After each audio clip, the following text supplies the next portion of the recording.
Who the heck is Pep Talks? I'm not gay, but I fantasize about Marco Rubio. Pep Talks. Pep Talks. Pep Talks. Let's eradicate the Kung Flu. I'm literally coming. Pep Talks. Pep Talks. Who the heck is Pep Talk? They want our women. They want our children. Pep Talks. Sometimes no means yes. Grab them by the pep talk. Grab them by the Marco Rubio. Obama is a racist. Pep Talks. I'm literally coming. I'm Pep literally coming. Pep Talks. We found weapons of mass Pep talks. destruction. My fellow Americans, it has been confirmed today from Pep Talks that we are indeed all high on politics. Good afternoon, everybody. Welcome to High on Politics Wednesday edition. That means that we are here 2 hours earlier than our normal time. I think that this is the normal time for Wednesdays, though, so I don't know how to approach that. But welcome. Appreciate you all being here. You know what to do. As you guys file in here, please hit that like button. Really, really helps out the stream. And, yeah, subscribe to the channel. You guys know the deal where the like and subscribes are in my lexicon here. Makes you just a really, really cool person when you take that little bit extra time or just energy to realize, hey, I don't mind helping somebody even if I don't necessarily appreciate them. But I know you guys appreciate me, so what's up? All right, Bear Dog, Bear Down, how you doing, dude? Good to see you. What up, Dennis? How you doing? Hermit, how you doing? Always good to see y'all. Etch, keeping it... Oh, man, hell yeah. Double tap that screen, folks. I appreciate you taking care of that, Etch. Thank you. And Natch, how you guys doing? Hope you guys are having a good day. I am having a day. Yeah, it's been weird. I think that I'm having a pretty bad allergy attack, but we don't know. I'm getting a little concerned. I mean, it's getting a little more frequent, but then again, the weather is really, really fucked up here, so we'll see. But I am about 2 days away from going and seeing a doctor. So I hope that yeah. Tomorrow is opening day. I know, fly the W. I know. I'm very excited. You know what? Yeah, I think that tomorrow will be a Cubs. Yeah, bust out some Cubs gear. Hell yeah. How am I? I'm okay. How the heck is Pep Talks? You know what? Now's the time to... I appreciate you asking that. I'm going to cover how the heck is Pep Talks. I'm all right.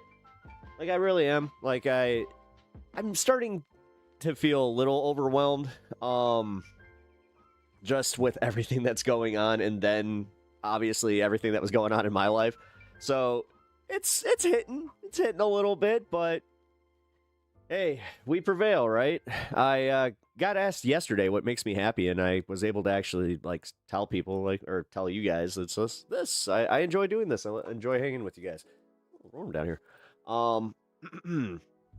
But yes, I'm doing fine. As I said, having a little bit of an allergy thing, so if I sound a little scratchy or if I'm a little stuffed up, yeah, that is what is going on.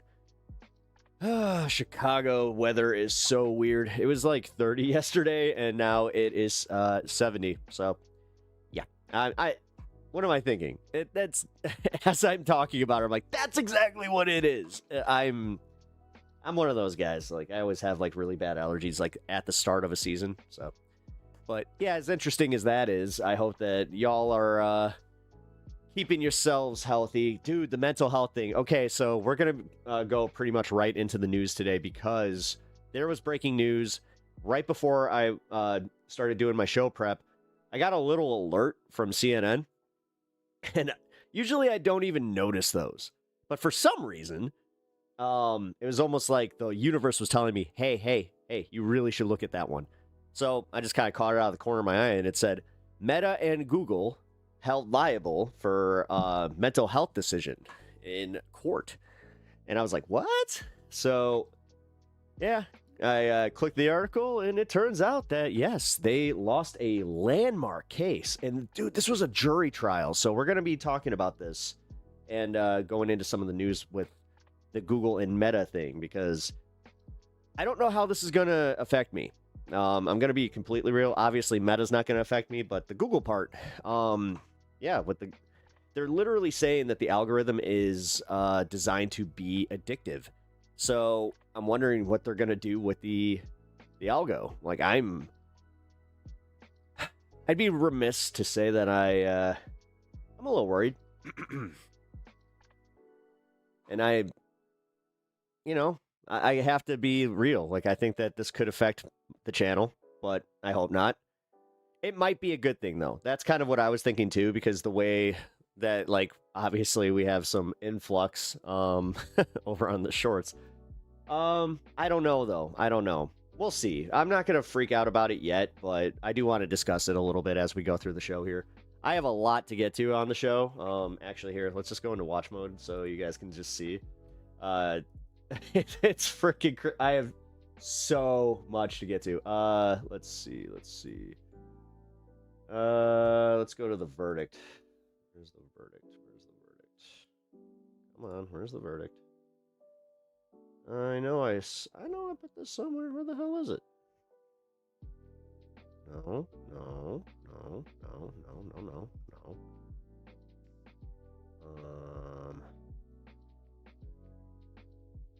Crap. Hold on, guys. It's meta on YouTube. What the fuck? It's doing it again. Same thing from yesterday.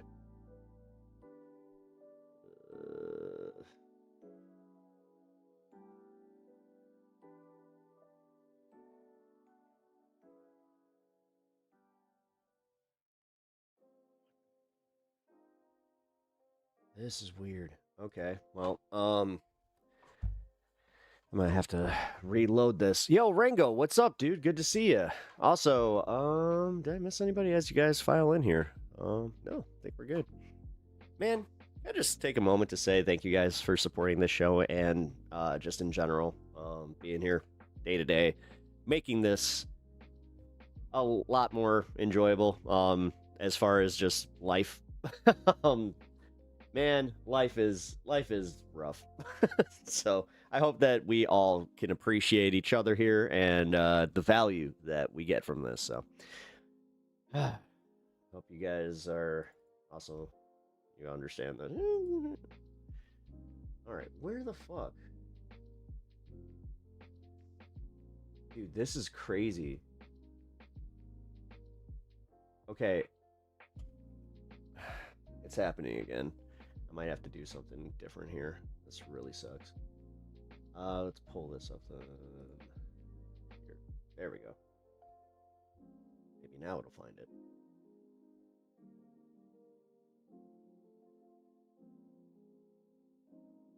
Nope.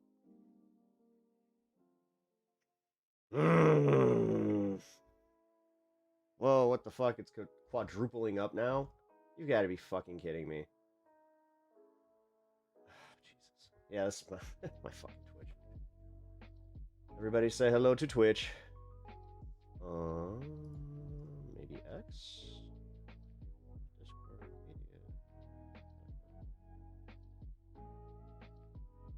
Oh, there we go. Alright. Woohoo! We fixed it. Perception, yeah. How's the wife feeling today? Good, good, actually. She's much better today than she was yesterday. So I think that it's just like the beginning of the week, like when she gets her new pump, because on Mondays she gets her pump changed out, and also they have to like essentially like jab her, like her port, which she said is super painful. So I think that just, it takes a lot out of her.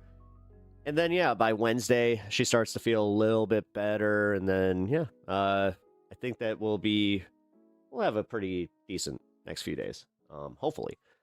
But yeah, she's getting all the rest that she needs in this. It just sucks, guys. It just sucks, because there's also the part of it where she, like, wants to get a lot done, but then she just doesn't have the energy to do it. And it's, it stinks to see somebody go through this, but you know what? Love her, and I'm just gonna do what I can to make her life a little bit easier through all of this. So I'm gonna start unnecessary beef between Twitch chat and YouTube chat. Hey, go for it. Go for it. Let's go. Let's start a little battle because we almost had that with vertical and horizontal mode. Which, if you guys are just joining the show here and enjoying it, yeah, consider sticking around. I say that a lot, don't I?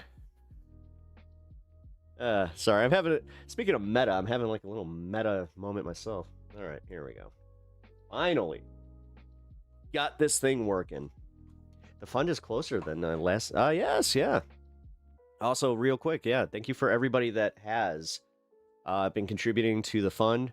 I have no words. I wish I did. All I can say is thank you. And just in general, like, thank you for all the support. You guys have made this a little bit easier.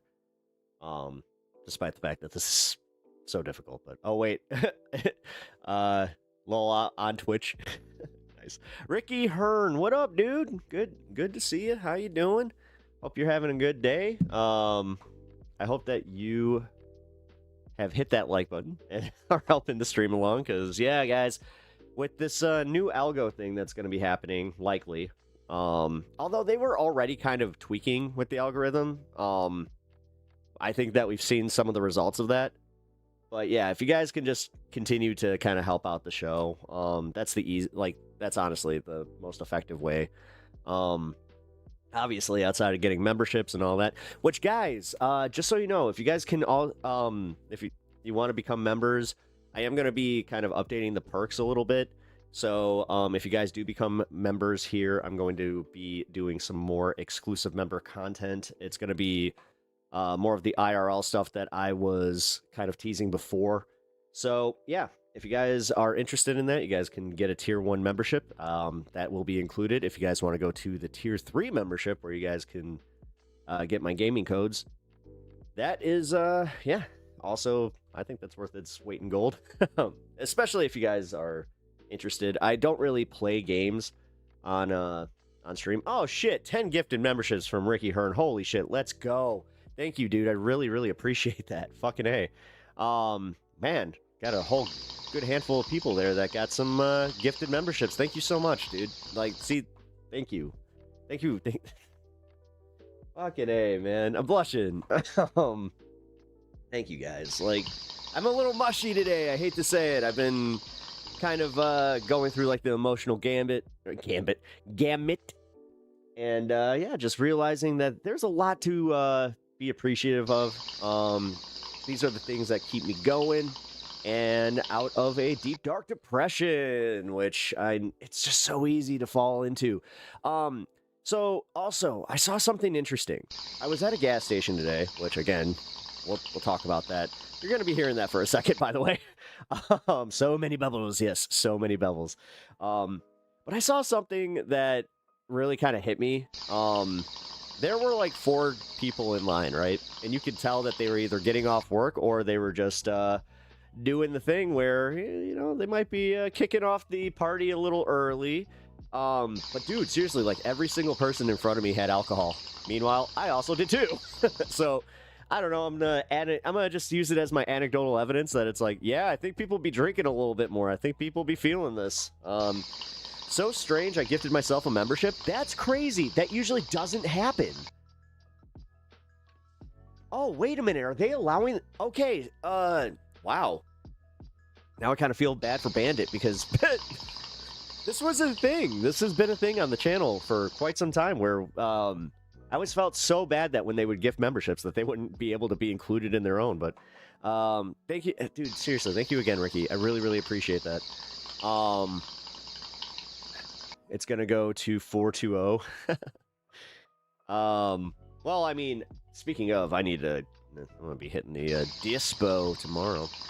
Why can't I get one? Oh, Jewel Tones. I mean, if you, oh wait, were you here at the beginning? And if you were, make sure that you have the ability to accept gifted memberships. All you have to do is go to the 3 dots in the corner there of the stream, and you can turn it on. I think it's just like an option, receive gifted memberships. Because I know I think that it's just auto off, but when it hits 60 and what, yeah, people, we drinking on the, well, yeah, you know what's up. Bear Dog knows what's up. Yeah, Bear Dog, I hate to admit this. Did you see like the crime report where it was just like there were like 9 stabbings, bunch of shootings on the first warm day? I was just like, oh boy. And now we're gonna hear about that for a while. Yippee! It picks randomly based on those who are active in chat. Oh shit, that's cool. I didn't see. I thought that was the case, but I thought it was also like who's active and who has that turned on. But yeah. All right, guys. Like I said, if you can see this bar here, this isn't even how all of what I have lined up for the show. So let's start getting to it because I also got to go around 7 o'clock. So, well, we'll see. We shall see. All right, let's get the details on this Meta and Google verdict. A verdict has been reached in a potentially landmark social media addiction trial. Meta and YouTube essentially on trial. CNN's Claire Duffy has the latest. And Claire, what is the verdict? I understand you've got the news. Well, Boris, Brianna, Meta and YouTube have both been found liable in this case for negligence and how they've operated their platforms, building these features that have been called addictive of young people, and also, found liable of failing to warn users of the risks of their platforms. So really a significant moment here. The jurors have decided that Meta bears a 70% sort of responsibility for what happened to this 20-year-old plaintiff. YouTube bears 30% responsibility, but they have found that these companies were responsible for addicting her and causing harm to her mental health. And of course, this does set the stage for potentially similar verdicts in hundreds of similar. Yeah, by the way, I kind of looked into this. There are hundreds of court cases that were kind of waiting for this landmark court case before they went ahead. She ain't kidding. I have a feeling that once they reach this verdict, every CEO or every CEO of a media company started panicking. Cases. So massive moment. Because now this kind of sets the ground, and I hate to give Taylor Lorenz a little credit here, but she was talking about this, about how they're going to start looking at Section 230. Here we are awaiting more information about what exactly the financial damages could look like in this case. But this is, again, a landmark moment where both Meta and YouTube are being found responsible, being found liable for Bear Dog, thank you for becoming a member of the Mild. Hell building yeah, addictive dude. features that have harmed the mental health of young people. You will get to see some of the IRL content coming up. Hell yeah. All right, Claire, huge news. Stay with us. Let's bring in former state attorney Dave Ehrenberg to talk about the legal implications. By the way, you want to know the lamest reason that I haven't really been able to do like my man on the street IRL shit? It's because my phone is so fucking old that, yeah, here. it just won't hold up. Hundreds more. I'm going to be lucky to be able to cover this protest this weekend without my phone dying. Cases, Dave. Walk us through this. As you mentioned, this is a got bellwether contingencies case. finally, So power banks galore. What that means for these other cases. 6.5 years, though. I've had my phone for 6.5 years, so I think I've had a good run. Right, Brianna. So there's about 10,000 similar lawsuits. They're bundled into You'll be there? Hell yeah. district litigation across the country. It's going to be a good time. You have all these groups, parents, school districts, attorneys general. They're all over the country. Also, just so you know, when you guys do get memberships, my Patreon is upcoming. You will have automatic memberships to the Patreon if you're a member through YouTube. They're putting their cases together to consolidate them so they could follow. What protection? Oh, just power banks. Lawsuit. But this is the bellwether. This will serve. I have like 4 power banks literally charged, ready to go. As a real my battery is shot. Facebook I get maybe Google. a half hour of watching videos.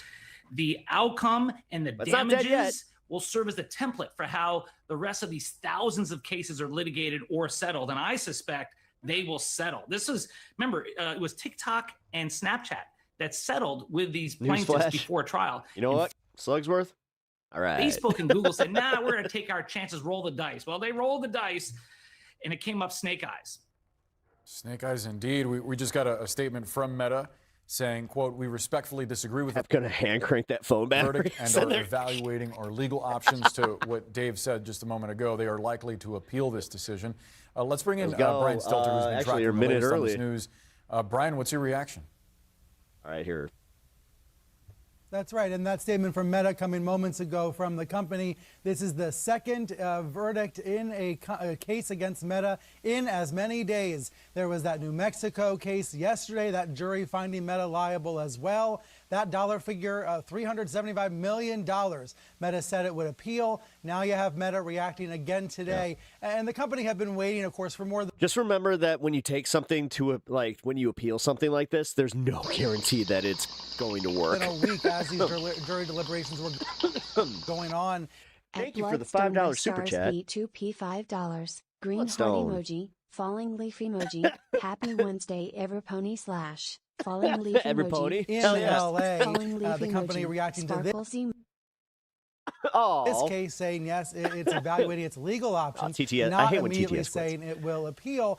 It is notable. Yeah, I wonder what this will mean for YouTube. I'm genuinely kind of in limbo here. I don't know. We're going to hear about the compensation, because it's definitely going to affect the way that the algorithm works, and I have a feeling shorts content is one of the main culprits. The compensatory damages in this case, it looks like it's probably the $3 million. $3 million for a single plaintiff is significant. I haven't had a new phone that wasn't a budget model in like 12 years. For Meta, that is, of course, a very, very small amount of money. We're talking about some of the biggest. Yeah, this was the one that I actually spent the money on. If you can't tell, it's like an iPhone 12. Here, worth trillions. So Meta has weighed in so far. I suspect we will hear something similar from Google, the owner, the parent company of YouTube. But hey, you know what? I will say this. Because it has lasted this long, I'm more apt to go for the larger model. Well, although, because of the phone plan I have, it doesn't really matter. A couple of other social media players, they're just they actually settled right on the eve of payments trial anyway. to avoid going through this trial process, to avoid facing a jury, and that spoke volumes in and of itself. But Meta and Google went forward, and now we have this really significant ruling. I feel like in America and around the world, we're at the beginning of a conversation about what smartphones and social media companies have done to our society. Both the positives, yes, but also the negatives. Yeah. We're only at the beginning of that conversation, even though it's been many years. And even though we're now at the point where trials are taking place. By the way, I saw a conspiracy theory already floating about that this was somehow, some way good for Trump. And then I also saw another one floating around where they're just the Democrats did this. It's bro, this was a trial by jury. In California, it's oh my God. Over the addictive. The way that it's dude, can we just agree that this one's not exactly political? They may have been using this algorithm for political gain, but this was about kids getting addicted to social media. Nature of Thank you for the follow. Really appreciate that. Skeezy Scooter. These technologies. We all feel the addictive pull of these tools. We all feel the consequences in our own lives, but to see it displayed on trial, to see the effects on one person brought up in front of a jury in this way, it is a monumental. Yeah, the fact that I know that they mentioned this, but you may have missed it. They had already ruled in favor, or they didn't rule, sorry. They already settled with another party before they went to this trial. Situation. It's a really important moment to take stock of what these tools that have both in some ways transformed our culture in good ways have also had very harmful effects in other ways. So true. Brian, thank you so much. Stand by for us. I want to bring in Jacob Ward, technology journalist, who is the host of the Rip Current podcast. Wow, Jacob. And to Brian's point, seeing more and more of this shit where they're just bringing on podcasters as they're talking heads, which I'm not sure if that's a good thing. Small amount of money, but there are a lot more cases. And this also techno brain speaks to sugar how would be these bad for companies us. do business. There is a conversation going on, right, about how social media companies are operating and the influence they have. But I think at a time where there's a feeling that social media companies maybe have been patronizing some of the users of social media and the people who have been complaining about the effects of them. Perhaps they have to listen a little bit more. And this could really affect their bottom line and how they do business. Oh, no, their bottom line. I mean, yeah, from just a pure dollars and cents perspective, sure, $3 million for an individual. Let's take a look at exactly how much profit they've raked in since starting these policies. Plaintiff. Maybe Come that's on. something that a company like this can afford, but there's Why am I so bad at telling 350 time? family cases in the pipeline behind this plaintiff. If you've got 3 million per, that's already over $1 billion.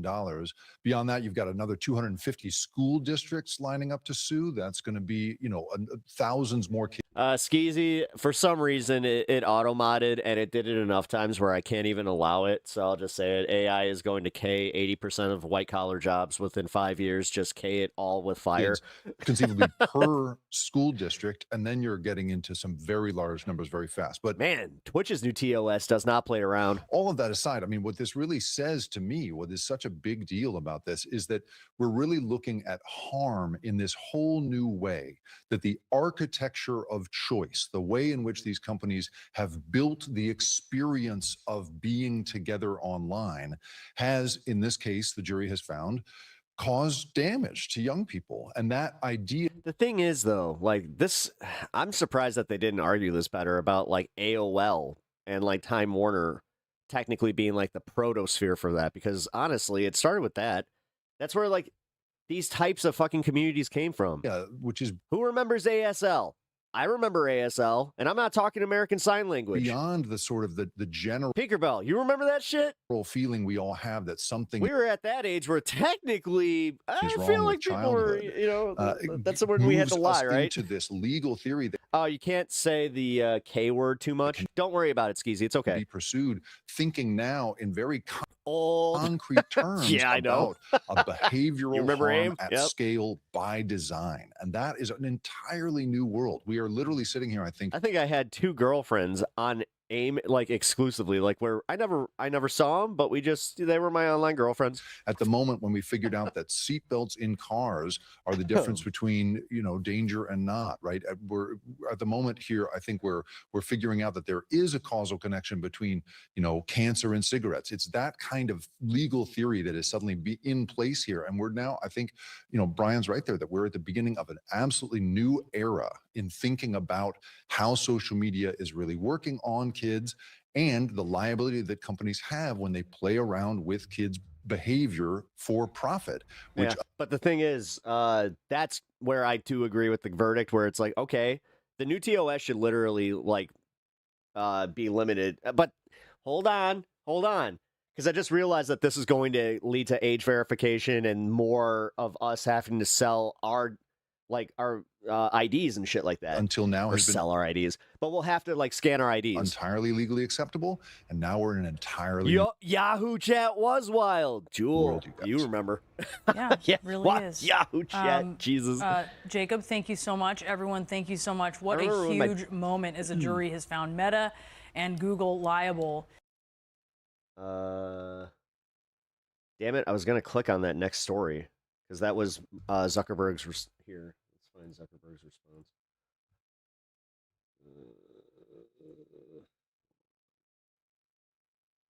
Zuckerberg. Where is Zuckerberg's response? What the fuck? There it is.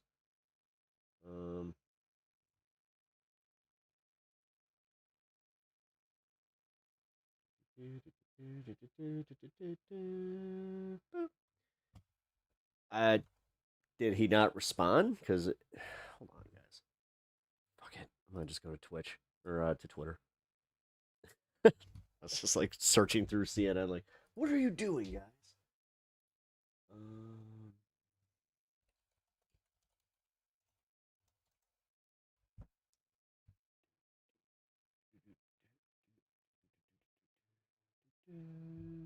Live now from Fox, I'm Shauna Kalafi, taking a live look at Santa Fe, New Mexico tonight. Today in New Mexico, a jury determined that Meta knowingly harmed children's mental. Oh, this was in New Mexico. This wasn't even California. Health. What up the pucks? How you doing? What it knew about child sexual exploitation on its social media platforms. We have a clip of the judge. Yo, we early today. Good afternoon. Yes, we are. In this case, reading the verdict to today. Let's listen in. So, on question 1, did Meta violate the Unfair Practices Act by engaging in an unfair or deceptive trade practice? The jury answers yes. Question 2. There we go. Did Meta act willfully by engaging in an unfair or deceptive trade practice? The answer is yes. Question 3. In accordance with the civil penalty instruction and the instructions as a whole, how many willful violations did Meta commit by engaging in an unfair... Really makes the back half of my workday fly by. Appreciate you, Pep. Thanks, man. I really appreciate that. It's how I listen. You know what? That means a lot to me because that's how I used to listen to Opie and Anthony and Howard Stern. Like, they got me through so many workdays. So I really appreciate that. Practice.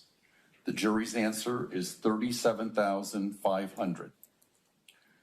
In accordance with the civil penalty instruction and the instructions as a whole, we determined that the civil penalty amount per violation in question 3 should be as follows. And with the answer between $0 and $5,000, the answer is $5,000. The thing is, I have a feeling the Supreme Court will refuse to take it up because that's kind of opening the door for any like large corporation to just constantly just be like, nope, we're taking it right to the Supreme Court. Like, we're just going to appeal all the way. And also, every time that they do that, it's going to cost them millions more just to litigate. Question 5. Did Meta This is why they're bitching about tort reform. Violate the Unfair Practices Act by engaging in an unconscionable trade practice? The God jury's forbid answer something is actually yes. works for the American people. Or not just the Question American 6. people. Because, by the way, I know that CNN said this, but I'm not sure if you guys caught it. But this is also happening in other countries. They already litigated this. I think it was in Australia where they found him guilty. Did Meta act willfully by engaging in an unconscionable trade practice? The jury's answer is yes. Question number 7. In accordance with the civil penalty instruction and the instructions as a whole, how many willful violations did Meta commit by engaging in an unconscionable trade practice? The It was about Meta all along. Well, did you hear that it was 70-30? jury's answer is Like, they said that Meta, like Facebook, is directly responsible because this goes back to, like, I think it was like 2014. 37,000. So, yeah. Question 8. In accordance with the civil penalty instruction and the instructions as a whole, we did. But honestly, you know what? This is going to get rid of one thing that I'm not even a parent, and I have a special hatred for Cocomelon. I saw just how dangerous it was. So my buddy, he had a newborn at the time. Newborn was getting fussy. They put an iPad with Cocomelon in like the not a crib, but it was one of like those medical things. Immediately, just fucking eyes to it, just And my buddy even says, just like, we're not doing this. We're not doing this. So he like sticks with like baby Einstein. Determine that the civil penalty amount per violation in question number 7 should be as follows. And with the number between 0 and $5,000. Do you think that people like us can get in on this? Technically, yes. Because somebody already said it. This is going to be a class action thing. Expect, those Morgan and Morgan are... they're here for you. Were you impacted by by Facebook's algorithm? Well, you can be entitled to compensation. The jury's answer is $5,000. Bad parenting is not Cocomelon's fault. Dude, it's not about bad parenting. It's about the attention span of kids. Like, holy shit. There's something about, like, kids that are raised on Cocomelon and the ones that weren't. There is a very visible difference there. Gentlemen, did I correctly read that book? All right. On the record, the court notes that the jury has corrected the answer to question number 7 so that number is not 37,000, but will be 37,500, which will make it the same as the jury's answer to question number 3, which was also 37,500. Damn, dude. That was the judge in that New Mexico courtroom reading the verdict in this case against Meta. Yeah. And for more on this trial, we want to bring in Nima Rahmani, a legal expert and former. By the way, trying to keep it 50-50 here. Just covered CNN, and now I went with a Fox Former federal Fox prosecutor. source. Thank you so much for joining us. Like I said, I admit my biases Of course, by Shauna, trying to be thanks fair. for having me. A historic day, I think, will change social media apps forever. Yeah, this is a really Because notice how CNN and Fox are not really saying anything different. Well, that's because they're owned by Ellison. That's not how it is yet. landmark trial and Sunny day here. Hope it's the same. It is sunny and 70 decision here. here. But my allergies are killing So me. can you break down the arguments in this New Mexico trial? It took almost 7 weeks to reach this verdict, this very significant verdict, as you said. Very significant. The New Mexico Attorney General filed a lawsuit alleging unfair business practices, and they had their investigators go in and pose as minors, as children on Facebook and Instagram. And those investigators were targeted with sexually explicit images, and they were contacted by child predators. So they filed this lawsuit, as did many other attorney generals throughout the country, including in California, where I'm sitting, where a Los Angeles jury is deliberating a separate case. And we got a pretty quick verdict. Closing arguments were yesterday, and the conventional wisdom is that a quick verdict is usually a defense verdict because jurors need time to award big money. But it wasn't the case at all. They came back fast, and they came back with the maximum possible penalty for each violation. So this was an overwhelming win for the state of New Mexico and the Attorney General. And obviously New Mexico isn't the most populous state. So Meta's facing much Discord is a CIA honeypot. greater Changed my exposure in mind. other states.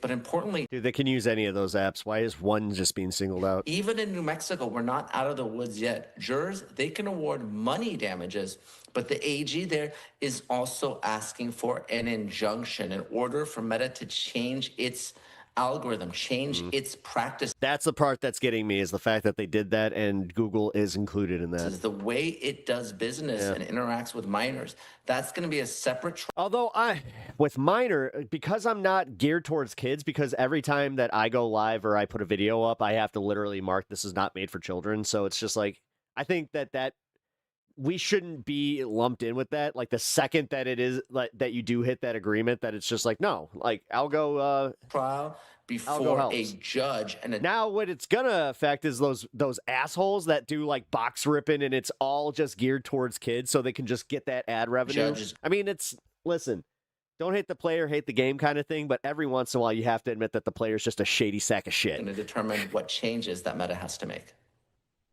And in terms of this verdict today in New Mexico, Meta did put out a statement following that decision. We want to read that. They said, "We respectfully disagree with the verdict and will appeal. We work hard to keep people safe on our platforms and are clear about the challenges of identifying and removing bad actors or harmful content. We will continue to defend ourselves vigorously, and we remain confident in our record of protecting teens online." So Meta saying they do plan to appeal. How quickly could we see that, and what can we expect from that appeal process? Oh, we're going to see an appeal very soon. Obviously, it's going to take months for all that to play out, but expect this type of case potentially to go not just to the New Mexico Supreme Court, but the U.S. Supreme Court, because Meta has three primary arguments. The first is that federal law grants them immunity, and this is Section 230 of the Communications Decency Act that protects big tech from... See, this is where I'm worried that they're going to go after Section 230. The content that's placed on I mean, its they always do, platforms. Now, but... importantly here, the AG is saying this isn't about the content. I was about to say it needs to be codified, but I don't know anymore. I just don't know because they're responsible for this shit. They're the ones who pushed the fucking line on this. At all. This is actually... Like, they knew exactly what they were doing. They do deserve to be held liable for this because they knew that we were getting addicted to this. They knew what they were doing. This is why the whole COVID fucking misinformation thing was such a big deal. And now we're in this new post-fucking truth era. Algorithm itself. The technology, the application, it itself is dangerous. It's not just the predators that are on there. So this is essentially like a dangerous product. And the way they... I don't know. I'm getting more and more to the point where, like, today, I did it. I just left my phone. And you know what? It felt great. Litigated these cases, Shauna, is actually similar to how... You know what sucks, though? I still had a device because I was still playing my 3D. Big Tobacco was sued many years ago, or the cases against the big opioid companies. And I'm old enough to remember when we used to have smoking sections in restaurants and on airplanes. And because of that litigation, that completely changed the way people thought about the dangers of cigarettes. And I think this verdict today is just the beginning. I think people are starting to realize, and I have 2 teenage kids, that these apps can be dangerous for children. And this is probably just the first of many dominoes to fall.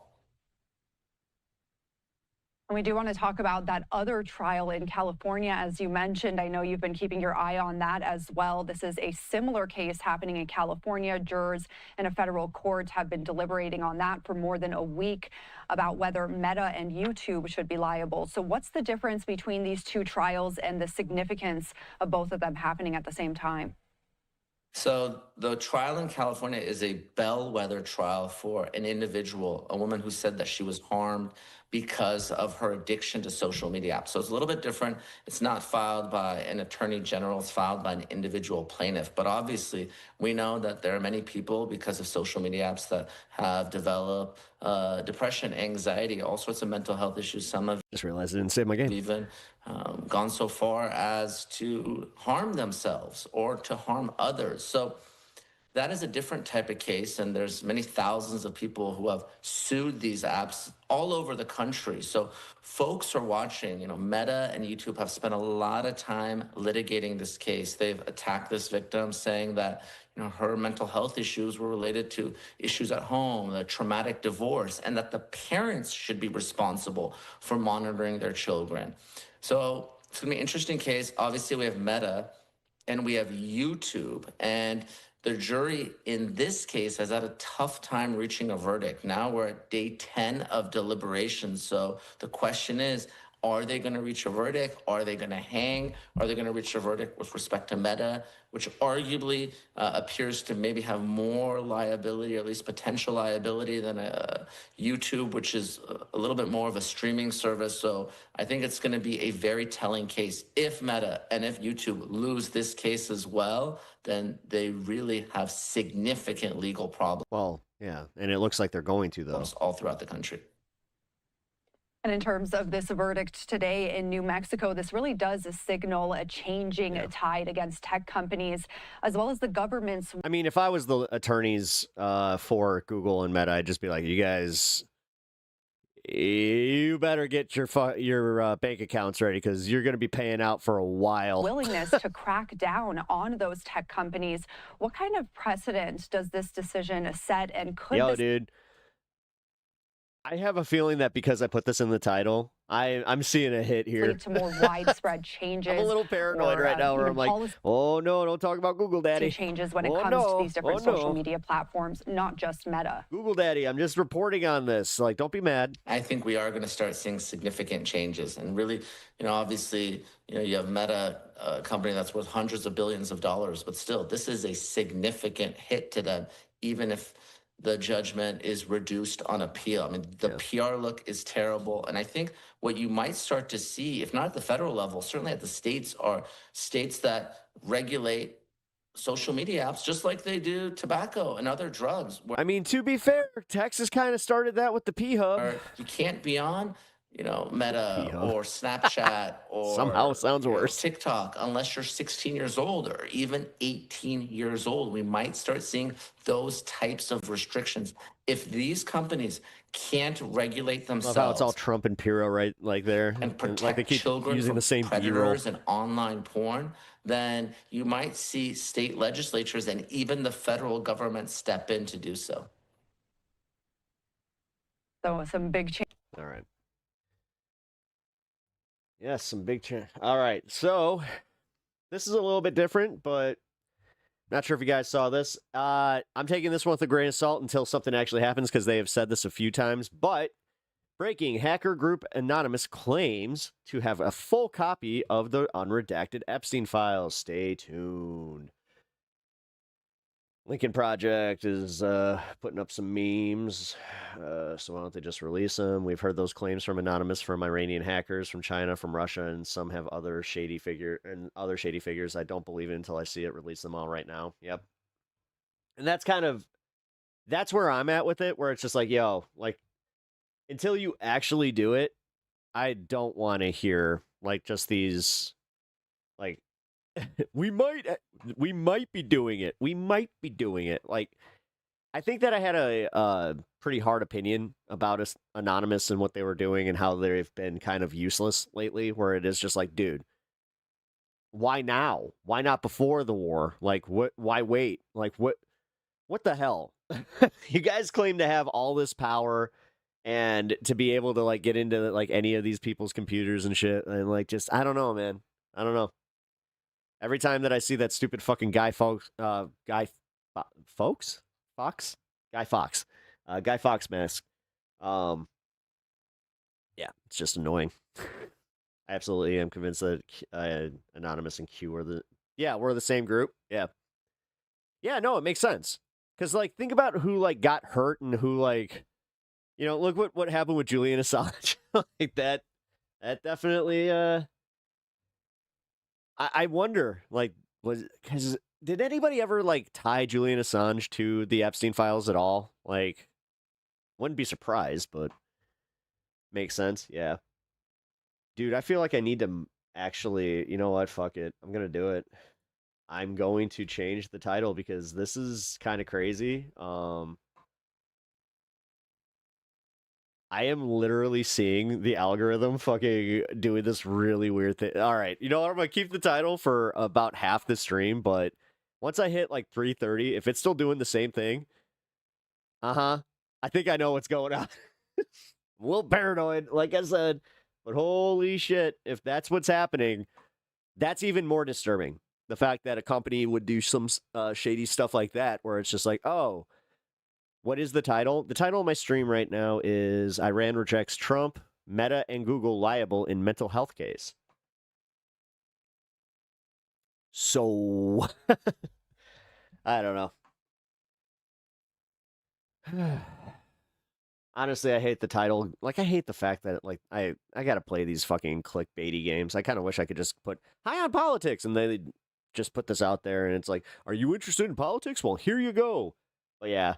They always got to check the title and then just be like, oh, did you do this for clickbait? Is this actually real? Like, I got caught up in the fucking Midas Touch one again today. Dude, Midas Touch is so egregious. They're not even changing the thumbnail right now. And it all starts the exact same way. Like, God forbid if you're one of those people that you're just like, oh, this must be the same video I just watched, instead of realizing that Ben Meiselas is doing like a series of all hell is breaking loose.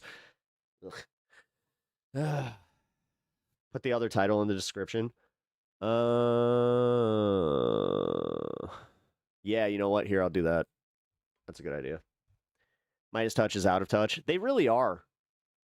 They really are. Like, the weird part is they also, like, they act like they have their finger on the pulse because they have, like, some degree of popularity.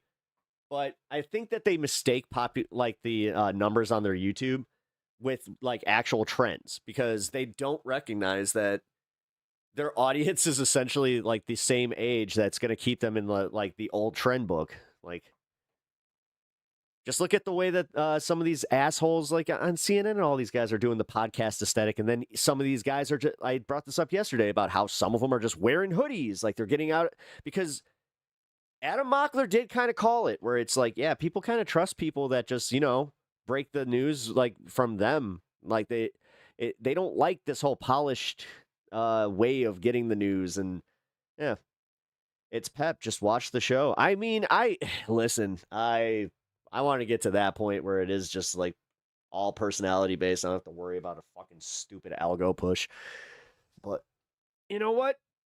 I am a growing channel. I've been informed that I'm probably in the worst position that you could possibly be in as a creator, because it's kind of like that. Oh yeah, you're getting the push. You're seeing the growth, and yeah. But now I have to like commit more time to this while I also still have another gig, and then I also have to take care of my wife, and I also have to take care of my home.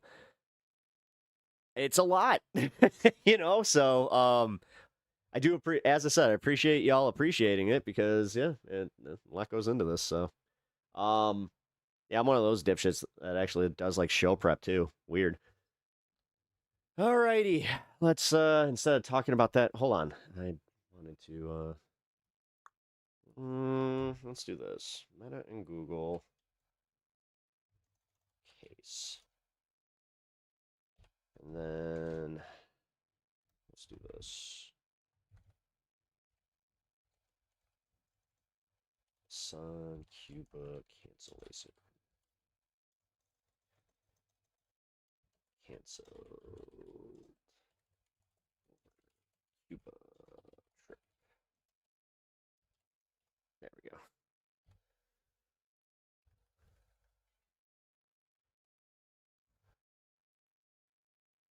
Let's see. Does it work? Nope. Didn't work. Of course, why wouldn't it work?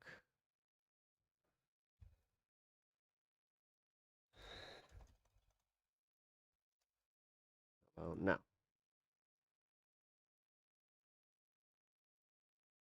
Sorry, guys. All right. Woohoo. We got it.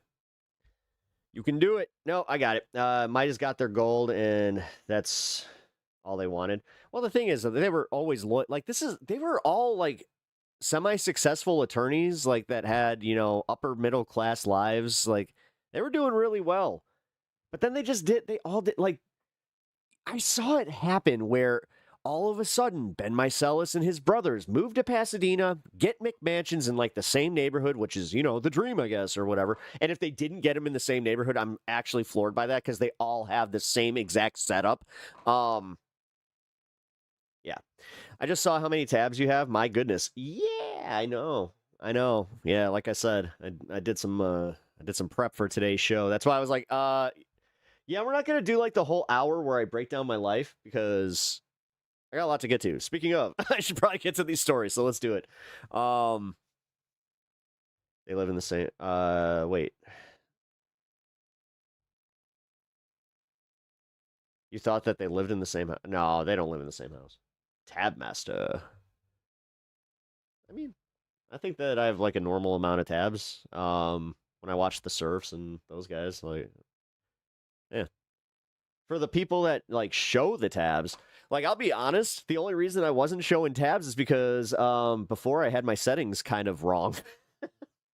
I didn't realize that I could have just done something a little bit differently, and yeah, now we're whatever. I'm over explaining shit. Let's get to this. Democrats flip Florida State House district that includes Trump's Mar-a-Lago. Now we can't Mar-a-Lago. I keep putting an R in there.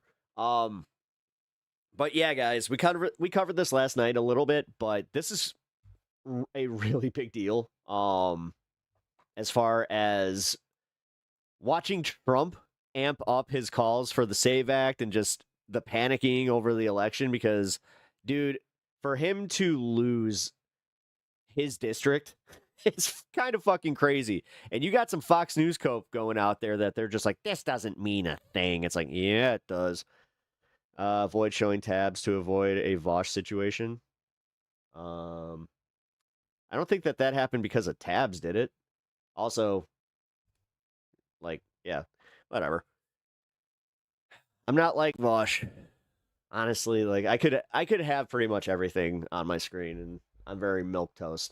There's no real scandal here. Don't know what to tell you. Alrighty. That would be funny if somebody like tried to hack my computer or like did hack my computer and they're just like, let's see what the dirty secrets that Pep has. They find just a bunch of videos that it's like my earliest videos. I should do this though. I should do a blooper reel and just play it on the stream here because when I was first starting, I started kind of like the Kyle Kulinski way where I was breaking things down in like short form videos, trying to get ad rev. Once I got a little bit of monetization, that's when it was just like I went from like 5-minute videos to like 20-minute videos.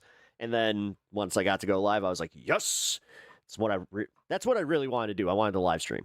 But yeah, when I was doing that kind of stuff, I had to do a bunch of takes because yeah, man, I'm not exactly great when I don't just get to like go off the cuff. I'm terrible at like doing commercial reads and shit like that. So yeah, you know what? I'm gonna do that.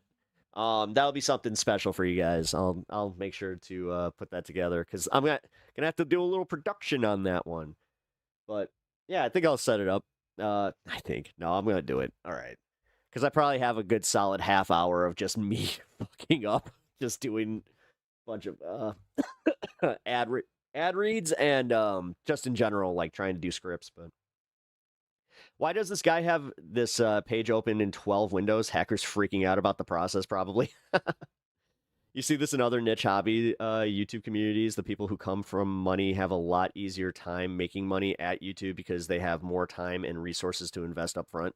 Yeah, that I was lucky because of like the way that my schedule works, where I'm able to do this. Now my sleep schedule is essentially non-existent, but it kind of was anyway. Like, who needs sleep? Hence why I drink a lot of coffee. Oh, this is boring. What the fuck? Not even one prawn video. Come on, hackers in Pep's computer. Yep, that's for real. I got nothing as far as like any of that kind of shit. I got like 2 or 3 video games on here. Like, I am very just, dude, I'm as vanilla as they come when it comes to that kind of stuff. I don't know what to tell you. Like, I think I kind of covered this. Like, I don't get people that save prawn folders or any of that shit. Like, well, back when X was in its prime, there were, you could just look at my follows and just be like, oh, okay, we know who Pep is getting off to. Not anymore, because now they don't allow that. But, yeah, who cares? Like I said, I'm so vanilla, I'm just kind of like, yeah, I don't care if you see who I'm following. Production quality makes a huge difference now. If your production is low, typically you get less views. Sucks. What if my internet goes out, dummy? Well, I mean, I don't think my production value's shit. I don't think it's the best. I don't know. I think it's all right. Rango. What? What's the question? Now you guys are going to go searching for my Twitter and just be like, wait a minute. Does he have like a residual follow that I need to see? I love the one time where I kind of slipped up. And Alirda caught it and she was just like, oh, jeez. Your production is fine, especially for what you do. Oh, thank you. I appreciate that. Yeah, I mean, it won't let me type in chat, my goodness. Doesn't really need more. No, I didn't think it did. Like, I honestly, because like I think I showed you guys this. Like, I could do this. Like, oh yeah, Sylvie. If you don't see it, it's over on the horizontal stream. You can check it out real quick. I have like this new watch view, whatever. I don't know. I feel like it's too much though. Like I took a little of the inspiration from what we do over on this space, in the way that they kind of format me there. And I decided, yeah, let's try it, but I don't know, man. It's not me. Like, I feel like this is me on this space. But if you guys like it, let me know and we'll continue it. What do you guys, actually, yeah, if you're hanging out in the horizontal chat, what do you guys think? You like that or kind of like the old way here? I mean, I'll be honest, I like this way. Bare bones. All right. Let's get some details about the Democratic flipping of the CNN projects Democrat Emily Gregory will flip a Republican-held state I can't say it. House seat, whose district includes President Trump's Hey, she's having that same problem. Resort. She couldn't even get House seat out. CNN chief data analyst Harry Endon is with me now. I mean, out. Did you like a prawn tweet like on 9/11 like Ted Cruz? Oh my God. How delicious for Democrats this morning. Wait, Twitter wasn't around on 9/11. My goodness gracious, they're waking up. Maybe they're going to get brunch at Mar-a-Lago and say yummy, yummy, because this result will make their stomachs feel quite good indeed. Florida's 87th House District election margin. Sarah is laughing over there. Look at this. Old way is more space efficient. New way is the cool chilly background. In 2024, Donald Trump won it by 11 points. Look at this swing all the way to the left. We got Gregory, the Democrat, winning it by 2 points in this state house special election. I will also note that they flipped a state Senate district as well further north in the state. So double fun for Democrats in a state that they have been struggling with. Democrats have lost so much power in Florida over the last decade, and then they're able This should scare the shit out of Republicans to win in Donald Trump's backyard. Democrats are absolutely loving it this morning. I'm laughing because you said that they were going to have brunch at Mar-a-Lago. Yummy, yummy. Really? Really? Is that what's going to happen? Food is always on my mind because I intermittent fast. Clearly. All right. How does this fit what we've seen He does intermittent fasting. nationwide so far? Yeah, okay. Kind of follows a trend, right? You know how I found intermittent fasting? I got ADHD. Yeah, it absolutely follows a trend. Look, what is happening kinda forget to around eat. Mar-a-Lago is not just staying at Mar-a-Lago. It's expanding out. I it was 9/11 in 2015. mentioned Okay. that other district of the state Senate district they flipped last night in Florida, but it's not just there, it's Welcome to the show, nationwide as well. Take a look here. Okay, the average 2025, 2026 special election so far, Democrats are doing, get this, 12 points better. Up like a rocket versus Kamala Harris's baseline in 20. But the polls are bullshit. This isn't, dude. This is literally exit polling. Dude, this isn't exit polling. This is actually like polling from the vote. 24. This 12 points, very similar to this 13. This is actually, I just kind of thought about that. This is probably the most accurate polls that you can get are post-election polls. Point swing that we saw right in Florida, right around Mar-a-Lago in the 87th district. Like, and I will note, I was counting it up. I believe that is about a dozen different special elections in which we have seen a flip from Republican control to Democrat control. I got snacks down so here. what is happening and happened last night in Florida is really emblematic of what we have seen Actually, today's nationwide one of the so few far, days which is that I get Democrats to, very much outrunning the baseline from 2024. My wife is actually going to cook me up something. How does this look for the midterms? Right Because you around can't 5-ish. absolutely predict it, but boy, you're starting to get some real signs. We are getting some really big. By the way, did I mention that like Lean Cuisine has some pretty decent meals out there? I know. For, us poor folk. Big signs. Look, part of the reason we look at this is not just because I love elections, which I absolutely do. I mean, there was a reason why I wrote in my high school paper about elections, why I watch old election night videos as well. Folks that don't It have is a lot of time, so you also need to eat frozen meals. Because they mean so much for power come November. Lean Look Cuisines are back actually through the getting, history books. got Look good. back since I was in high school. Look at the special elections and midterm results. When a party outperforms in midterm special elections in midterm cycles since 2005, look at this. 5 out of 5 times that same party went on to win the U.S. House of Representatives. The fact that Democrats are outperforming not just around Mar-a-Lago, but nationwide as well. I'll never hate on Lean Cuisine. They got me through my childhood. Is a very telling sign for the future. Look, that's why as an sometimes adult, now I'm just history like, isn't always prologue, but in this particular Lean case, Cuisine. based upon everything we're seeing, I'm betting it is. What happened last night in Florida probably is emblematic of a larger sign that Democrats are Oh my God, we get it. You're a nerd, dude, on very CNN. much likely heading towards getting back the U.S. Thank you for clarifying. House of Representatives. You know what we learned I like also how today? Tinkerbell knows, you know me enough at this point where you're just like, Pep would probably think that I was talking about him. Is that your dream has come true. From high school to now, you're now working elections. You're involved. Let me just tell you this. If Those nuggets you had hit as a told kid. me a Hell decade yeah. or 2 decades ago, Actually, I'd it's be good right chicken. here, my dear friend Sarah Seidner, I would have taken. Like, okay, I'll just say what I'm having. I'm having the mashed potato bowls. They're fucking good. Like the chicken in it is better than KFC chicken. Single Dreamcatcher. Dreamcatcher. Come on, Harry. All right. can now project that a Democrat Fancy has ones. flipped Oh yeah, they're Marie calendars. Thank you for reminding me. Yeah. deep red Florida We stepped it up. State House district that does include I love you. President Trump's own Mar-a-Lago home. We got Marie It's a pretty big calendars. We're victory for the moving on up Democrat in the here, world. Emily Gregory, and the latest in a string of special election losses that we've Oh, seen for man. the Republican Party. President Trump won this district by 11 points in the 2024 election, and he had issued his complete and total endorsement of the Republican who was running here. That was John Maples, Could you imagine some rich fuck trying to talk like this? Like, which makes oh, tonight's ew. Republican loss all the more notable. My political sources are here tonight, and Shermichael, I do think some people want to say Guffaw. I had to go and I had to eat a 4-star meal today. Oh, I had to only get the 2-star chefs. Trump's backyard. How much are you reading into this as a Republican? I mean, look, you go all the way back to the Civil War, and the party of the president has typically lost seats in the House. This is not an uncommon. No. But the thing is, he already knew that. They already knew this. But this is where it's like, no, this is a complete referendum because what they're also failing to mention is that this positions the Democrats to possibly win the Senate too. Phenomenon.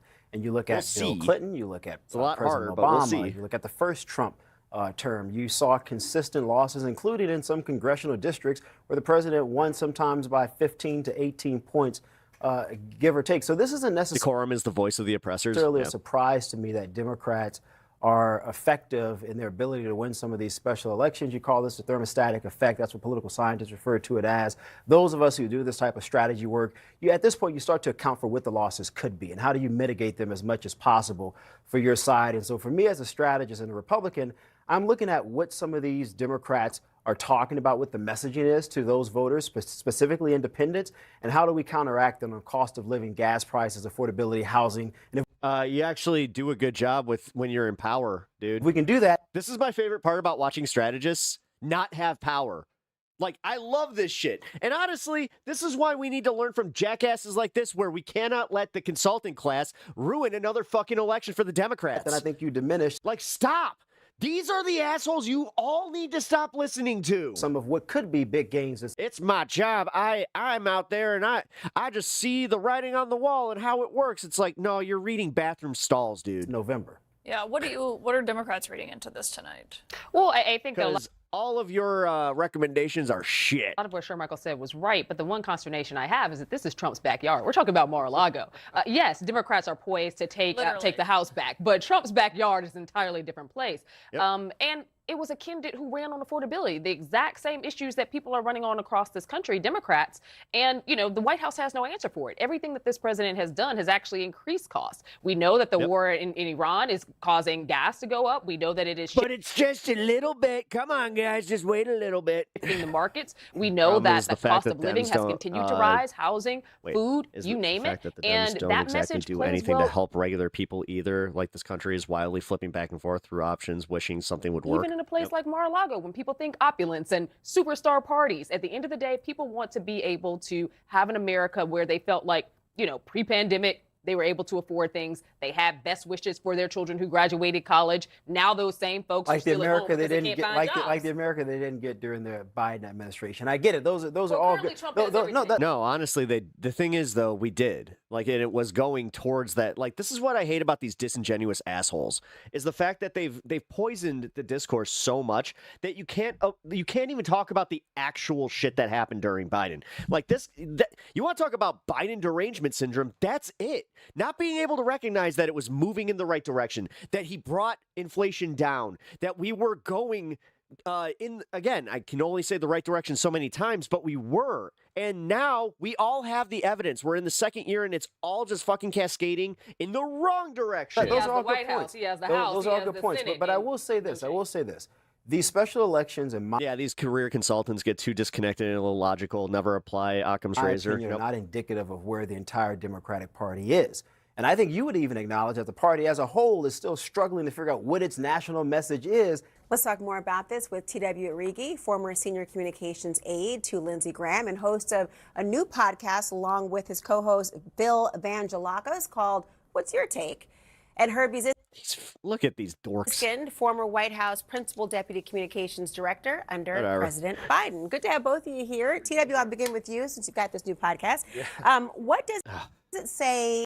Like you said about the money thing too, where it's like, yeah, they're gonna buy their views, they're gonna fucking buy their way into the algorithm. The Mar-a-Lago district. Well, I always think it's a bit of a fool's errand, Laura, to look too deep into House races, state House races. Do I like anything about this administration? No, not right now. Why, Carl? Why should I? What exactly are they doing that is good? I do. It could be a data point for they locked up the border. Yeah, and they made everything fucking more expensive because now we also have a worker shortage, and we're also we're staring at a fucking food shortage too. Great. Press to show they're making progress, but it's a race that I would be shocked if many people in Palm Beach were really. And it's all literally based on the decisions of one fucking dude. Tracking in their day-to-day lives. Like before, we actually had like a little bit of plausible deniability with Biden. Like that's the one thing that the Democrats, I think that they counted on too, because it's just like, yeah, you know what? He may make a decision, but we have all these checks and balances. Dude, we don't have that this time. It's just Trump, and then Trump's going to get whatever he wants. And the thing is, what he wants is not good for the American people. What has he done that has actually helped the American people right now? This is honest. But Trump endorsed the opponent. Obviously, he was tracking it. He sure. I get it. It sucks all around. It does. And dude, the gas prices spiked again today. And my favorite part is to watch these fucking red hat, they're ex-red hat wearing motherfuckers kind of waking up to it. There were a lot of other You want to know who's the most angry about this shit? Them. races that Democrats have flipped before. But look, don't mistake these small things for macro things. So what I mean by that is if you look at the generic ballot right now, numbers just came out from Reuters the other day. Democrats hold a 2-point lead over Republicans in a generic congressional ballot. Notice how none of that actually addresses what most Americans are really pissed off about. See, you're caught up in the culture war issues that you were literally fed by Jeffrey Epstein. Good job.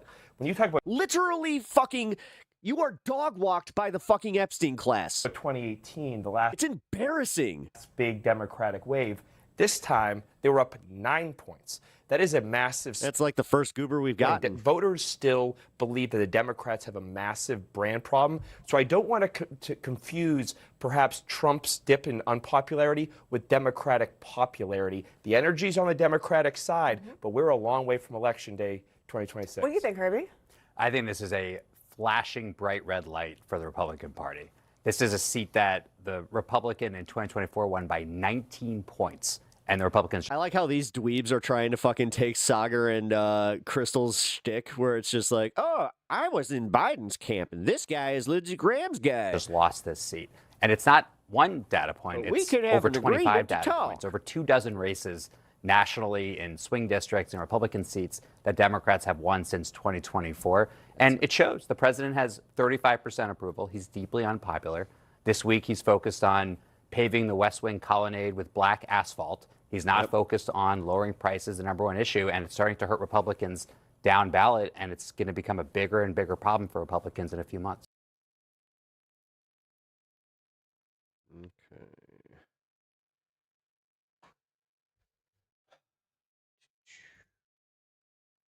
Breaking news.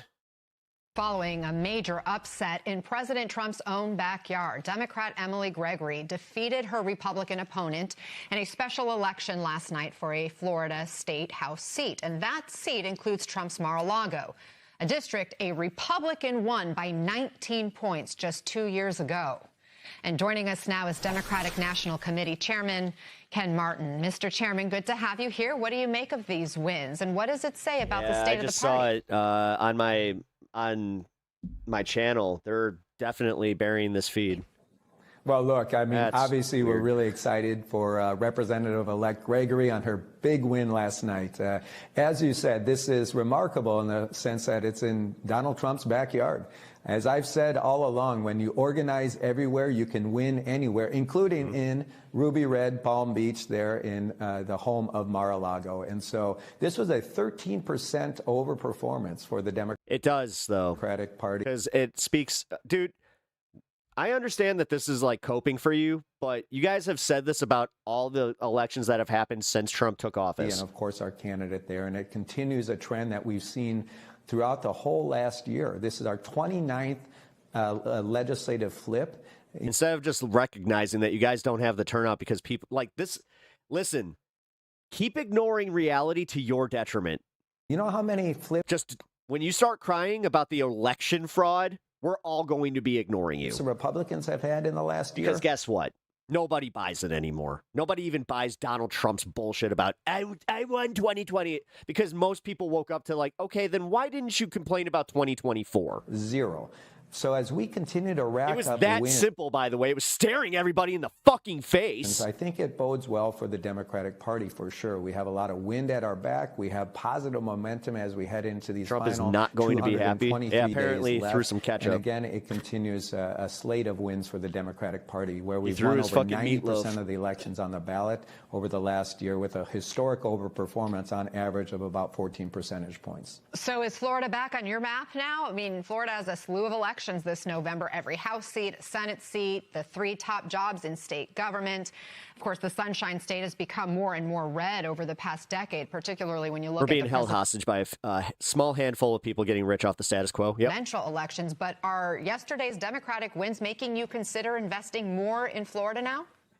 Well, look, I've always said that we have to organize everywhere. We can't be a party that's just focused on a few battleground states at the expense of everywhere else. And of course, Florida Yeah, is because that gonna, worked out great. Become even more important after the next reapportionment, where they will gain electoral votes. Population is shifting down to the south into places like Florida and Texas. And so we have to compete there. We have no other choice. And so we've got great candidates running for governor there. We've got great candidates running for the Senate. Well, they for just figured that congressional out. seats. We are bullish on our chances, given our historic overperformance and wins, that we can expand out the map into places like Florida and Texas and other parts of the country like Mississippi to actually start competing and doing well. So you mentioned it's not just Florida, and I'm thinking about the state seat in Texas that Democrats flipped big time just last month. What is the secret sauce? Has there been a through line in these elections? Yep. Ignore that one too, bud. Yeah, the biggest through line is that our candidates are running for something. They're not just running against Donald Trump. Clearly, Donald Trump is failing with the American people. There's been a huge backlash to Trump and his policies that are not. Huge point about Florida legal immigrants who had the ability to vote as well as trans people were run the hell off and now can't vote for Democrats. If only the D's attempted to protect their Actually voters. improving people's lives or making their lives more affordable, while he's focused on everything but. Our Democratic candidates are actually offering a positive vision about what they would do if they were put in power to actually make people's lives more affordable. And that's the through line. All of our candidates, from Emily Gregory to Taylor Remmett to James Malone to Abigail Spanberger, Mikey Sherrill, Zoran Mamdani, all of them ran on a positive message on how they were going to actually make people's lives more affordable and make sure people have an opportunity to get ahead instead of just getting by. And hey, you know what? Zoran Mamdani bringing a little bit of that socialism into the populist movement is not a bad thing. Like I said, guys, we have to do this. We do have to handle this incrementally. We cannot do this thing where we need the revolution tomorrow. Okay? there's deep economic. That's one thing that I'm going to constantly preach here, where it's just like stop. Stop. I understand, and I don't necessarily disagree that we need to change all of this and all of it. We need to see it, but maybe just kind of small changes first. In this country. And Donald Trump just hit an all-time low. Only 29% of Americans right now believe that he's handling the economy well. He's hit an all-time low as it relates to his approval ratings and his job approvals. The reality is he's the most unpopular president heading into his midterm election in the history of this country. Everyone wants the revolution, but no one wants to do the dishes. Yep. So there's no doubt there's been a backlash out there, but the through line has been that people are responding well to the Democrats' positive message about how we're going to improve their lives. No. And when you talk. And this is why I've been focusing on trying to just get normal people into politics, where it's just like, listen, because like the biggest faux pas that both sides make is literally just being so crazy with this shit that you turn people off of even listening to you because they're just like, oh my God, you're just so obsessed with this. Talk about the. It's literally how, like, I mean, I've had it happen to me. You know, this is why I stopped posting this shit on Facebook for the most part. Economy. I do want to ask you about some of my friends are watching this and they're just like, what? It's like, okay, of course, okay, the Republican National Committee it's been a little nuts, but is sort of waving around how it's outraised the DNC by over $8 million last month. When it comes to cash on hand, the RNC has $109 million compared to the DNC's nearly $16 million. Democrats have more than $17 million in outstanding debt. Looking at the decor you have on the walls, it seems like you live in a sci-fi world. I like sci-fi a lot. You lead the party's fundraising efforts. Those numbers don't look good. What's going on? When you think of term Well, limits, look, we should have mandatory term limits. A record amount of money for the first year of a DNC chair. We raised over $105 million, but we made a big bet. And that bet was we were going to spend money to actually win elections. Oh, and boy, I just had a realization that, elections after elections. An old boy over 90% of the let's see, elections on the ballot we won last year. And so I say this truly. I mean, look, we don't need to outraise the Republicans. That's been true in if you almost can make it all to of 14. these races. Our candidates have been outspent. We just need to have enough money to compete so we can be in the ring and fight back. And the reality, that's what we've been doing. And so, you know, look, the number that matters to me is, do we have the money to compete? And the answer is yes, because that's what we've been doing going to the vet, all actually, this last year. in a little bit. DNC Chairman Ken Martin, thank you for joining us. We appreciate your Get time. a checkup. He has a little skin tag they has to have removed, and then he's got his rabies and all them vaccines. All right. What do we got here? I forgot what I pulled up. Oh, right. Okay, so breaking Iran's Islamic Revolutionary Guard, the IRGC, claims to have struck a U.S. Navy FA-18 Super Hornet fighter jet near Chandahar, southeast Iran. They claim the jet was severely damaged and crashed into the Indian Ocean. The video allegedly shows the jet and the missile impact. Thus far, no word from CENTCOM, the Pentagon, or any Western media. This is why, again, but this is the problem with Twitch is we can't, or Twitter, we can't independently verify. So, I mean, this is crazy though. Let's see. And then it goes up. Boom. Damn. I think this is right now totally obliterated. That's why I said earlier, the cruelty is the point. all right. Also breaking, Caroline Leavitt just claimed that the Democrats want the TSA chaos because it distracts from Trump's success in totally obliterating the Iranian regime. Absolute gaslighting. Trust me, as a Democrat, I don't want anything more than Trump's overwhelming failures in Iran to be used as a political weapon to make sure no one is ever elected as president again who is this idiotic. Hey, you know what? I'm with him on that. Earlier, the cruelty is the point. They want this chaos. They want to distract, I think, from the success of our military overseas right now, totally obliterating the Iranian regime. And it's very unfortunate. That's why I said earlier, the cruelty is the point. They want this chaos. They want to distract, I think, from the success of our military overseas right now, totally obliterating. God, can she just have this kid so we don't have to see her stupid fucking face? God, I hate her. I really do. There are certain people on this fucking, like, on this earth that I'm just so over, and she's one of them.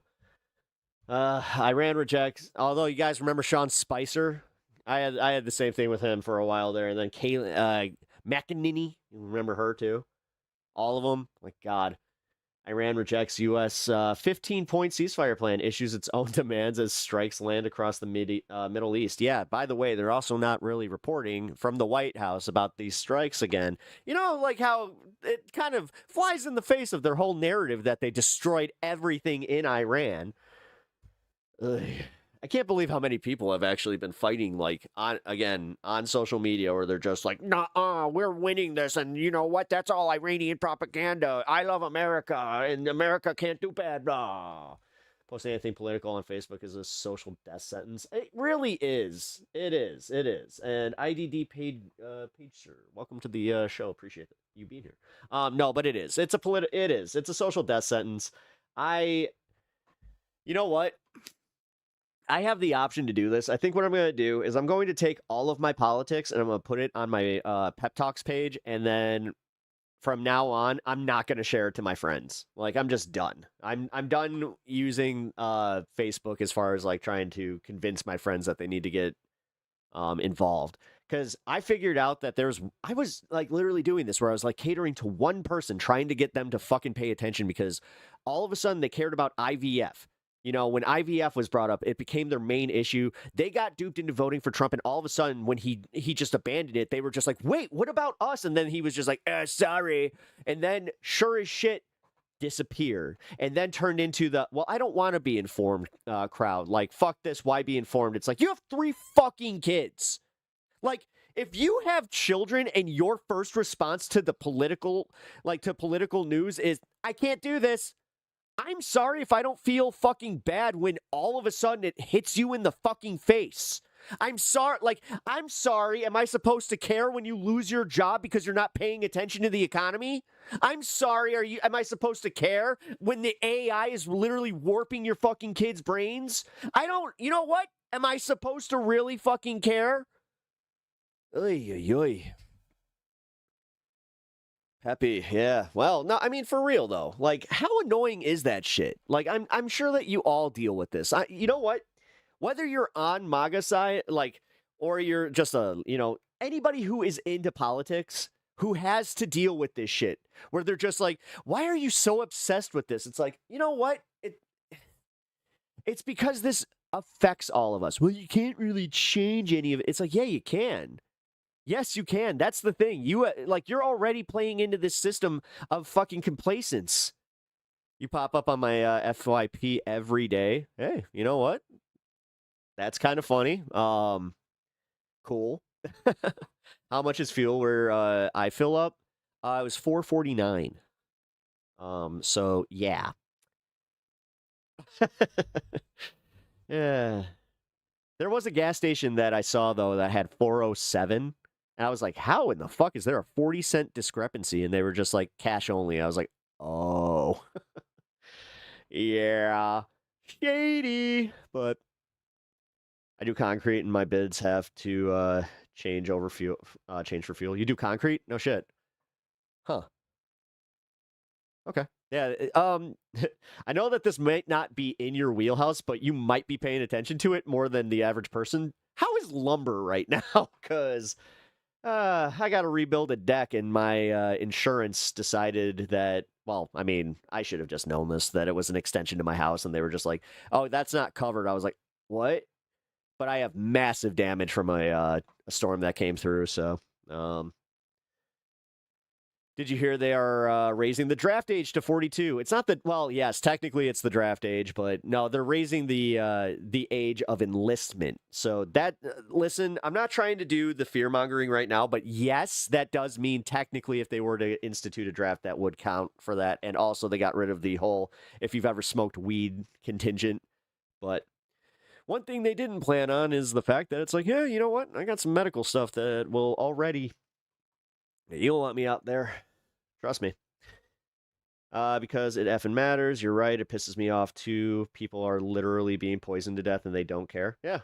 Yeah. No, and, like, then, of course, it's always, like, the vaccine or whatever the fuck. Like, they don't look at the fact that, number one, if it was the vaccine that's causing this increase in cancer, it would be happening way later in life. That's just not how it works. What is causing this cancer was picked up in our childhoods. And like then it's been, throughout our lives. So I would argue the food and the pesticides in the food. But no, Monsanto can't ever be held to account. Monsanto has literally been the fucking demon that has been causing all of this. And again, half the fucking country doesn't even know who Monsanto is. But yes, pesticides is what's doing it. It's pretty fucking obvious. And microplastics, BPA, yeah. No, dude, we're being poisoned by everything. But again, it's too, like, you want the easy one where it's just like, it's the vaccines. Then explain what, like, if you get cancer and you're unvaccinated, then what is it? God. And that's the thing. You know what's really fucked up? I've seen some of these assholes in a cancer ward. Not fucking putting together that they're just like, yeah, I have a feeling that, seeing these young people come in here has to do with the vaccine. It's just like, dude, you're here. Where'd you get your fucking cancer? The asbestos? Like, Jesus fucking Christ. I'm trans. I have disabilities, both mental and physical. I like sight and other things. So the draft. Oh, my sight is shit. Go to Home Depot. I live in Minnesota after ice raids. Takes forever to get in and out. Well, again, because I live in Chicago, like, we have lumber yards. Like, I'm not sure if people know that, but we have, like, a lot of lumber yards all around Chicago. So you can just go directly to the source. The fact that Nestle is still open for business tells you that no one will be held accountable for the awful things that the companies do, still open and affecting our lives. Yeah, absolutely. Don't worry, just take some ivermectin and it'll magically goes away. Peak sarcasm. Dude, the fact is, like, I started bringing this up to people where I'm like, you understand that it's not just like horse paste, like, or just horse medicine. It is literally a deworming agent that you give to your dogs. It's called, like, if you give your dog Frontline or like, what's the other one? Something Heartgard or whatever. Same shit. Heartgard's different. My bad. No, Heartgard. No, it is Heartgard. Aha. Yeah, it's literally it's fucking ivermectin. It's like, okay, so are you, why? And why is ivermectin the magic? Like, I thought Pfizer was the bad guy. Ivermectin, in its main form, is produced by Pfizer. So, wait a minute.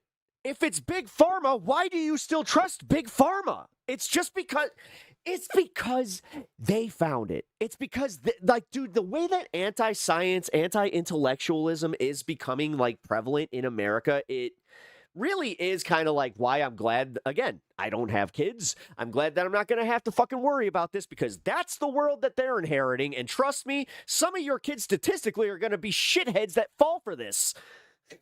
I'm sorry. Ice raids are a fucking necessity. That's odd because you know what? Hydrohybrid. What do you think about the current estimate from the White House that we have 2,100 sleeper cells in America? Kind of like ICE didn't really do it. Like if they know about these sleeper cells, then why isn't ICE out there doing something about it? It's almost like it's bullshit. Huh. Interesting. Pep, you're using logic, man. Yeah, can't do that, man. Don't be using logic, man. Iranian leaders have rejected a ceasefire proposal that was put forth by the Trump administration. By the way, this is my local station. Instead, Iran has issued its own counterproposal, and sources are telling CNN that Iranians would rather negotiate with Vice President J.D. Vance and not President Trump. Meanwhile, that country continues to launch strikes on Israel, and the president is sending more. That's funny too, because there is news that J.D. Vance is kind of like behind the scenes talking about 25th Amendment stuff. Troops to the region. Ed O'Keefe has this wrap up. Wonder if there's any truth to that, but we'll Even see. as Iran continues All to launch alleged. missiles towards Israel and other Gulf nations. We're in negotiations right now. Dude, yeah, and by the way, I got a gift, great big gift. Can't say what it was. President Trump claimed the regime is so near defeat, it has no choice but to negotiate an end to the war. We killed all their leadership. No, you and didn't. then they met to choose new leaders, and we killed all of them. No, you didn't. You didn't. But that's just a fucking blatant lie. And now we have a new group. What makes you trust them? Do you think I trust them? I don't trust them. Well, then why bother talking to them? Because they're going to make a deal. They're going to make a deal. They're going to make a deal. They're going to make a deal. Did something yesterday that was amazing, actually. The bob and the wave. I'm doing the bob and the wave. Gave us a present, and the present arrived today. It was a very big present. Somebody said it. They were just like, all right, when I was raiding the Odyssey, I used to think there's no way that the Trojans would just let that horse in. There's absolutely no way. It's the most unbelievable part of the entire fucking story. Worth a tremendous amount of money. Isn't it funny to have a fucking really inept leader? And it's the fucking Trojan horse. It's the fucking Trojan horse. It's hilarious. And he's just like, I got a great big gift, and it arrived today. And then nobody in that fucking newsroom went, so you accepted a great big gift. Was it an airplane? Was it a boat? Was it weapons? What was it? To tell you what, I can't say what it was, but it's a great big gift. What that present is? The present. Yeah, I can't say what the present was, but it was a present, and I love presents. It would only say the present involves oil and gas and the Strait of Hormuz. Average gas prices are now nearing $4 a gallon. Holy crap, he's so stupid. I love how we're all getting to that point where it's just like, man, you're not even getting angry. You're just kind of disappointed. Like, oh my God, that's what it is. We're beyond anger. Now we're just disappointed.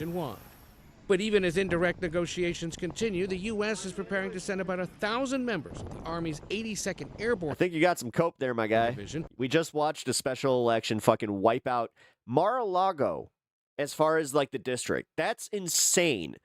That is a ruby red district.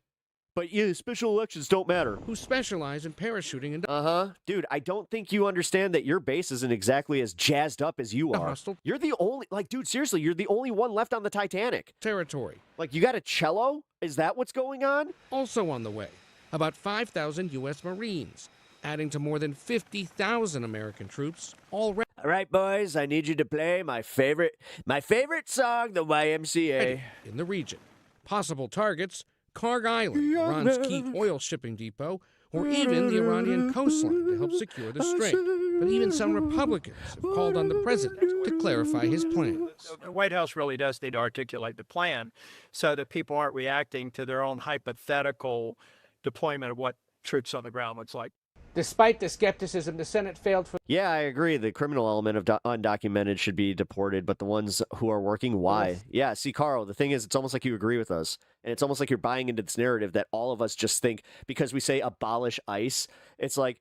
Third time last night to pass a war powers resolution that would have reigned. Number one, we say abolish ICE because it's like we have all lived in a world where ICE didn't exist and we somehow managed this shit In war without a fucking crisis. operations, the 47 to 53 vote split mostly along party lines. The House It's mostly along party lines. is I'm so glad that they pay these assholes what they do to break this news to us. not expected to hold a similar vote. Ed O'Keefe, CBS News, the White House. All right. And David, you just spoke with an Israeli leader. Is Israel on board with the Trying to get through the Iran section. U.S. seeking this diplomatic? So sorry if I didn't lead up to this. Real quick. So this is Iran rejects U.S. peace proposal. Diplomatic source says. It's just I like to do this thing where I get like 3 different sources kind of talking about the same story, and then we kind of discuss. Off ramp? How's my pal Donnie T doing? Not well, buddy. Not well. Gotta say. I mean, when I come out there, I got to do the thing. I got to put on the face. You know, it takes me only a few seconds because I got a little bit of a bronzer. You know, gotta love the bronzer. Keep some in my pocket. Well, Anna, the most important person in Israel who we haven't But I'm more focused on getting my black tiles done. I got the black tiles. Don't you just agree that the black tiles are going to look so much better on the White House? really heard from with my Like, dude, we're at war that he's losing. Like, and it's obvious that he's losing it because, dude, why else would he do this thing where he's just like, we've wiped them out. We've wiped them out entirely. much clarity yet is obviously Prime Minister Netanyahu. It's not totally clear where he stands on this, and It just sucks that we can't trust anything where he anymore stands when it comes to depends, governments. I think, on All of them, by the way. Israel, Iran, and U.S. are all as equally untrustworthy. the substance of any kind of agreement that the Trump administration is proposing to arrive I voted at for Trump in with 2016, and I realized I made a mistake way back when Trump is the epitome of pure stupidity. He thinks the Oval Office is the same as The Apprentice. Yeah. Dude, I appreciate that. I always appreciate somebody that's like, dude, I voted for him, and this guy fucking sucks. Ron. But I did speak to... Yeah, you're not a cultist, and I appreciate that. See, this is why I try to differentiate between, like, the Trump voter and the Trump cultist. Today with a Likud member of the Knesset. Not the same so that is things. Netanyahu's party, because I wanted to get a sense of what the party Hey, some line scary might shit. You know, this is going to sound ridiculous, but maybe. But this Christian conservative that is not a fan of the Republican or Democrats as an independent. What does interesting independent Christian said is it makes a lot of sense that I'm not saying this is true, but he said Donald Trump very well might be the Antichrist. Yes. might be on this question. I'll He fits all the, like, he's literally checking all the play boxes. you a little bit of the interview, and we'll talk about it on the other side. Take a listen. I mean, dude, the head injury one, like, and the fact that now we're looking at, like, his whole, assassination thing, and we're just like, I don't think that was real. If this is how the war ends, then That's how of I course we feel all about want it. this war That's to my end. big If conspiracy right is now like, we I see a think weak that was set up. that is begging for some rope to be saved, and we give them that rope, then that would be a tragedy. The real test will not be will they pause the nuclear weapons program until the end of Trump's term. The real test will be long term. Will we see this threat removed from the table?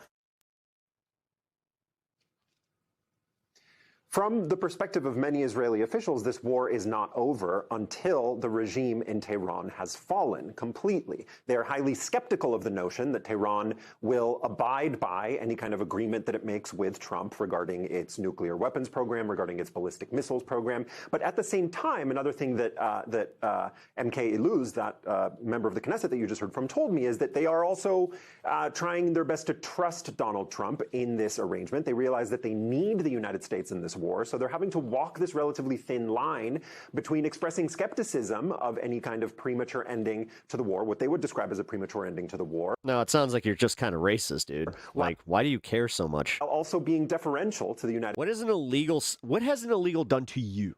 States and to the administration of Like, personally. And how has it ruined your life? Donald Trump, whom they realize, again, they need to achieve what they say they want to achieve in this conflict, Anna.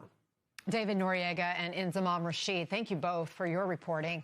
Peter, President Trump says So Israel wants a forever war and for Iran to be, Iran, quote, The thing is, they also don't want it to be Gave us a the big boom because, yeah, they understand that they're very close to it. And, wind patterns don't give a shit about what fucking country you are. present. We played that clip there at the top. He says it involves the oil and gas that goes through the Strait of Hormuz. Actually, Epstein Iran did is affect you. If you care about culture war stuff, you were directly affected by Epstein. letting some non-hostile If you listen to any of the QAnon bullshit, if you listen to just in general, like where we're at today, yeah, tankers it did affect you. get through.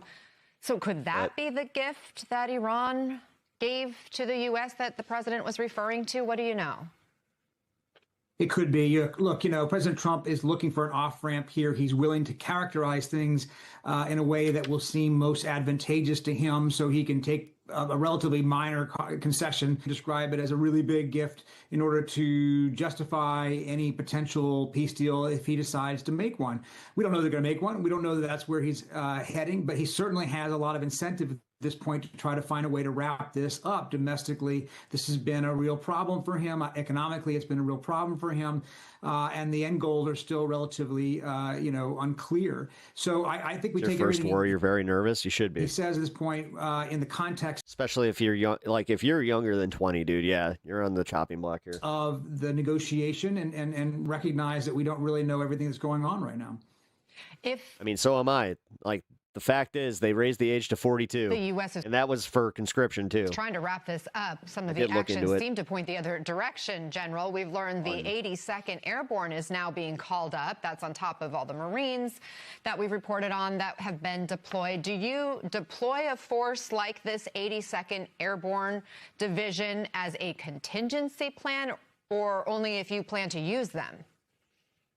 Well, I think the United States is moving in three directions simultaneously. First, obviously, we would like to have a diplomatic settlement. Secondly, the United States is going to continue the air campaign as vigorously as it can, not only against the targets of the missiles and the drones and so forth, but also targets along the Persian Gulf, especially around the Strait of Hormuz. Yeah, So weed the smokers are no longer exempt, I know. air campaign's underway. It's not going to slack off. They're going to that a bitch. intensify it. And if everything else fails, I'm sure there is an option to put ground troops in to seize the islands that are blocking the. Hap, would you want to go to move to Iran? Why? Like, what is it about this where I'm criticizing my country for the way it's handling something, but all of a sudden that means that I want to somehow go to where we are fucking waging war. The exit from the Gulf. Like, dude, get fucked.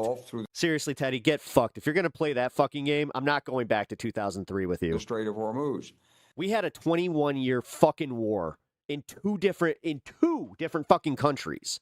We lost billions of dollars. We lost fucking thousands of lives on our side, millions of lives in the Middle East. Shut the fuck up. So, yes. Dude, you are so that's some malleable fucking brain shit right there where you're just like, yeah, you know what? You just want to go. Why don't you just go live in Iran then? This is not just posturing. Get fucked. Seriously. I'm sure there are plans and planning underway and preparations, and probably for a lot more troops than this, Anna. And beyond the strait, beyond the islands, like Hap has lost his chill. Clark Yeah, I Island did. that we've discussed When it comes to that shit, yeah, I did. related to the oil. General, Because the thing is, Teddy, I've kind of come to the realization that you're old enough to know better than that. historically, Iran's terrain has helped protect it, dating back all the way back to Mark Antony and Cleopatra. When you're talking about the mainland, experts believe Iran's I remember when there was a little bit of embarrassment for the right wing lying us into a war in Iraq that was actually completely unnecessary. Now they don't even care. nuclear material. Yeah, you remember that whole thing where like Trump was doing this this weird campaign promise for no new wars. I'm going to be the peace president. Peace president. He even had like little shirts made up for it. Weird. Is hidden deep underground inside its mountain Did he have one of those Trump cards, those limited edition Trump cards ranges. that said the Is same this thing? the sort of thing the 82nd Airborne paratroopers are trained to handle? If we knew the location that we were going after on the nuclear materials, we could. Yeah, and I also have YouTube TOS policy to fucking to kind of cater or to curtail that one. Like honestly, dude, this is my favorite part. You guys are such idiots that you're just like, he has free speech to say it. Dude, I could literally curate this fucking channel right now to make sure I never see any of you fucking assholes. But here you are.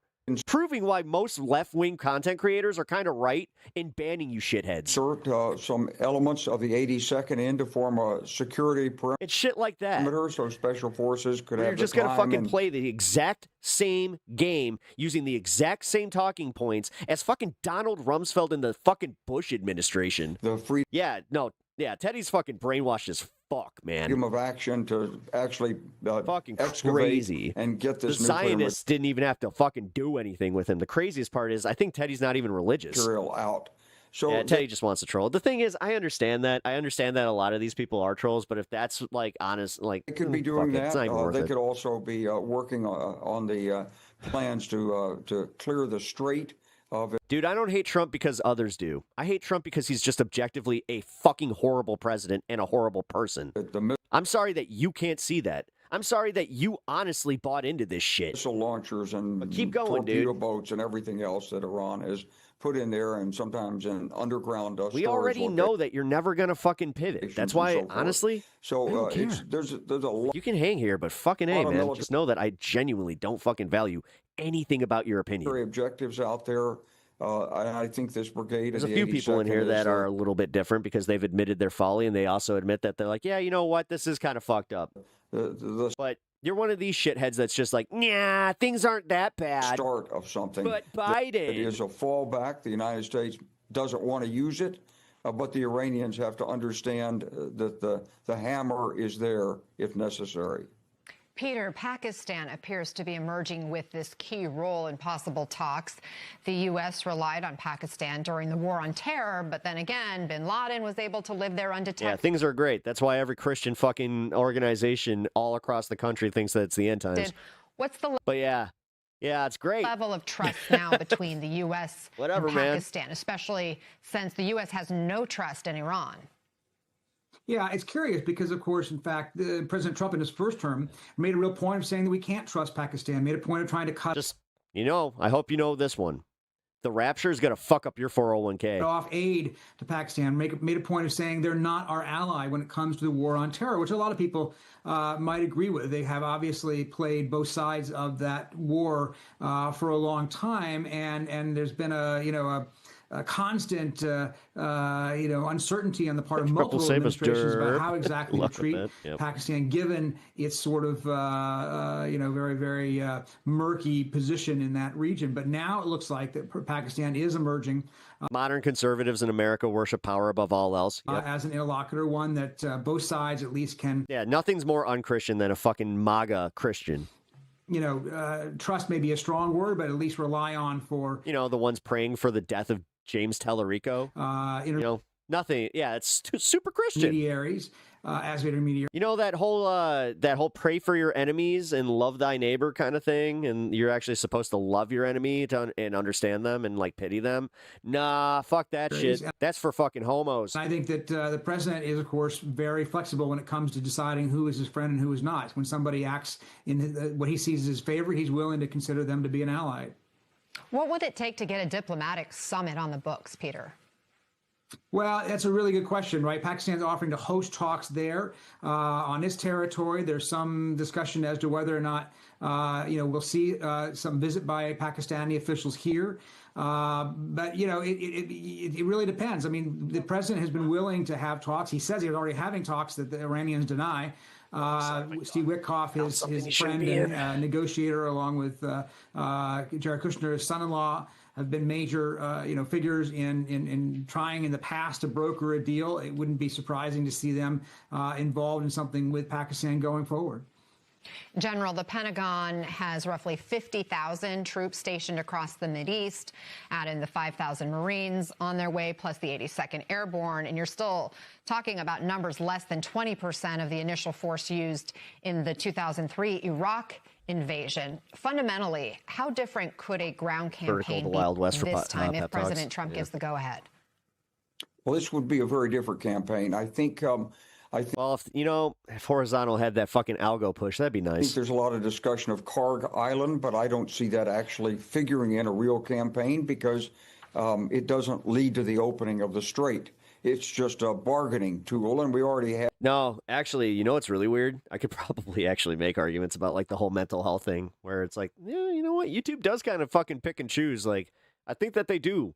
Like, they genuinely set the algorithm to like be like, no, you either have to like be controversial and like get people involved, or we're not gonna fucking reward you at all. Have it under control from the air. So anytime we wanted to take it out, we could take it out and shut off the Iranians, or we can block their ships coming out of the Gulf of If it has to do with who watches shorts first longs. If you're looking at how ground troops would be used, there's a number of islands that are there controlling the strait. One of them is quite I think it should be legal federally at this large. point. It's 85 miles long. It's shaped like a shark. It's pretty easy. Put that map up. But the big alcohol lobby is not going to allow that to happen. And that island is heavily fortified.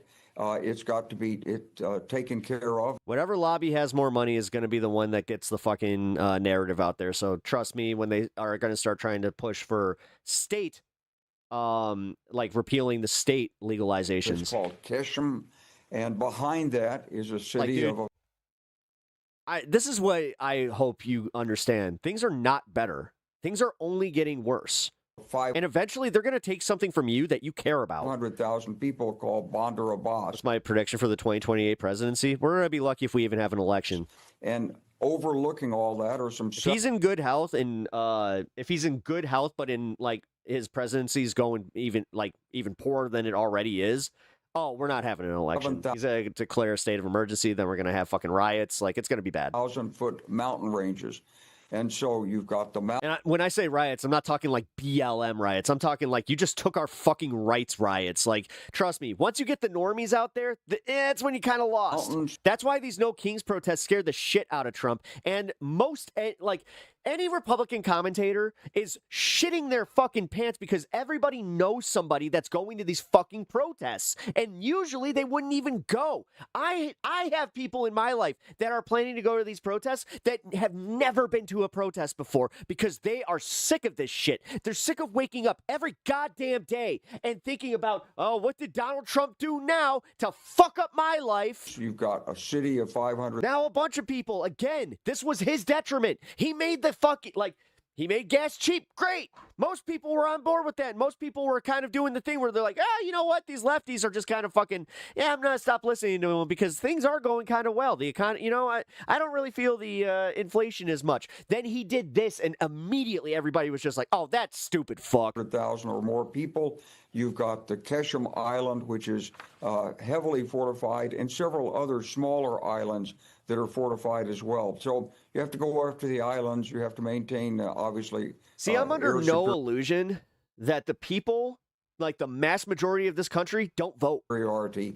You're going to have to dig out tunnels and bunkers and other things in these islands. Oh, yes, another crash out. It wouldn't be an easy fight if it comes to that. It would be tough. Yeah, and we're so lucky to have your insights on how that could come about. Guys, we have some news just in to MS Now, some new reporting from a diplomatic source who's stationed in Iran, who requested anonymity given the sensitivity of these diplomatic discussions that are underway right now around the war in Iran, telling our MS Now contributor Inzamam Rashid that Iran has rejected the U.S. peace proposal and has now set 5 conditions for an end to the war of their own. And Iran's conditions reportedly include immediate end to attacks and assassinations in Iran, establishment of concrete guarantees against future U.S. Are you attacks, running for president? I'll give you my vote. clear determination No, and guaranteed never. payment for war damages, international recognition of Iran. Listen, I'll do this. I'll actually make this commitment. Fucking, and I mean this. If someone like Jon Stewart, who just does not want to do this, but we kind of have to, in order to, like, I don't know, to save this fucking country, and to, like, honestly, like, this is why I would trust a Jon Stewart, is because he does not want to do it. He does not want to become a politician. He doesn't want to be the president. But that's the right man for the job. Iran's authority over the Strait of Hormuz. Or that's the right type of person. Anybody that has aspirations to be president, I automatically, I'm sus on. And an end to the war across all fronts, All right, I'm including coming. for Give me a all second. Iranian proxies in the region. Peter, what's your reaction to this? Well, I mean, that's not surprising. Obviously, they weren't going to simply take President Trump's 15-point plan and say, yes, done, we're all ready to go. It's not an unconditional surrender, as the president has been demanding. And so they've then now set their counterproposal in effect, saying what their conditions are. This is how a negotiation works. What we don't know is whether these are all for the purpose of public posturing and whether there's an actual, middle ground here that can be found or not. And I think that's up in the air. But it's not surprising to see Iran throw its own conditions out there on the table. General Clark knows better than I do. The old saying in the military is the enemy gets a vote. And this is what it's trying to say. Hi.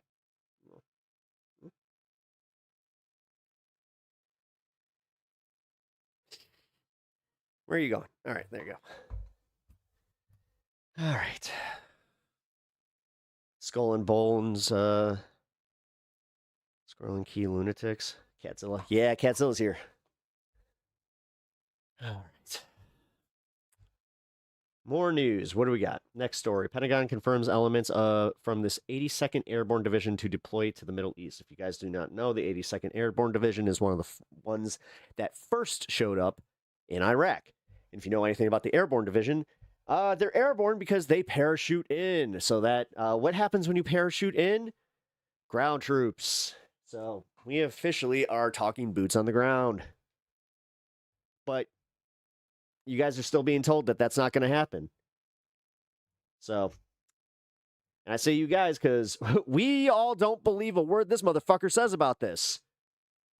And trust me, if you guys think this is going to be over in 8 weeks, you got another thing coming. CNN has learned that around 1,000 U.S. Army paratroops are headed to the Middle East. Now, sources are telling CNN... You got to go to the channel page to see both streams. I know. Soldiers with the Army's 82nd Airborne Division are expected to deploy in the next few days.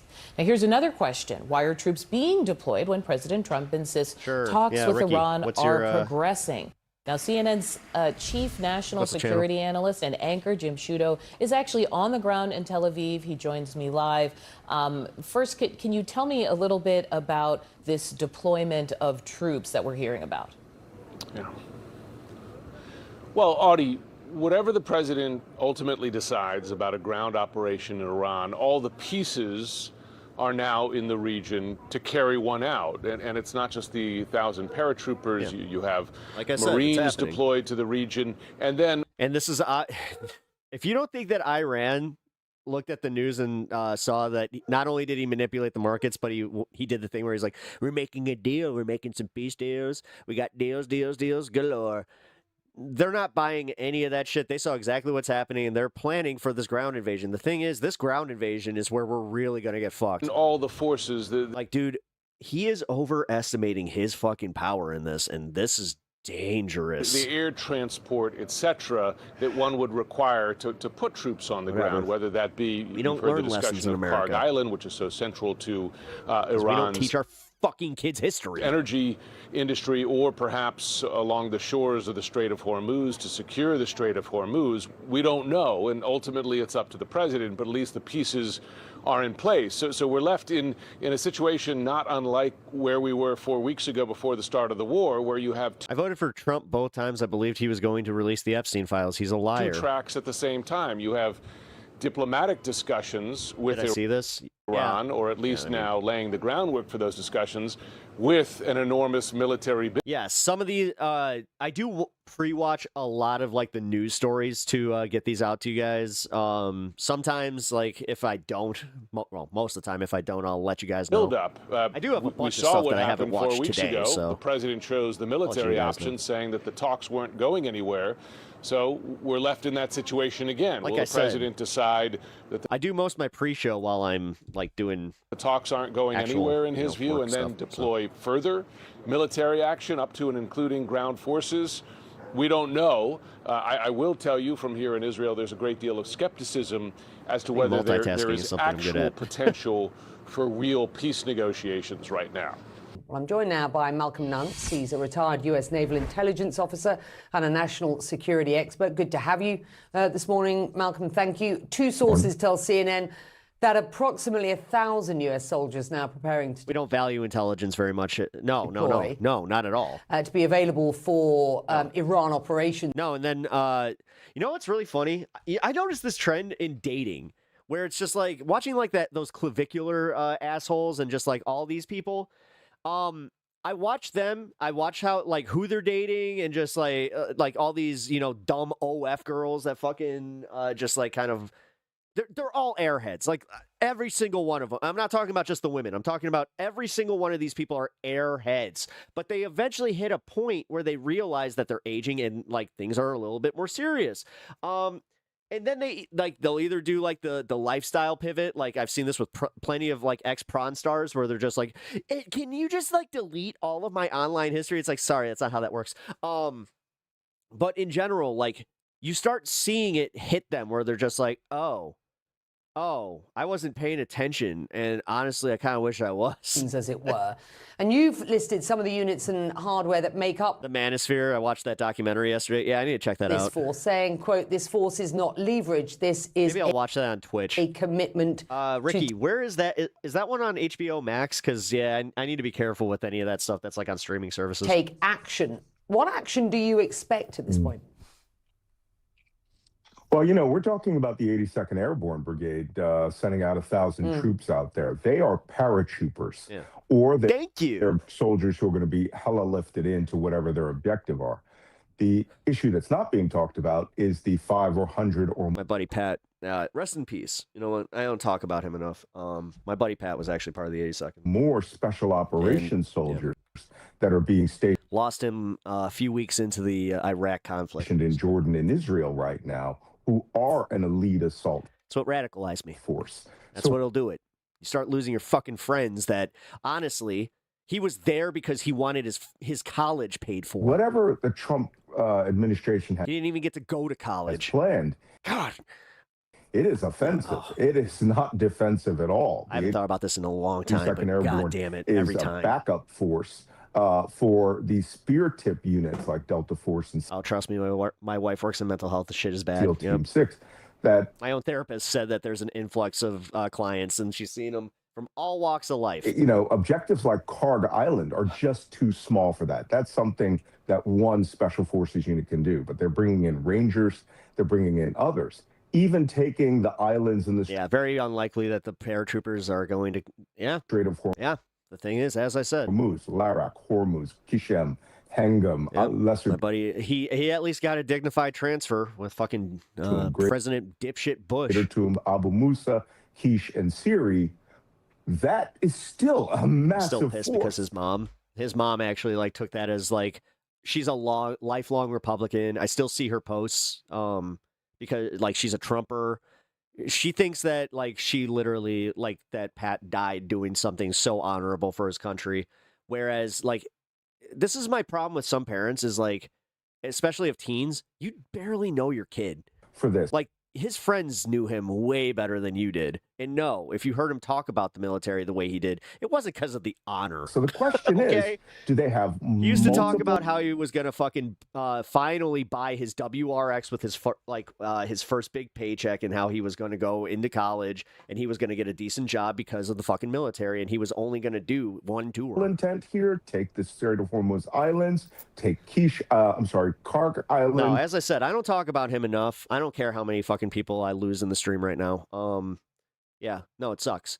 And that's honestly, guys, if you know people in the military, you might experience this now. This is what I would like. This is why I am active in politics. This is why you could, dare I say, call me an activist, because I have felt this, and I don't want people to feel that. I don't want people to live the same reality that I lived that never made sense. And then on top of it, they're getting gaslit by the same motherfuckers that want to use them as cannon fodder. Look at the way that guys like Lindsey Graham talk about, like, oh, say, you need to support your troops. You need to support your troops. You need to support your troops. Sorry, I'm not even trying to do like gay voice. I'm trying to do gay Southern shit politician voice.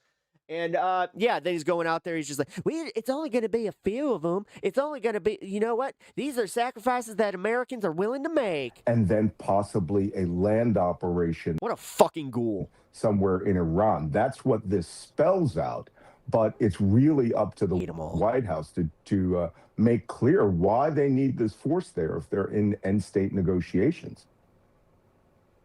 Can you just game plan that for me slightly Fun more. fact, Elon Musk, not sure how serious it is, but he said he was considering buying OF so he can shut down their platform of women selling themselves. Just, I'm really. How about we go back to things where they don't just, get sold to whoever wants to buy? Interest. Why don't we do this thing where we go, no? To learn just no. We should have done that with fucking TikTok too. You very specific. Shouldn't have gone to it should not have gone to a private company. Honestly, it should have been a joint venture between the US government and the fucking Chinese government if it's going to be one government and government. Specifically, what these forces that you not that it would make TikTok any better. I'm just saying, fair's fair. Describe are equipped to do. Mm-hmm.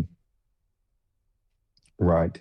Well, first, let's look at the Marines and the Tripoli Amphibious Readiness Group. Fun fact, did you know that all the TSA cuts that fucking Elon made are still impacting us to this day, and that's why the long lines are there? It's not what is happening in the Senate right now, but yeah. That's about 2,500 Marines. Their job is to do a forced landing on hostile Sorry about shores your or loss. islands. Thanks, man. A group like that could be used against, Bandar Ijas, which is a large secondary oil pumping facility for Iran on the Indian Ocean, or to hazard their warships to go through the Strait of Hormuz and launch from ships and do an amphibious landing. No, what they want to do is they want to, number one, the reason that he doesn't mind if gas is expensive is it limits transport. Again, less people will fly because of these long lines. I think this is all the plan, guys. Like, it's dictatorship 101. Limit the ability to travel. On like Larak or Kishem Island, that danger. They have helicopters they can do it with. They have landing craft they can do it with. Or hear me out. We stop worrying about what consenting adults do and make sure little kids don't get trafficked. The thing is, most of the people that are advocating for this are into some weird, sick shit themselves. And it's easy. We have proven that. Look at the fucking Epstein class. Look at the fucking files. And we still listen to these fucks. Narrow channel to attack with. Lindsey Graham is out there, gay as fuck, talking about how he's gonna harm gays. Anti-ship missiles, even if you have heavy. I don't know. How come there hasn't been a dude that that really did something of substance in that one? Air defenses. They could helicopter over the Musandam Peninsula and land on islands like Abu Musa, which belong to the United Arab Emirates. Lesser Tum, Greater Tum. They've been doing an extensive bombing campaign on these islands this week by the U.S. government. By the way, they're not mentioning the civilian losses because, there's a lot. One thing they didn't do was they did not bomb the airstrips, which means that they look at like they're going to use that for future operations. Kishem Island, the one that's shaped like a shark, is much more extensive. It's 53 villages. It requires water from desalinization. That's a massive target. That's something that the Marines themselves may make it. It'd be devastating for them to shut down that platform. As somebody who makes, I don't make a living, but as somebody who wants to make a living doing YouTube, it'd be devastating to lose a platform. So yeah, you know what? Landing, but you could parachute. As much as some of these OF models are just complete shitheads, and it is just kind of like the, oh my God, simps are like... Drop the 82nd Airborne troops there. But that's fraught. Also, like I have many times said here, I don't understand people that pay for it at all. With danger, because whatever, man. You have absolute aerial control. You have to be sure there's no surface-to-air missiles. And you could lose or injure people just jumping out of the airplanes onto that big island. But don't. No, I honestly think it's something more dangerous. They want gooners to be all pent up so they go into the military. To force the Rangers, they could easily take Karg Island. Less education, less gooning, more angst. In a matter of what's that all lead to? An hour. It's a question of keeping it without getting bombarded day and night.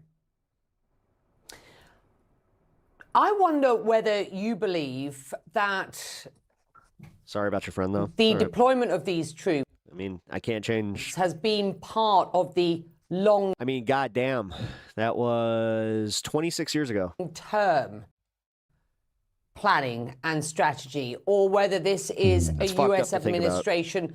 I don't want to say making things up as they go along, because I have no idea, what the thinking has been behind the scenes. But, I wonder whether this is sort of layering on sort of new opportunities that Pete Hegseth wants to be able to provide. I don't think Elon or any tech guy has the ground to stand on as far as social degradation goes. The fact is, he was in the Epstein files, and the funniest part was he didn't just want to get on the island. He didn't get on the island. He was that bad. He was that big of a fucking dork that they wanted nothing to do with him. That's objectively funny. If it wasn't so, I don't know, disgusting and disturbing for Donald Trump at this point. The fact that he was celebrating Christmas with his kids when the first thought he had was, I want to go to one of your dirty parties. You know, but here we are. We're not talking about the Epstein stuff. I'll speak frankly as a former We're talking about this fucking war the exact way that Donald Trump wants us to. Intelligence professional. They're winging this.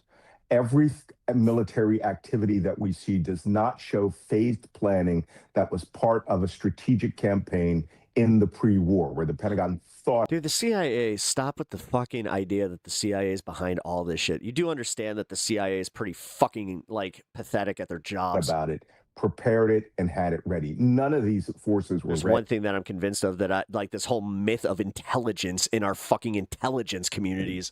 Especially the Marines. I mean, they seem to be an afterthought. I think in response... Question, should snitches get stitches? Yes. To Donald Trump's rhetoric about, Depends, though. Take the Strait of Hormuz. If you're creating a culture of silence based on reporting power, then that's also bullshit. You are not... Like, look at it this way, and this sucks, but it's the same way that, like, certain gangs will terrorize their community, and then they'll just be like culture of silence bullshit, even if it affects the entire community. And then they're all bitching about, well, we got all this crime, and we got, nobody wants to invest here. It's just like, wonder why that is. Seeing the system spool up to take the Strait of Hormuz. There's no taking it. So I mean, honestly, that's where like some of the cartel shit, and this is where, honestly, if Trump actually did something about that, I might be able to say, yeah, hey, he did go after the criminal element, but he hasn't. As long as Iran... He didn't go after the fucking Latin kings. He went after the Home Depot crowd. ...can deny the sea, which they could do with an anti-ship missile launched 300 miles away. This is going to be a... Gotta say, man, I've wondered that. Like, one of the first things that I saw was ICE in L.A., and then I saw the gang members just fucking taunting the shit out of the ICE agents. Guess who didn't get locked up? Very hard nut to crack. Worse, Becky, once the fighting starts... Are they actually going after the dangerous criminal elements? No. No one is moving any ships. There's no chance. Pro-Israel? Bye. Anyone's going to insure a vessel that's going to go when there is massive fighting in the Strait of Hormuz. Listen, I am all for having dissenting opinions in here and having some right-wingers and all that, but if you're just blatantly pro-Israel, get fucked. I've got reporting that says that key regional partner Saudi Arabia certainly wants Iran's missile capabilities sort of closed out, degraded before this war ends. So they've said to me very specifically they don't want civilian infrastructure targeted. The Wall Street Journal reports that Gulf allies, including the UAE, where I am, are considering joining this fight because they've been so You watch Invincible? Hell yeah. relentlessly targeted in Iran's retaliation So Reddit. strikes or attacks. I mean, they You guys got a lot of fun coming up, but they've changed a few things, so I'm interested to see where they go with it. call them reckless and unprovoked. There is no suggestion as of yet that the UAE or the Saudis are prepared to jump in panel for the comic, though, in the first season. It's crazy how they did that. offensively in this fight and join, the US here. But I wonder what a coalition would look like and achieve, and just how much degradation do you believe of Iran's military capabilities we've seen to date to ensure long-term stability in the region where I am? Well, a coalition is not hard to put together. I mean, the GCC already has its informal networks for the militaries. The UAE would probably work with the United States in recovering an island that was stolen from them, Abu Musa Island. The Iranians just summarily took that some 20 or some odd years ago. The Saudis, on the other hand, have a big armed force, but the key component of that is using coded language to call me a racist is kind of fucking crazy. Using their air power to provide cover and defense for U.S. forces and other forces in the... Also, I think it's a little racist to say that all whites are racist. That are coming along and seizing. It's almost like you admit that there's some everybody... Listen, I'm one of these guys that I do believe that everybody has a little bit of racism in them. It's whether or not you use it to hate people. And like, if you just use that as your mental block to be like, I should never try to understand where they're coming from, their culture, or any of it. These literal islands. As far as because honestly, I've experienced racism just like that. degrading Like that Iran's shit. ballistic missile capability, let's all be. I did it a Mexican girl that like her entire family, minus her mom, they did not really like me because she had like 4 brothers and Realistic her here, dad was okay? specifically just like, you yeah, cannot you're not just dating a say gringo. it and it's done. If it's going to be a question of degrading it and before we declare the war over, we're going to be here a year because It was those wild to me. missiles can be hidden. It's They're the first time I ever experienced that. We haven't even gotten it. That also woke my ass up, where I'm just like, The oh, large number of short-range ballistic missiles that they have, and we could hunt them for. Oh, yeah, my sister actually is divorced from a black dude, and you know what? Some of the shit that I heard come out of his mouth, holy fuck. Some time to come, just as we did in Iraq. But now you're talking an extended period of strife. The Gulf, Strait of Hormuz not opening, and quite possibly even worse, bringing the Houthi rebels a fucking into this, monolith, dude. and they open this war to, and attack Saudi Arabia from the west and close the Bab el-Mandab waterway. All right. Kenneth Katzman is a senior fellow at the Soufan Center, an organization focused on global security challenges. Kenneth, you're joining us from Washington, D.C. I want your view on the Rumble is definitely more independent. Dude, I'm not going to try and build an audience on Rumble. Stop. current U.S. military buildup. Just fell off my lap. So there are already some 50,000 U.S. military personnel in the region. There are the aircraft carriers, the bases, the planes, etc. They've all been in action over the last 3.5 weeks. Oh, hey, but on top of that, the close to the U.S. 420. is Hell currently yeah. sending 4,000 to 5,000 U.S. Marines, and we have reason to believe about 3,000 paratroopers from the 82nd Airborne. What is that for? Well, thank you for having me, Cyril.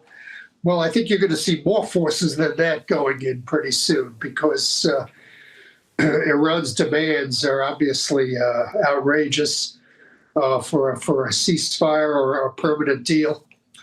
And obviously, Mr. Trump has to open the Strait of Hormuz. If Iran continues to refuse to allow free passage for all ships, not just ships of countries that they're These are guys that I'm glad. It's like, all right. friendly. But I'm glad he's feeling this, but also, fuck you. Like, can this generation just fucking hit the pine box already?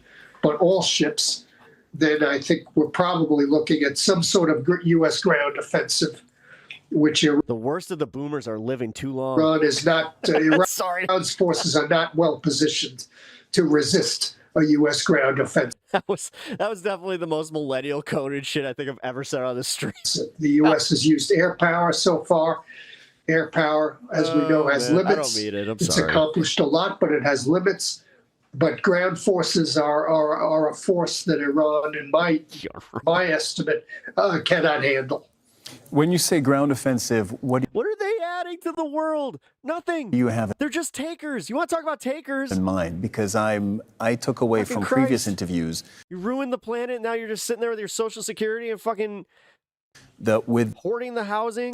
with 4,000 or 5,000 Marines and maybe 3,000 paratroopers, you certainly can't do a large-scale invasion of Fucking Agnes already. Come on. Iran. What you can do at best with that level of force being deployed is Hey, Rebecca, by a the limited, way. What up? geographically limited. Oh God, I just realized I haven't. Holy shit! Sorry guys, I missed a whole bunch of chats. I froze my chat by accident. Hey Rebecca, what's up? Rowdy, welcome back. I think you took off, right? It's not their fault that they were also lied to. But is you wrong? ground operation, That's so, such as wow. taking I'm Harg getting a lot more Island agreement than I thought. or another one of the small Iranian islands in the Gulf, or a small stretch of their coastline. All of this shit right here. All of this shit. The news loves this shit. All of them. All of them. All of them are ghouls. Well, I agree with Thank you for the that. $1.99. I think that's appreciate probably that. enough to Stuffleton. seize the port of Bandar Abbas, too, Trump makes Biden look like Albert Einstein. which is a city. It's inhabited. It depends. If the Iranian people, Here, you guys.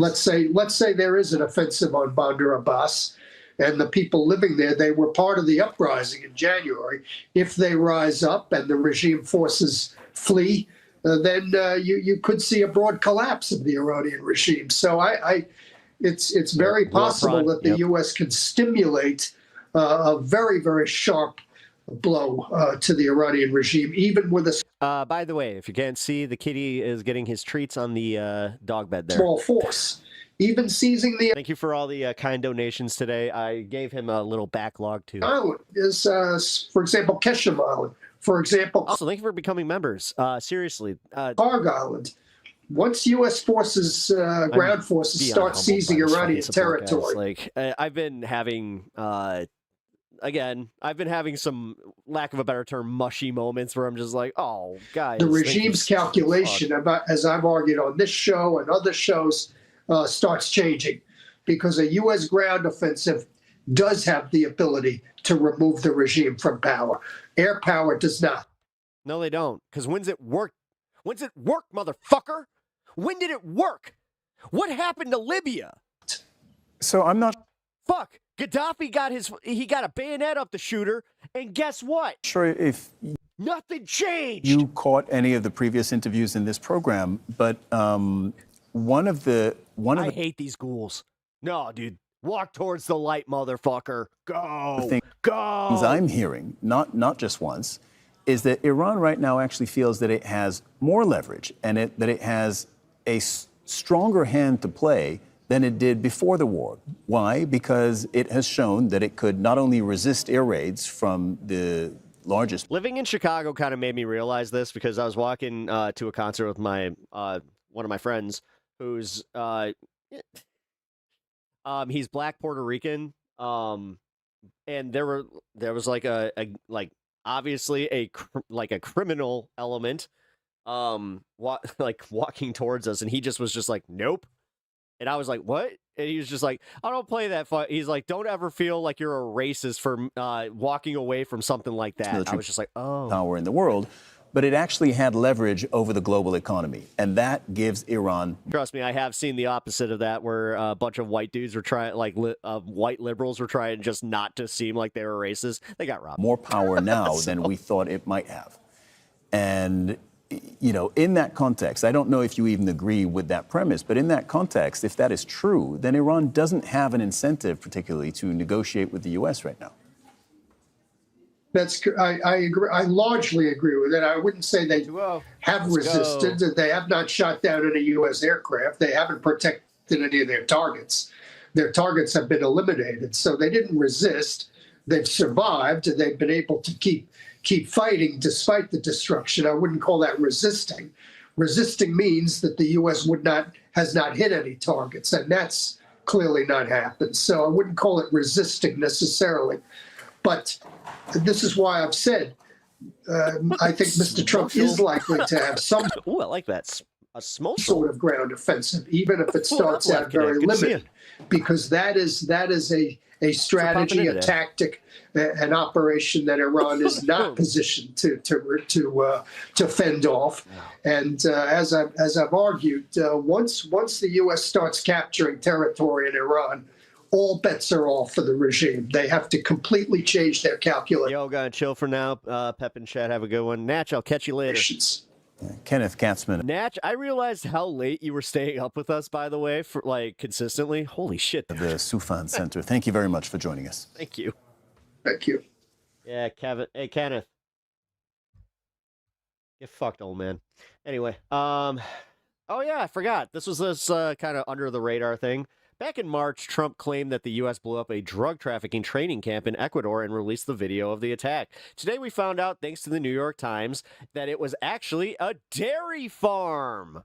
The U.S. government stated, at the request of Ecuador, the Department of War executed targeted actions to advance our shared objective of dismantling narco-terrorism networks. The operation demonstrates the power of coordinated action and sends a clear message. Narco-terrorist networks will not find refuge in our hemisphere. I am so fucking embarrassed to be American right now. A dairy farm and a school, horrible. A dairy farm probably with a whole lot of drugs there. Days without being a national embarrassment, 0. This is criminal and disgraceful. I wonder how many kegs of beer Pete Hegseth chugged before he decided that a dairy farm was the biggest national security threat to America since Pearl Harbor. Oh, God. Why am I not surprised? Because that's where we're at right now. All right, so in response to all this, we have Democratic leadership doing something. Now, this is where I haven't watched this. So we're going in fresh. If I start screaming, it's because, holy shit, I am not here for what the Democratic leadership is saying. Waiting in record-breaking lines, ICE is brutalizing our communities. Talking to the goddamn mic! Families are being forced to make difficult financial decisions on whether they pay for groceries or gas or medications. And now the Trump administration is reportedly asking for $200 billion. I'm literally hearing somebody type over this guy. I thought that was in my room here. I was like, what is that? Spend a dime to bring down costs for healthcare here at home. All wars while we negotiate common sense reforms to ICE.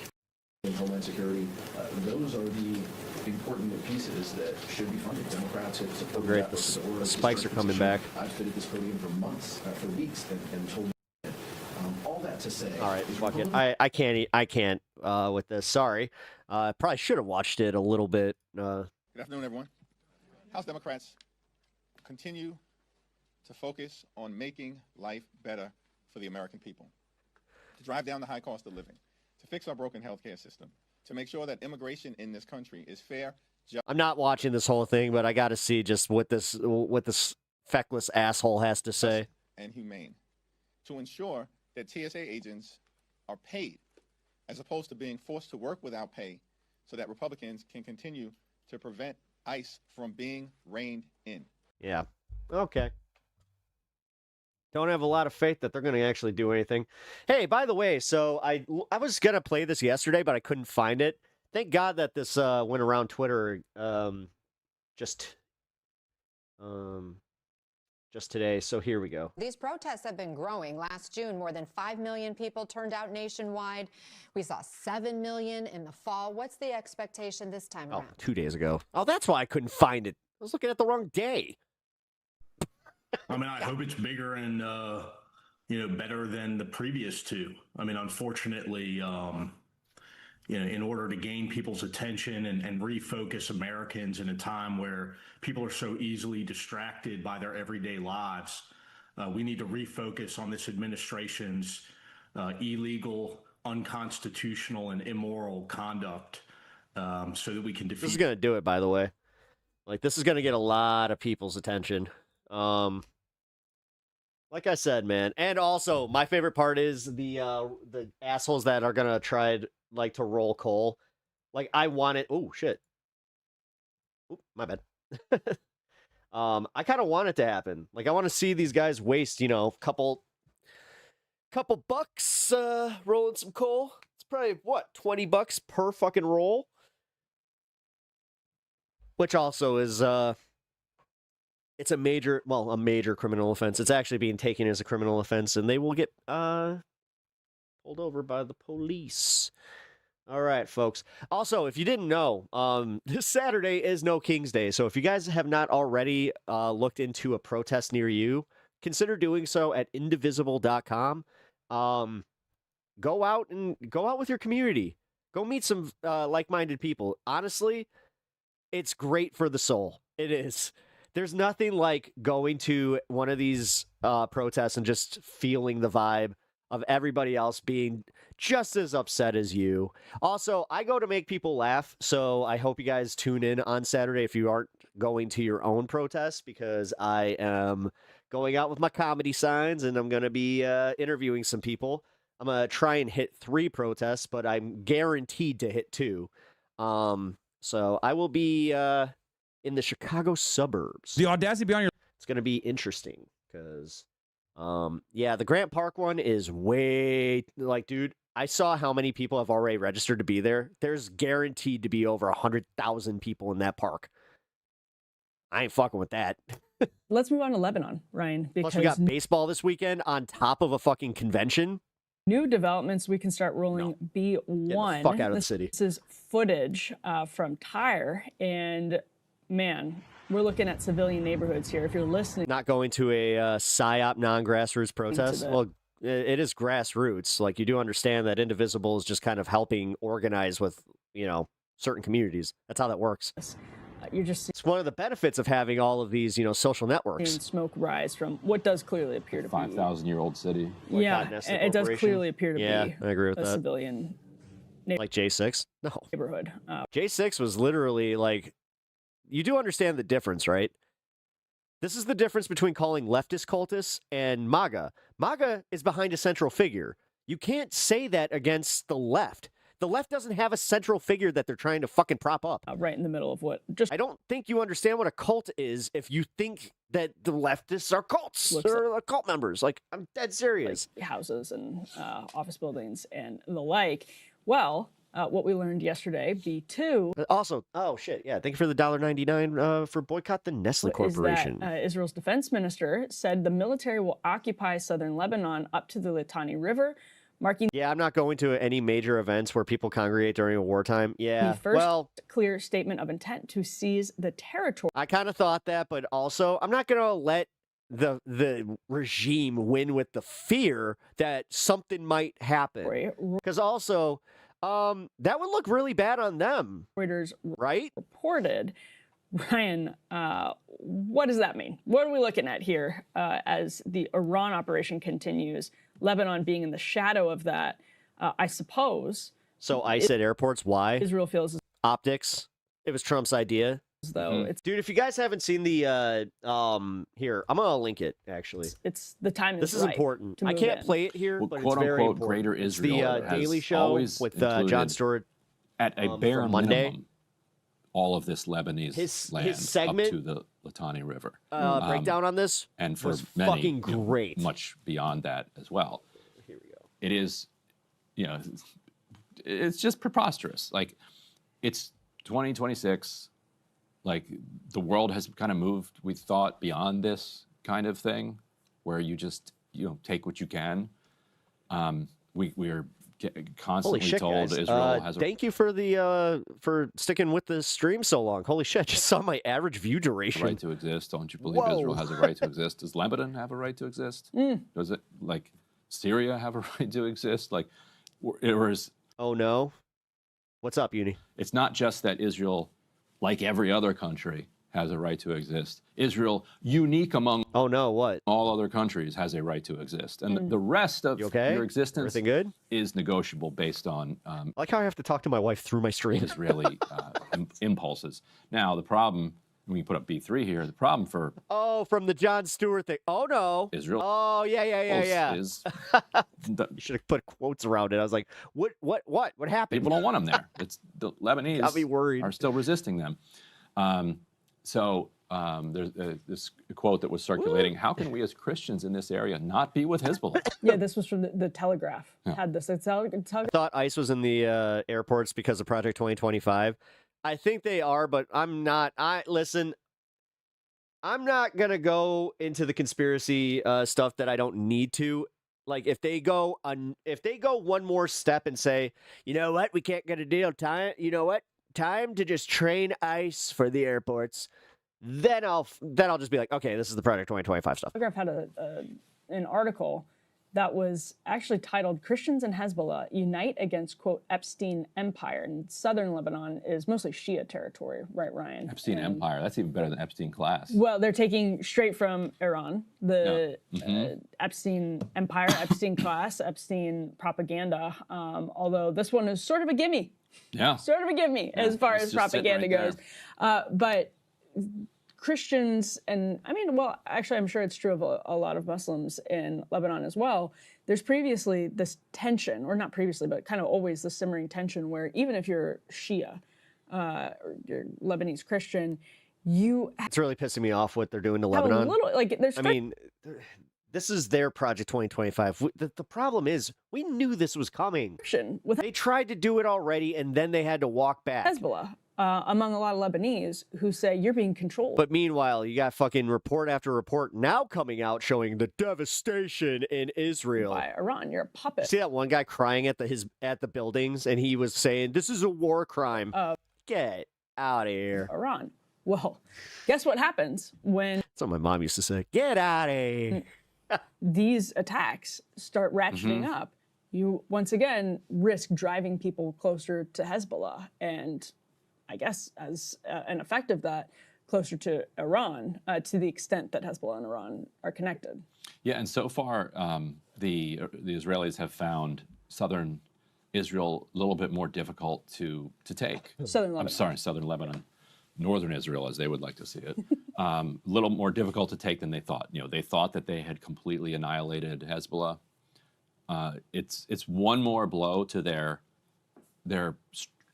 strategic approach that suggests that they're just one round that's of kinda bombing, reductive, one Ricky, round of but- assassinations away from a paradise of peace in which they are able to just seize respectfully other disagree. countries' territory and just keep it indefinitely. Turns out people are pretty attached to the land that they've been living on for many thousands of years, and so that's going to be a problem for them because they've so far not been able to dislodge Hezbollah. And Ryan, there's this Haaretz report that we want to talk about as well before the starvation case. So the headline from Haaretz says Palestinian miner who died in an Israeli prison was, quote, There are assholes everywhere. Yeah. likely starved, but the case was closed. This just happened yesterday. Yeah, and I wanted to highlight this because Jasper Nathaniel Yeah, it's kind of like how I love my city, but I can also acknowledge that it's like, yeah, you know what? There's some assholes out there right now. Had written about this boy who was in prison. God. Oh, this weekend's going to suck. In detention, not charged with anything, and his roommate. I just realized that I'm like looking forward to getting out of this. I'm Was just like, no, I don't the want to be American around any of it. child who Jasper had been reporting on relentlessly to get him, and eventually got him released. He was accused of throwing stones, if you remember that kid's case. And that kid is now free, but he told Jasper the story of his roommate who was in horrific condition and died in prison without ever being charged. Why does he have such a dry delivery when he has such interesting things to say? Any explanation of why he was even in prison. And now this judge has said that likely is what happened. And reading what happened to this boy in prison, I think we shouldn't let his life pass without recognition of it. So Muhammad Ibrahim was the 16-year-old American that was with him. We can put this next element up on the screen. This is 17-year-old Walid Ahmad, who was his kind of cellmate. And so he writes here, one of his cellmates, 17-year-old Walid Ahmad, whom he quickly grew close to, was visibly sicker and weaker than the others when Muhammad arrived. Skin and bones, Muhammad told me. He had severe diarrhea, couldn't keep food down, and shivered constantly.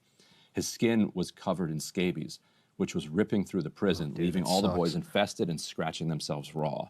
The boys worried about Walid, begged the guards to let him see a doctor. They refused. On March 22nd, 12 days after Muhammad arrived at the prison, Walid collapsed during their daily trip outside the cell, falling face first and splitting open the bridge of his nose. A pool of blood formed around him. The boys rushed to help and were pepper sprayed. Boys went to help this boy who'd fallen on his face and were pepper sprayed, which means Walid, with whatever consciousness he still had left, was also pepper sprayed. He goes on, a pool of blood formed around him. Muhammad said Walid remained conscious for about 2 minutes, looking around, scared, before losing consciousness again. A guard then arrived and dragged Walid's motionless body across the floor by his hair. So this is they saw a 17-year-old child fucking disgusting. Smash his face on the pavement due to Don't call him a child. I don't like infantilizing teens either. And like I understand it, like with the Epstein stuff out there, but 17, you're literally a year away from being called a young man. Like you can call me young man. Nutrition that they were forcing on him, pepper sprayed him, and then dragged him away by his hair. And then, so Jasper goes on, if we can put the next one up. 4 days later. It's the same as stop calling the way that they say about the Epstein victims that are They are grown-ass women. They still call girls. Like, I hate when they do that shit. The boys learned that Walid, who was never charged with a crime, was dead. And that's actually that's kind of like this program's fault. Like, y'all have kind of gotten me more aware of that, where it's like, yo, have you noticed how society infantilizes women? It's like, we do. We do. This is in the U.S. Muhammad's family heard that a teenage boy had died in Megiddo and spent an entire unbearable day trying to determine whether it was him. Instead, they learned it was a boy from a neighboring town. An Israeli surgeon who observed Walid's autopsy reported that the 17-year-old showed signs of prolonged starvation, extreme weight loss, and muscle wasting, along with untreated colitis and scabies. A prison medical report also revealed that he had complained to the prison about inadequate food since at least December. His body has still not been returned to his family. So that's from Jasper Nathaniel's Substack a while ago. The news now in Haaretz is that a judge is The person basically who was creating confirming the all idea of of this, going somewhere for the that this is creation of all Israel had multiple options, and they were looking at including Argentina. accurate. And according to Haaretz, couldn't they just take New Jersey? Israel is still keeping the body. Remember? Sorry, Bloodstone. that Israel kept bombing Gaza and was Yeah. had refused to move to the next phase of the ceasefire Yeah. because there was one remain of an IDF soldier that they had not been able to find, fuck and is that helping Hamas said they you? weren't looking for. Because Hamas was like, we think he's over there. You control that area. They went weeks without even looking for it because they didn't want that body back because they wanted to continue the attacks. But the point is, no, the priority that they placed on getting those remains back. Setting aside all of the depravity that from Reasonably beginning so. to end here, they still won't even give his body back. And the case was closed. And the judge says, we don't have enough evidence here. It likely looks like he was starved to death, but the autopsy I wouldn't be surprised if they cremated him. is not by this point. definitive enough, so we're going to close the case. I mean, we covered, what was it, just last week? Like, again, the fact that they haven't released his remains to his family is insane. Like, why would you keep remains after something like that? rape case. That Right. was, They it was dropped said, the they rape said there charges. also Yeah. wasn't enough evidence. There was CCTV footage that was, It's almost like they know what they did was a war crime. you watch that, you pretty much know what's going on there. But war crimes, and a crimes, medical it's all, it kind of lost its luster now. I mean, God, can you imagine that before phones, the barbaric times that we somehow still had better codes of conduct? Before we departed this segment, I did want, we can put up B5, I did want to just pay I our don't respects. know. Now I'm just going to read about what happened, with China and Japan and just equate it to what we do here and just be like, yeah, you know what? We're no better. We're no better than either of them. To us. Like, I used to think, like, this is unconscionable. This could never be done in America. Shabbat, drop site. Oh, boy, was I wrong. Colleague who 1 year ago yesterday was assassinated by the Israelis. I remember we were actually on the show together around the time he was killed, and when I left the studio, you think that too? Getting the news that he'd been killed, they targeted him. They put his picture up. They said they were going to kill him. They hunted him. They flew a drone over top of him, dropped an explosive device on him, split his body apart. 23 years old. Yeah, he had his whole life ahead of him. Sorry, guys, my extremely dog's talented barking like a journalist. Man. We collected his stories onto one page that you can go check over at Drop Site. So didn't want that. My neighbor's dog is outside, and my dog is barking at the back door. His anniversary of his assassination to go without Just heard both without of them. remarking on that. Hey, if you like that video, hit the like button. Hey, how come you couldn't get the audio to fucking match up with that? Ugh. Anyway, we're going to keep to the Ryan Grimm thing here. Reporter accuses U.S. blockade of killing Cubans amid blackout. Ryan Grimm, fresh from Cuba, clashed with Newsmax host Rob Schmidt, blaming the U.S. economic blockade intensified by Trump's January 2026 executive order for the island's collapsing power grid and risking lives in hospitals. Schmidt defended the policy as necessary to end Cuba's communist regime, which he said has caused decades of poverty and deaths. Grimm highlighted scenes of desperation from his trip, while the debate exposed deep divides over sanctions, impacts on civilians versus pressure on or for democratic change. Reuters confirms that what I've been saying. The U.S. has been allowing fuel into Cuba private businesses like foreign operated hotels, but barring it from hospitals and other publicly run institutions. I'm sure that New York Times and the Free Press, which produced the entire articles about it, about Hasan Piker's hotel, will do a follow-up now. U.S. is blocking fuel in hospitals. All right, so now we got Hasan responding to this, but I want to watch this part first. Here's the Rob Schmidt, but I'd imagine. I'll be right back. Dropside News reporter Ryan Grimm also traveled to Cuba as well, reporting on all this. He's seen in this photo here.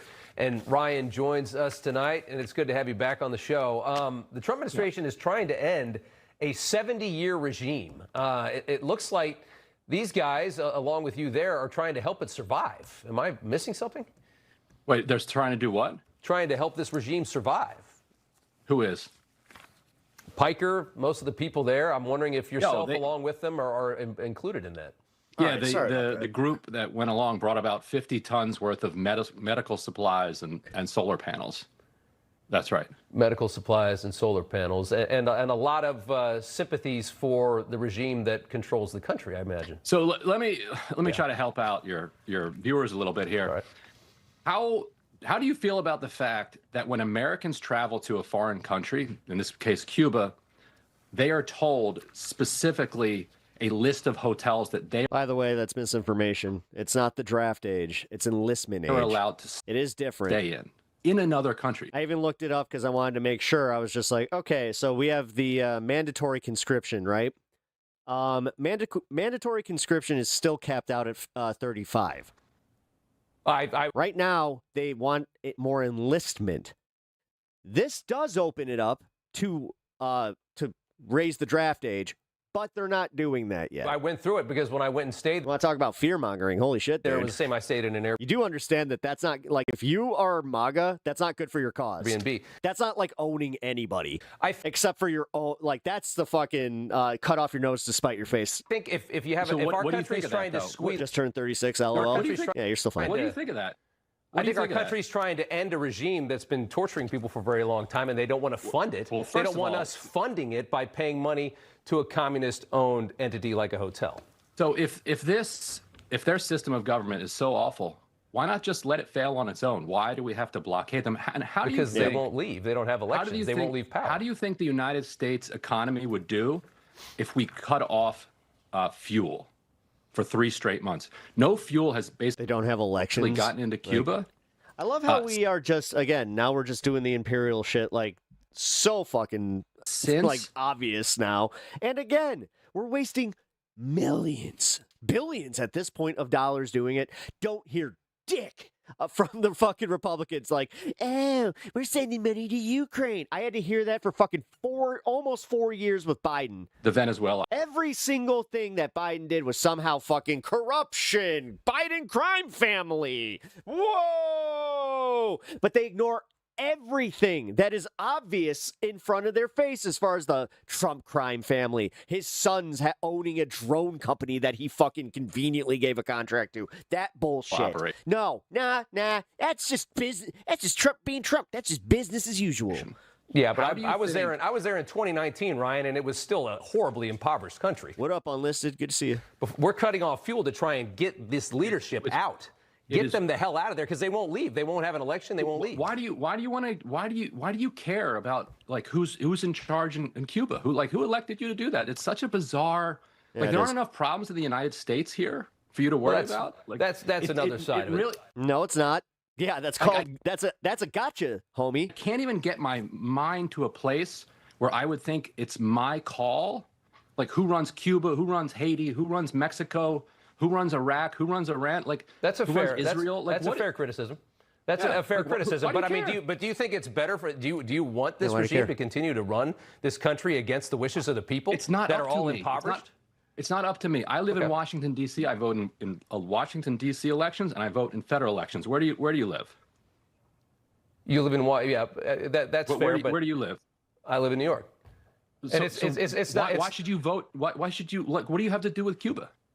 Well, I think the prosperity of that country, that's only 9. They're brown people, and I just want to make sure that they're oppressed the right way. 90 miles away from our border can't be a bad thing. I want another vacation spot. And I'm just saying, what I'm asking you is, then why not let them import oil? Seriously, that's what they mean. Oil. It's fine. It's not America first. Let's put it there. But do you think that regime should be running the Americans country? love the spoil of Why war does it and bother suffering. you No if more Mexico BS. sells oil to Cuba? You live in New York. In what world is it a New Yorker's responsibility to stop Mexico from selling? I used to live in Iran as a white American. I could have told Trump everything that was going to happen. Oil to Cuba. That's okay. Fair criticism right there. My question to you is, why did you travel there? Why did you? If you don't care, why did you travel there to try and support the regime? I'm a journalist, and the United States is literally killing people with Dude, Ryan is owning this asshole. We are killing people. Yeah, he's a journalist. You know, something you know nothing about. I sitting in your New York studio. I toured 2 hospitals. One was a pediatric hospital. Yep. We are making the argument that we need to somehow do regime change there because reasons. We implemented a new rule in February that says that if you're a private business, you can import Jesus oil. Christ, can we just admit that it's a bunch of rich fuckers that want to fucking, they want the opportunity to buy a bunch of land on places that they couldn't before? So the hotel where we were required to stay is allowed by the United States government to have fuel. Hospitals, because they have a publicly run healthcare system, are not. Just got a headline. Conservative American who claimed 2020 election was rigged against Trump convicted of election fraud. Allowed to have Okay, you said that to me. fuel. I heard a lot of wanna people look at that complaining one. that the hotel still had power, but the hospitals didn't. Not understanding, apparently, that it is a U.S. I do understand rule. that Cuban cigars are part of the embargo. Like Trump could we had the ability to legally buy Cuban cigars while Obama was in office for a few years there. That blocks the hospitals from getting Know fuel. how I know toured the that? pediatric hospital. You know what the nurses and doctors there told me?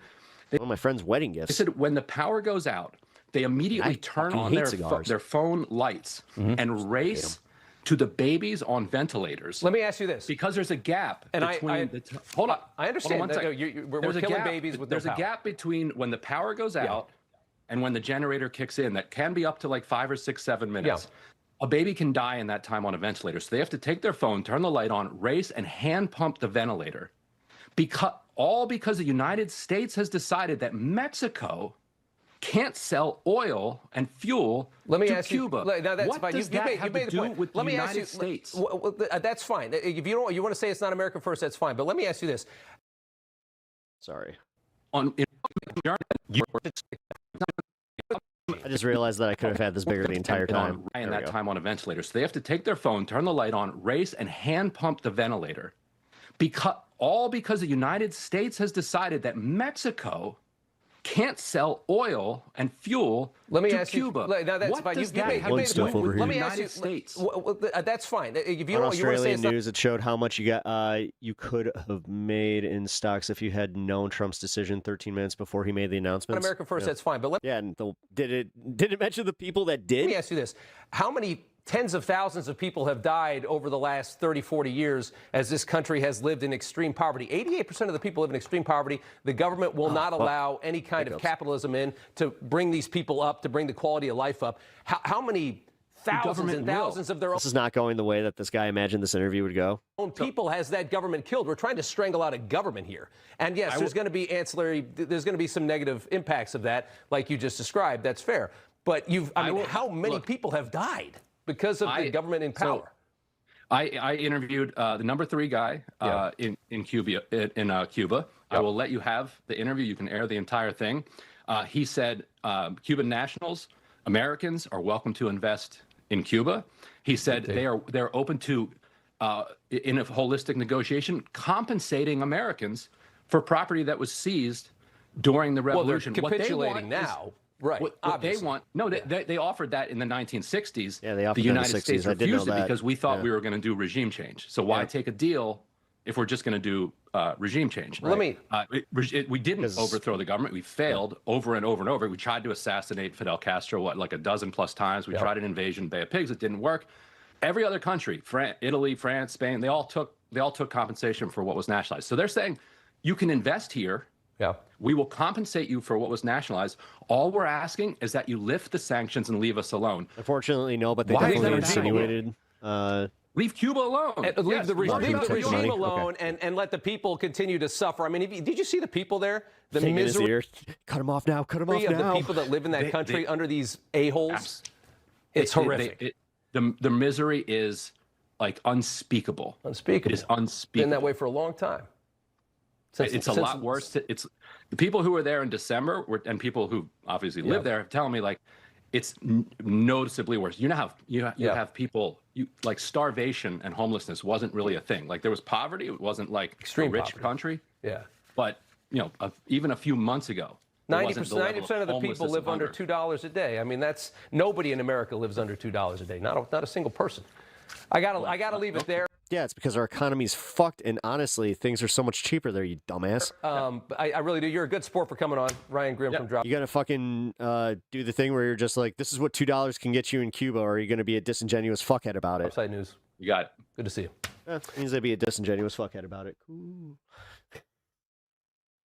All right. Well, here's the Hasan angle of it. Your laptop tweeting for a 5-star hotel powered by generators while the local hospital goes dark. You are truly, genuinely a psychopath. Wow. This guy is one of the biggest, most. By the way, see what I did there? Hit that like button. Not necessarily a Hasan stan by any means, but I support creators that put out their content for our enjoyment. So if you guys could help me by doing the same thing, I really appreciate that. Most troubled, good habit. Most schizophrenic, vulgar demons I have ever. Subscribe to the channel too, please. Ever encountered in my life, and he has the audacity to claim that he is a humanitarian and a liberal. If you guys are enjoying the content, please consider subscribing. This piece of shame on you. Unbelievable. I wasn't even in Cuba when I tweeted this, for the record. But it doesn't matter. It's all misinformation. Twitter is broken because the trip discourse is insane. Yeah, Twitter's always insane.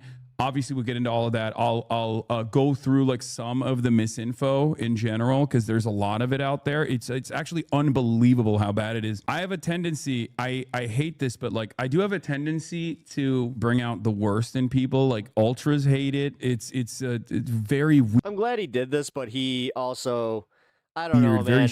I'm glad he used his platform, but not going on the flotilla, staying in a hotel that had power.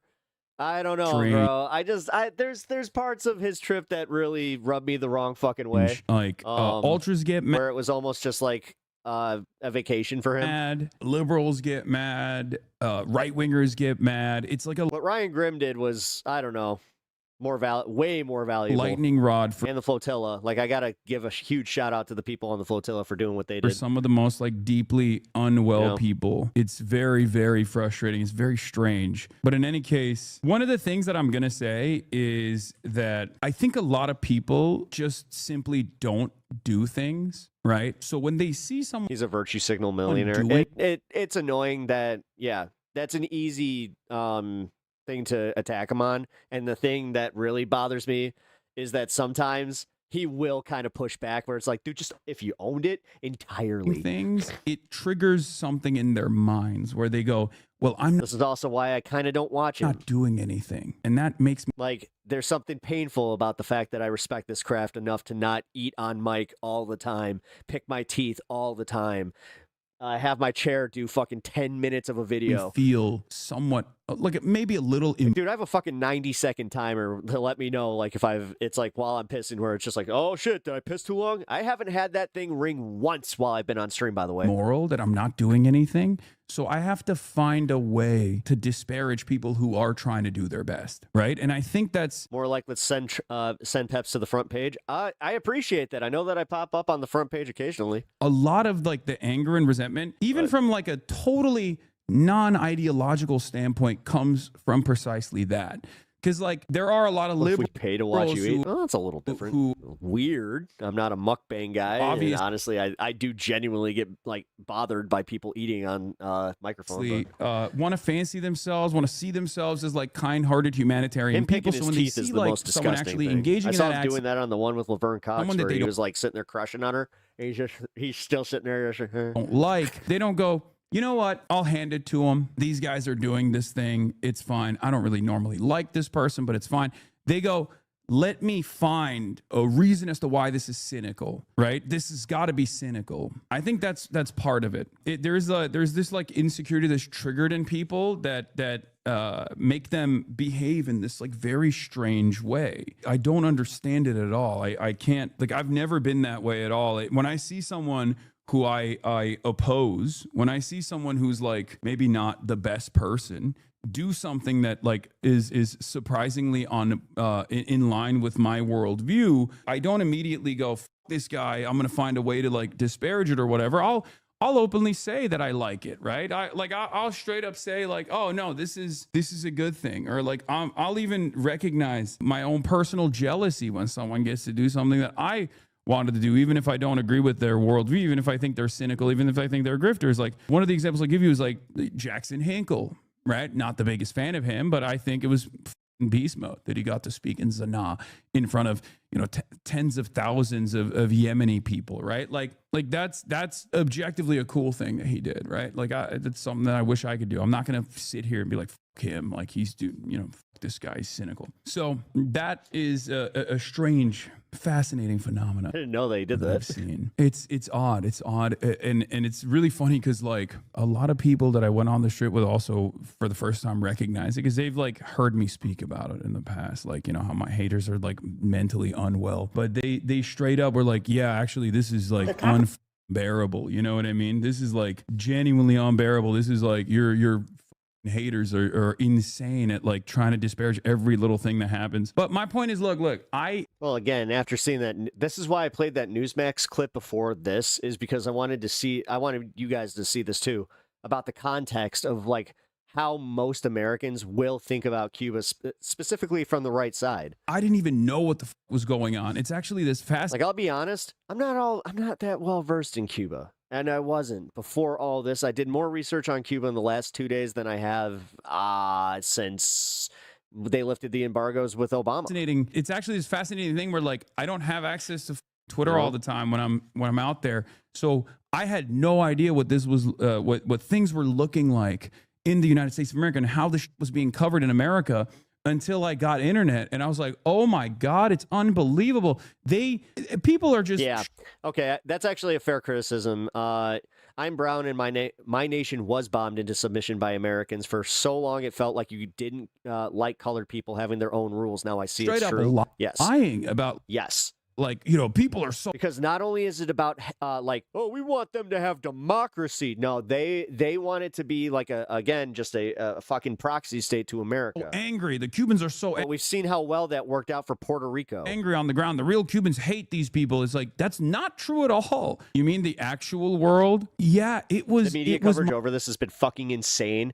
The New York Times smear piece on him really pissed me off. Mind-boggling. I have not I ever seen anything like it. They'd be like, protests are mounting, but I never got to it. Outside of these hotels. They're banging on the doors. Like, that's not true. Like, literally not true. Like, not even remotely close to reality. It was such a strange phenomena to experience, right? It was such a strange thing to experience where, like, what I perceived on the ground and what I saw in real life was entirely the opposite of what people were seeing on their timelines in the United States of America and elsewhere. They didn't have much internet for the last 2 days, and I couldn't check the Philippines tend to fucking make their own rules. Same narrative spin on this website. What a night! I don't know. Ask Vitali about that one.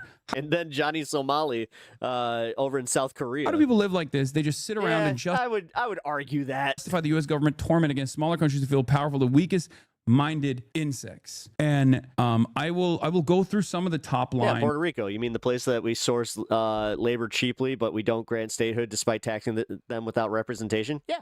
Like insanity. March literally posted this, and he was like, you know, the first couple of responses were really positive, and then immediately was like a sea of negative psychopathic takes. You're the common ground. The degeneracy revealed by politics has actually been very cathartic in the context of understanding my own life. Like, hey, it all makes more sense now. Yeah. Liberals and thank you for saying that, Ghost Dog. That's a great take. Because I felt that myself, where I'm just like, oh, I'm not crazy. Like we're all seeing this play out, and it's like for a minute there, it almost like feels like you're in conspiracy brain, but then it's just like, holy shit, no, this is exactly how it is. Real shills, insane. This is why I do push back against some of like the more harder like conspiracy guys, where like they'll just move on to the next thing, where it's like, again, somehow end up at reptilian aliens. Stop. Can we focus on the fact that there is the Grove, that these motherfuckers are all part of a global elitist cabal? Like, dude, we see it now.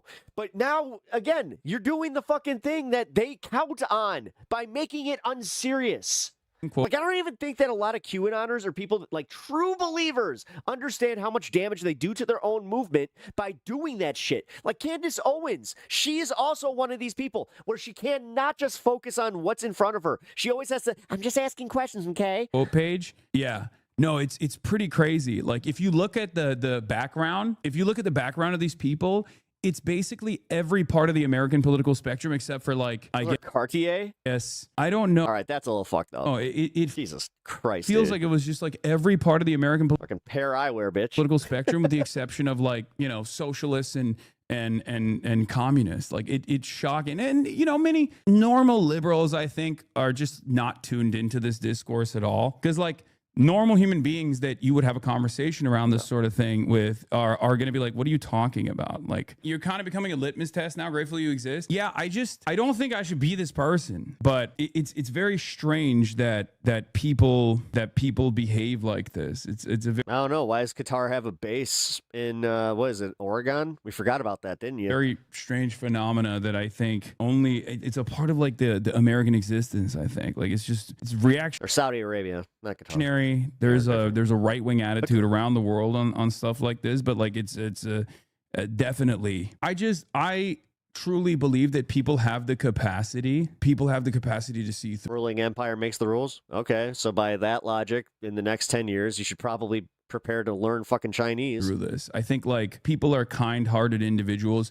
It is very. And that's not even just me being like rooting for it. That's just me looking at the realities we are living through and just being like, well. I pay attention to the economics of what's happening and just the optics of what's happening across the planet.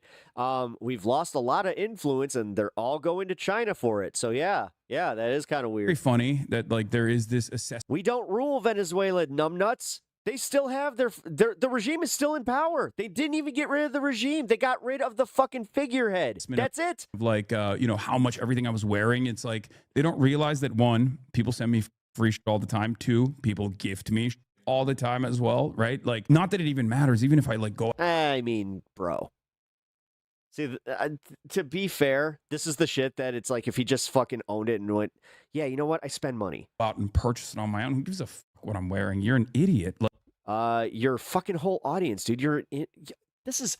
I fucking hate Hasan sometimes. I really fucking do. This is the shit right here. Like what? You think the price of the okay, man. Okay, you're just one of the people, man. This button. Okay, man. Up shirt.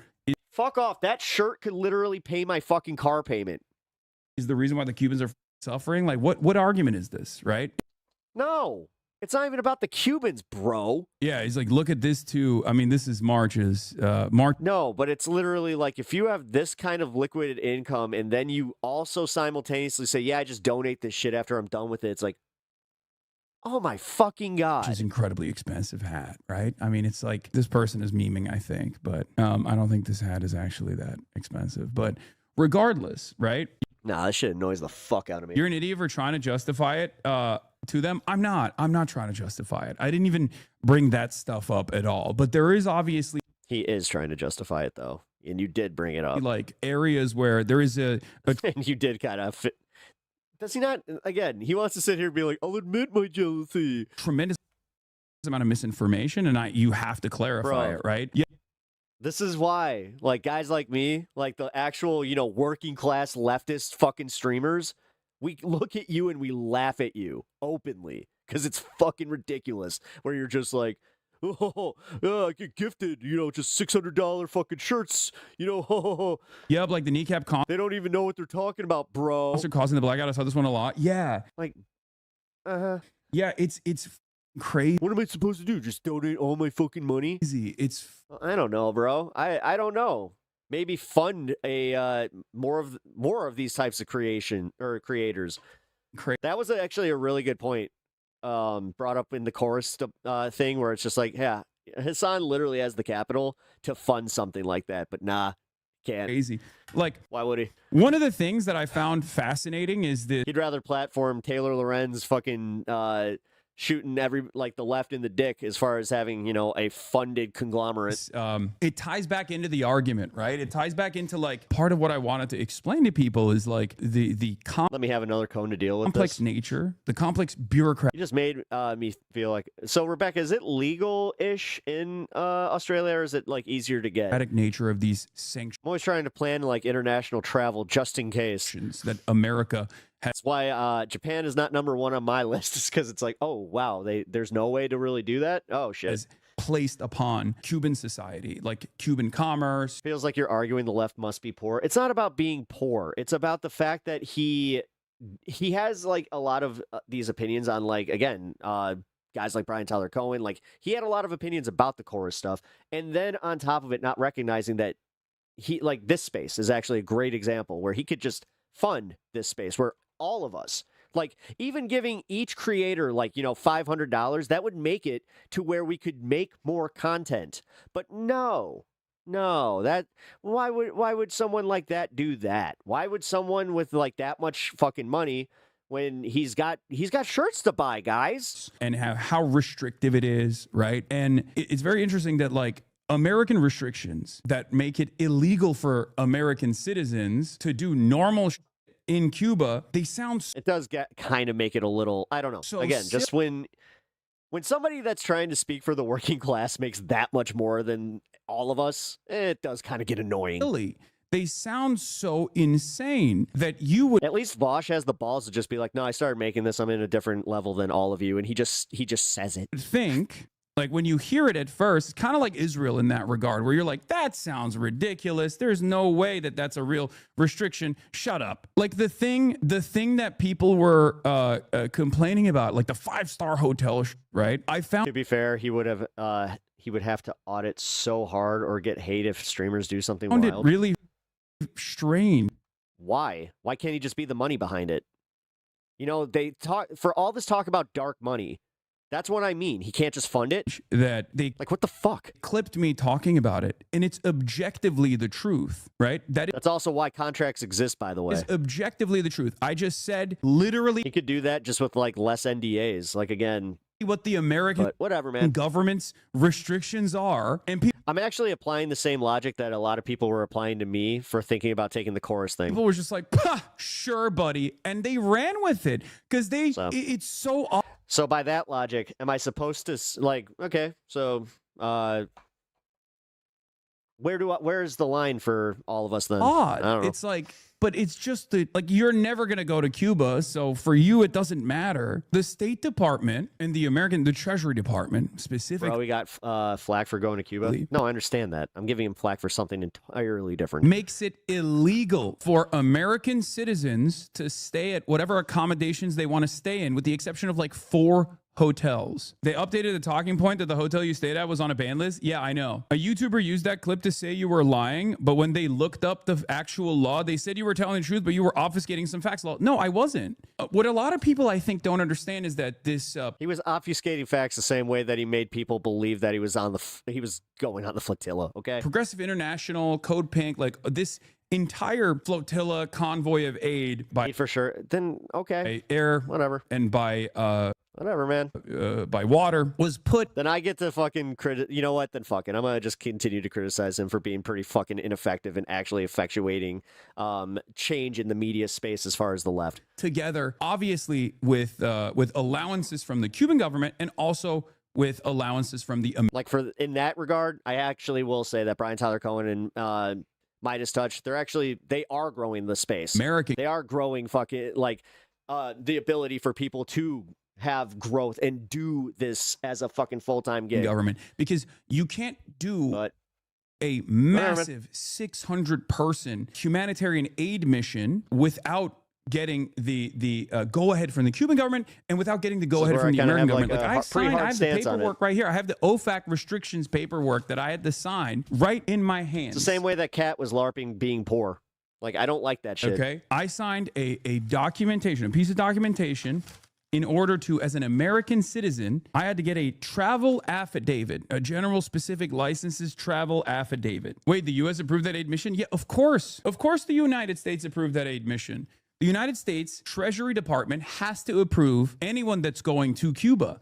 A lot of people don't realize this, especially if you're doing any sort of aid. You have more than fair criticisms on Hasan, rightfully so. Any sort of Thank you. humanitarian aid. There are levels to the cruelty that America is willing to subject the Cubans to. The reality is that the number one telltale sign for It's all over the place with it. international human rights organizations is the restriction of humanitarian aid. So the American government, at least for now, has not restricted humanitarian aid, but humanitarian aid alone is not going to be able to make up for Yes, because I have no criticisms about him going to Cuba. or the lack of imports and lack of exports The only criticism I have is that he flew in when the rest of them took the fucking boat. but- anyway, and we can't send, barrels of oil regardless. So All right. we can't actually address the number one problem that Cubans are facing. But yeah, every single part of this trip was directly sanctioned by the U.S. Treasury. And a lot of people don't understand that. And except for this guy who That's where, like, I'll be honest, him flying in kind of, I'm going to just say what I think. I might be wrong about this,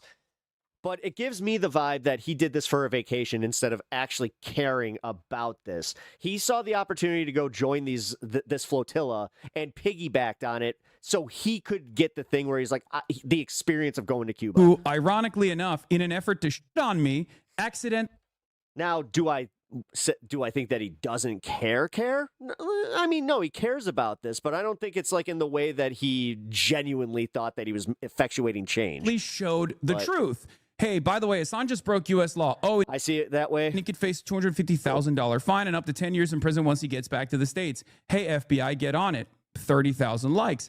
The U.S. Department of State maintains a Cuba prohibited accommodation. I don't know you. I'm not here to make commentary on you or what your belief, but this exact behavior and of every other leftist streamer on the internet.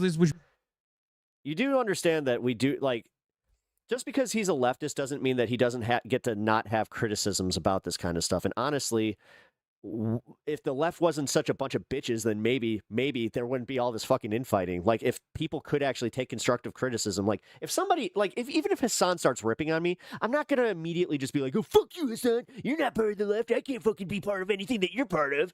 Bans American travelers from staying at. No, there's a bunch of fucking really this is where I'm calling out the disingenuousness of some of these assholes. Or paying for over 400 government-owned hotels, guest houses, and resorts. I said, yeah, the U.S. law is stupid. I didn't break it, but this post is the only one that ironically acknowledges the comical U.S. restrictions on what U.S. citizens are allowed. I actually do think that, though. I think with like some of the shit that he's platformed, some of the ideas that he's platformed, and some of the stuff that he's also stifled, yeah. To do in Cuba, the 5-star hotels only. No, I actually do think that he has kind of held the space back. Yeah. One of the few hotels the U.S. government allows Americans to legally stay in. And it's crazy because, like, why the should the American government regulate what American citizens want to do in another country? But that... Because, again, he also, like, dude, he's the one that also, with Taylor Lorenz, talked about, oh, this dark money pact that's funding Chorus. Can't have that. Exists. And then it created this fucking infighting with the fucking shit lib middle or the centrists, which honestly, Chorus, I'm not going to say who I know, but I know a leftist creator that is part of Chorus. And trust me, they have not fucking been stifled at all in talking about Gaza or any of these fucking issues. And they're a lot better off than I am.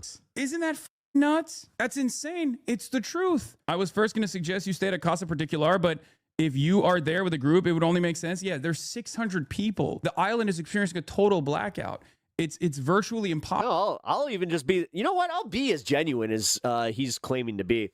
I want Hasan to fund my channel. I want someone like Hasan to fucking fund my channel so I can fucking not have to do a job. I could pay for my wife's cancer fund. I could fucking not have to always ask you guys for money. But you know what? Here we are. Possible for 600 people to be coordinated in 600 different houses, or like. Also, it is a fair criticism to like talk about a $600 shirt. However many different houses. There's not that many Casa Particulars anyway. Casa Particulars basically. He's actually doing the thing where it's like, oh, you only need so much money. Like an Airbnb system for regular Cubans to be able to open up their. You know what? No, maybe I am being a dick about that. You know what? You can like nice things. Fuck homes to America. Yeah, you know what? I don't want to fucking police that. American citizens that are coming in. Some of them are allowed. It's in the list of housing that you can stay at, and it's awesome. It's dope. When I go back to Cuba, I will absolutely do that because I'm not going to be going with like a massive humanitarian aid mission. I didn't choose where we're staying. But if you're there with a whole group, it only makes sense. The hotel is the same place. I went through this whole thought process within seconds. It's weird that people wrote articles about it. Also, that hotel wasn't that fancy. I went there. Yeah, it's not a very fancy hotel, but it doesn't matter. It's Cuba. It's a very poor country. It's been kept poor by the United States of America. And what's ironic about this restrictive process is that these are privately owned hotels. So when people are talking about like the electricity grid and what the hotels are doing, they have generators. Not only do they have generators, but they're literally taking up some of the necessary resources through private commerce. And it's ironic that unjust system. So you don't understand how you're contributing to that system by fucking paying that hotel? Okay. It's precisely what the Americans want to. I don't know, man. At that point, bring a fucking sleeping bag. Bring about to the island. So the people that are literally criticizing the whatever, claiming that the blockade doesn't exist, don't know what the restrictions look like. Number one. Number two, they're literally complaining that like these hotels are they have their own generators and they I don't know. I'm calling bullshit on this one, guys. Are able to keep the lights on. Yeah, because they're privately owned. That is the problem. That's what America wants. If they were really paying people $8,000 a month to not talk about Palestine, that's they're not though. Ghost Dog, they're not. Literally saying they will only allow. They're not. Number one, the 8K, that's only going to like Political Girl or Politics Girl and fucking David Pakman. Even though it's no longer going to David Pakman, they did sever that partnership. No, like the average that a course creator is getting is if you do like short form videos, you're getting about $100-something per video. If you do like live streams, they will give you, I think it's like 1,000 or something like that a week. Oil into the island for which, yeah, that's enough money for me to do this. Like, I hate to say that, guys, like, but that's enough for me to like be like, oh shit, I don't need to have this other job holding me back. I could fucking focus on doing this full fucking time. Companies like, but no, like that. Okay, sorry. That's just me being a salty bitch. Privately owned hotels like that. It's unbelievable. It's unbelievable. That's like, dude, I've only been doing this 10 years. 2 years. I have to fucking be real about this. We're trying to address. Now there's Rebecca, what up? Spreading a lie that you guys were. Oh yeah, got 2 Rebeccas. Yeah, hi, new Rebecca. Throwing food at Cubans. Have you seen this? Yes, I saw that too. It's so. Some of it is fair. He's a rich guy who says things that would actively make him less rich if implemented. That mismatch can be confusing to people. But also, he should sleep on the floor every now and then. So I mean, cynical. Why does trip cause so much outrage? I'm stupid. It's even worse than China. I think it's because. It's partially because of the fact that like there is a State Department need here because the goal here is obviously to bring awareness to the you'd be happy with 1,000 blockade. a week, yeah. And the American government spent 60 years saying it's not the blockade. The blockade doesn't exist while simultaneously enforcing it to use that weird invisibility. But that's also what drives me nuts about the fact that I have to watch this is what drives me nuts about YouTube. When I started this, I didn't want to think about the fucking algorithm. I didn't want to think about the analytics. I didn't want to think about like having to always say like and subscribe. But the thing is, this platform does that to you. Like if you, especially if you start getting some traction, you can't help but look at the analytics. You kind of have to. At a point, and then you start noticing, okay, well, this is when the peak hours are. This is when, people are like when I'm getting a little bit of a push, like, so then you try to fucking cater to that. It's fucking ridiculous. Blockade, the system of bureaucracy that's implemented to same with the fucking memberships and all that stuff. Like, but the thing is, I also do value I also value how creators do have that kind of stuff because it does. Like I pay for like have paid for a serious. I paid for a serious subscription. I'm one of the lucky ones that got like a lifetime one. So that's the kind of stuff that I'm like, okay, I understand it. Actually, like I understand paying a subscription to something. Communism's fault. That's kind of the point. And I will be addressing this in the mini doc that we put together. Austin Ox is working on it right now. I basically landed in Cuba and spent. But I hate the fact that I have to do it. every moment that I had. I didn't participate. But it also does kind of feel good. Like, I'm going to just say this much. Nobody fucking, like, this is a truly crowdsourced fucking channel. Like, nobody's paying me for my opinions. Except for you guys, but it's not even really paying me for my opinions. It's not like you're swaying me.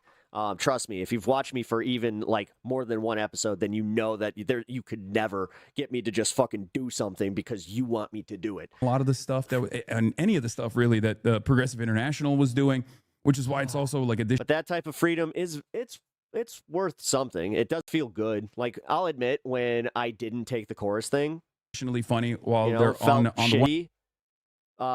Like, looking at the monetary side of it, but one hand they're lying. I noticed that his dog's about gone. like, yeah, where is Kaya? The events that took place. On the other hand, they keep saying I was, a principal. My dog is upstairs being a dick. Participant of these events that took place. I wasn't. Best $10 I've spent. Hey, I appreciate that, Ringo. I was actually hanging out. Didn't do anything with Progressive International, even though I love those guys and they did fantastic work out there, because I locked in with Belly of the Beast, the independent news outlet in Cuba, one that I really... Hey, Tamara, thank you. Thank you for popping by today. Wow. Really leaned into. I mean, they're me. Incredible. They do incredible work. Shouts out to Belly of the Beast. I will forever ride for them. Basically, I spent every moment. Not gonna lie, you seem like the type to shill for money. Conducting interviews, talking to regular Cubans. Well, unfortunately, if you were one of the managers that tried to get me to shill for money and then got really upset when I didn't. Talking to people that are... No, dude, I have shot myself in the fucking foot as far as like finances a lot. Because I didn't want to do something that was like morally wrong. Like, I worked in sales for a little bit. Didn't want to do it because it required me to essentially lie to people about like what I was selling. Never felt fucking comfortable with that in the slightest. So quit that. Incredible work. But you know what? Had I not, I think I would have been okay. And investigating. Yeah, Ken Scholes. Aha! Want to get a little bit of a macho man action? Yeah. Gotta say, this Hasan guy has a little bit of money. He could go out funding some other streamers. Yeah. Also gotta say that Pep Talks sounds like a little bit of a salty Susan. Uh-huh. Like how this complex system of restrictions has actually harmed Cuban production every step of the way. That was my goal. Thanks, Ken. I appreciate that. Because I had talked to a lot of people ahead of time of this trip. Some people who legitimately... If you guys didn't know what I just did there, okay, yeah. So for my YouTube space, somebody... Over on Twitch, I have some little perks that if you claim a certain amount of bits, that I'll do a Macho Man impression. Things like, Hasan, you don't understand. It's actually the Cuban government is incredibly... Somebody claimed a Macho Man call out. Incredibly repressive. They're very bad. They're not responsive to the needs of the people. They're hoarding It's the same as if you donate $2 to the stream, then you guys can also, give a treat to the dog or the cat or both. Biotics. Like, I heard so much from people who were otherwise kind people at times, and they were just deluded. And it made me think. Yeah, Rango, that's Macho Man Randy Savage. He was a famous wrestler when I was a kid. A reason for why people are saying this stuff. Like, there has to be some truth to this. And it wasn't just Cubans that were saying it. There's a lot of Americans that are even remotely well read on the situation have read the State Department talking points for the most part. So I wanted to figure that out. I wanted to investigate that, and that's precisely what I did. It's decades of propaganda, and it's so silly. Like, you can kind of imagine how silly it is, especially if you go to Cuba. You very quickly understand that like almost everything that you learn about Cuba is just ridiculous. Either a great exaggeration or just an outright lie. Anyway, I guess this is like one of the TikToks that was like in defense of what was going on. About people coming here to Cuba to deliver humanitarian aid are very interesting to me. One of the headlines and some of the commentary that I've seen is in terms of all of the people that came here and they stayed at a 4-star hotel while the rest of Cuba was in darkness. I want to remind you all that while it's not illegal for American citizens to come here to Cuba, it is absolutely illegal for us to stay in any of these hotels that you see on this screenshot. We cannot stay at all of these listed brand hotels. We cannot stay at a mom and pop hotel. We cannot stay at anywhere that is Cuban owned in Cuba, because that was instated by your United States government. And those who do stay with Cuban families, because the first time I came to Cuba in November, I stayed with a family. They actually have to take our passport numbers and register us because of our United States government. Again, it is not illegal. All right, and I'm glad. All right. This is where I can kind of can the criticism about the 5-star hotel thing. For American citizens. Although, like I said, sleeping bag. To travel to Cuba. However, just like the sanctions and the blockade, the United States government I'm kidding. Makes sure that we don't support the Cuban people. The second thing I saw was, all of these influencers spend all of this money when they just could have given it to the Cuban people. How? Do you know that because of the blockade and the sanctions, that United States citizens cannot send money to— Yes. It's crazy. People don't realize that's insane. Like all of that aid, we had to literally physically send it there. Okay. Like someone had to physically put that aid in the hands of Cubans. That's another crazy part of this where people are like, oh, you don't understand. Like, why didn't they just send the aid? It's like, you're an idiot. I haven't heard that criticism one time about, oh, why didn't they just send the aid? They did. On a flotilla. You think we didn't? No, the main criticism is that you flew in after they did it. Think about this.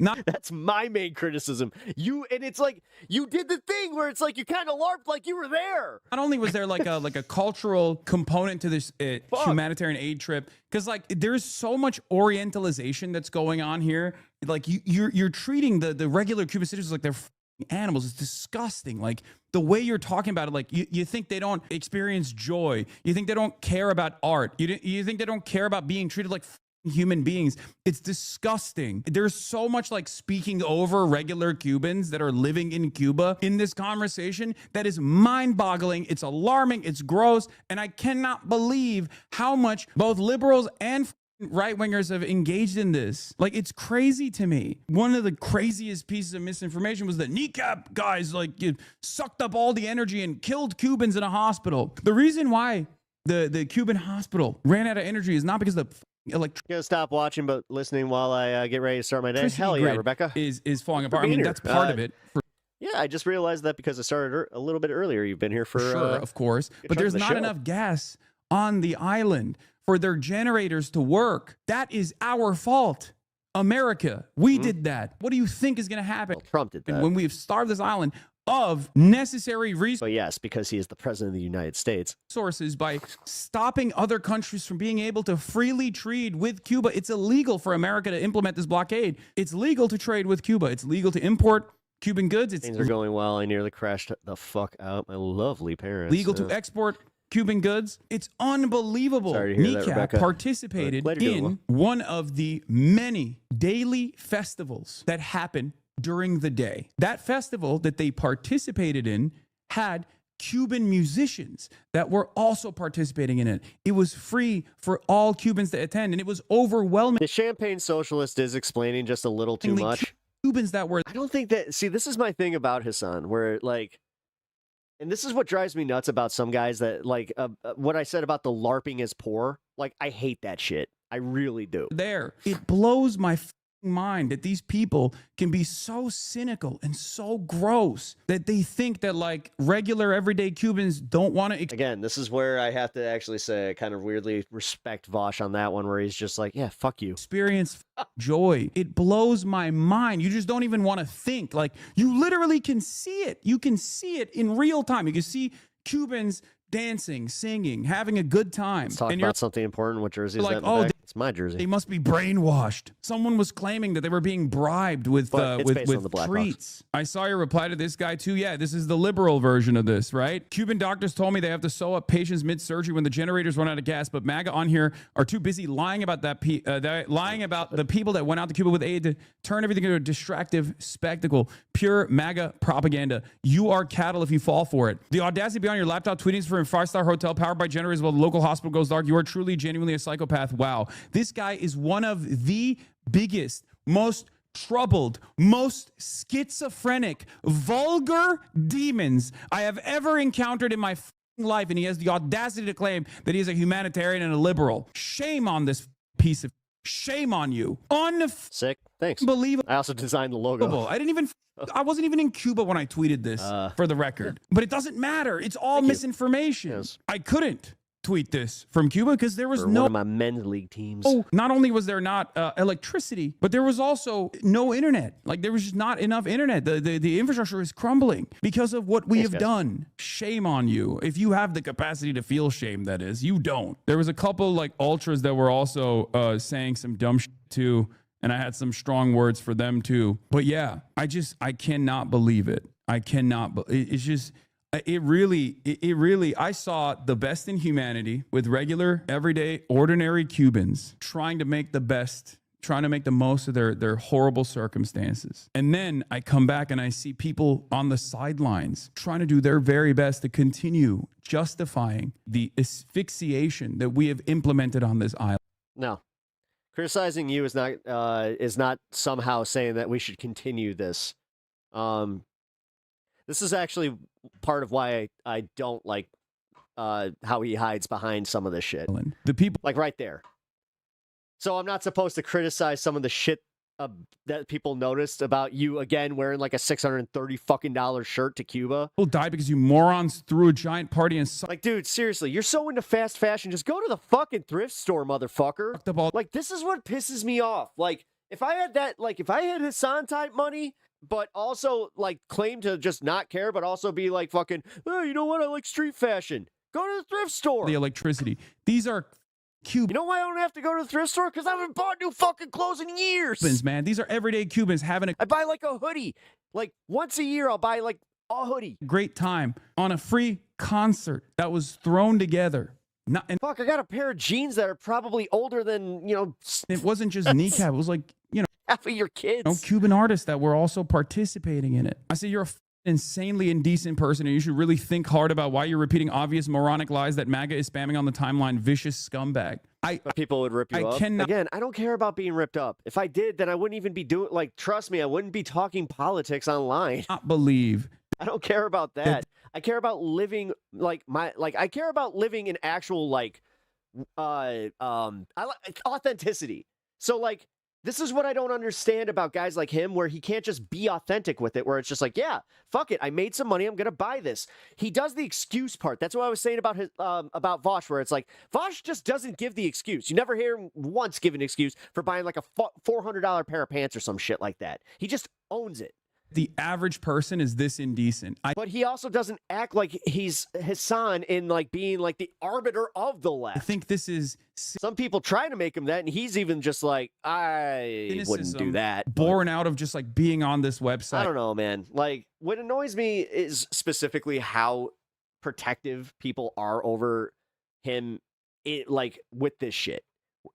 But like, they would turn again on any other creator that starts making some money. Like, I cannot believe that people could be like this. Was reading on Dropsite that when the power goes out, the doctors in pediatric hospitals have to hand pump the ventilators for babies. This really does kind of stem from the core stuff. Dropsite got this reporting from Belly of the Beast. Yes, that's precisely the case. I talked to a doctor. Like I said, nice. in the tweet that this dip was responding to. Fashion is part of Vosh's brand. I talked to a doctor that told me in our interview, when the power goes out, when the generators fail and they're mid-surgery, they just basically sew the patient back up and they go, we'll try again later. Unbelievable, dude. Did you hang at the Malacona at night? People are dancing, making music all night long. It's beautiful. Yeah. I didn't. I went to just a couple different like bars. The first night I went to a bar with the Kneecap Boys. It was awesome. I had a great time there. We just dumped. Getting lots of humanitarian work done at the bars. A lot of cash to the best of our ability on everyday Cubans. But it was much better, in my opinion, to just like go to like convenient for you regular bars and regular restaurants that were, operating in spite of the circumstances, because it was let him have it. Let him have his fun. There were just like real regular Cubans there. It was crazy when you mentioned NeuroSim. You know what sucks? The entire trip is being fucking framed just from having him there, and I don't think that he helped. Ryan Grimm got enough done. Having Hasan there is literally just causing more controversy and kind of causing like more people to look at him in this light. And then you had people argue deep in the comments how it's fake or not a real cure or whatever. There are a million cures. Made me so goddamn mad. Americans would rather die than admit a foreign enemy has any benefit. Exactly. They're closer. Yeah, there are poor communities closer to home who need that money too. Want They do not. He literally lives in LA.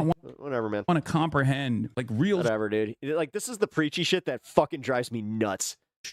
They just preaching to fucking like also like make it so you're not as so it's not as obvious where it's just like, yeah, you want a vacation. If it goes against their priors, they just go, no, a vacation that's not to a real. poor I don't country and then felt guilty about believe it. it. I don't You want to get believe it. man. It's unbelievable. Sorry. It's a lie. Now that's me being kind of cunty about it. It's crazy. Never seen anything like it. Mart said, out of Cuba now, on the way home, and finally have access to the internet. I'm having a hard time putting into words the thoughts I have on my experience there the past couple of days. The level of cruelty to the oil blockade the U.S. imposed on a day-to-day lives of everyday Cubans cannot be overstated.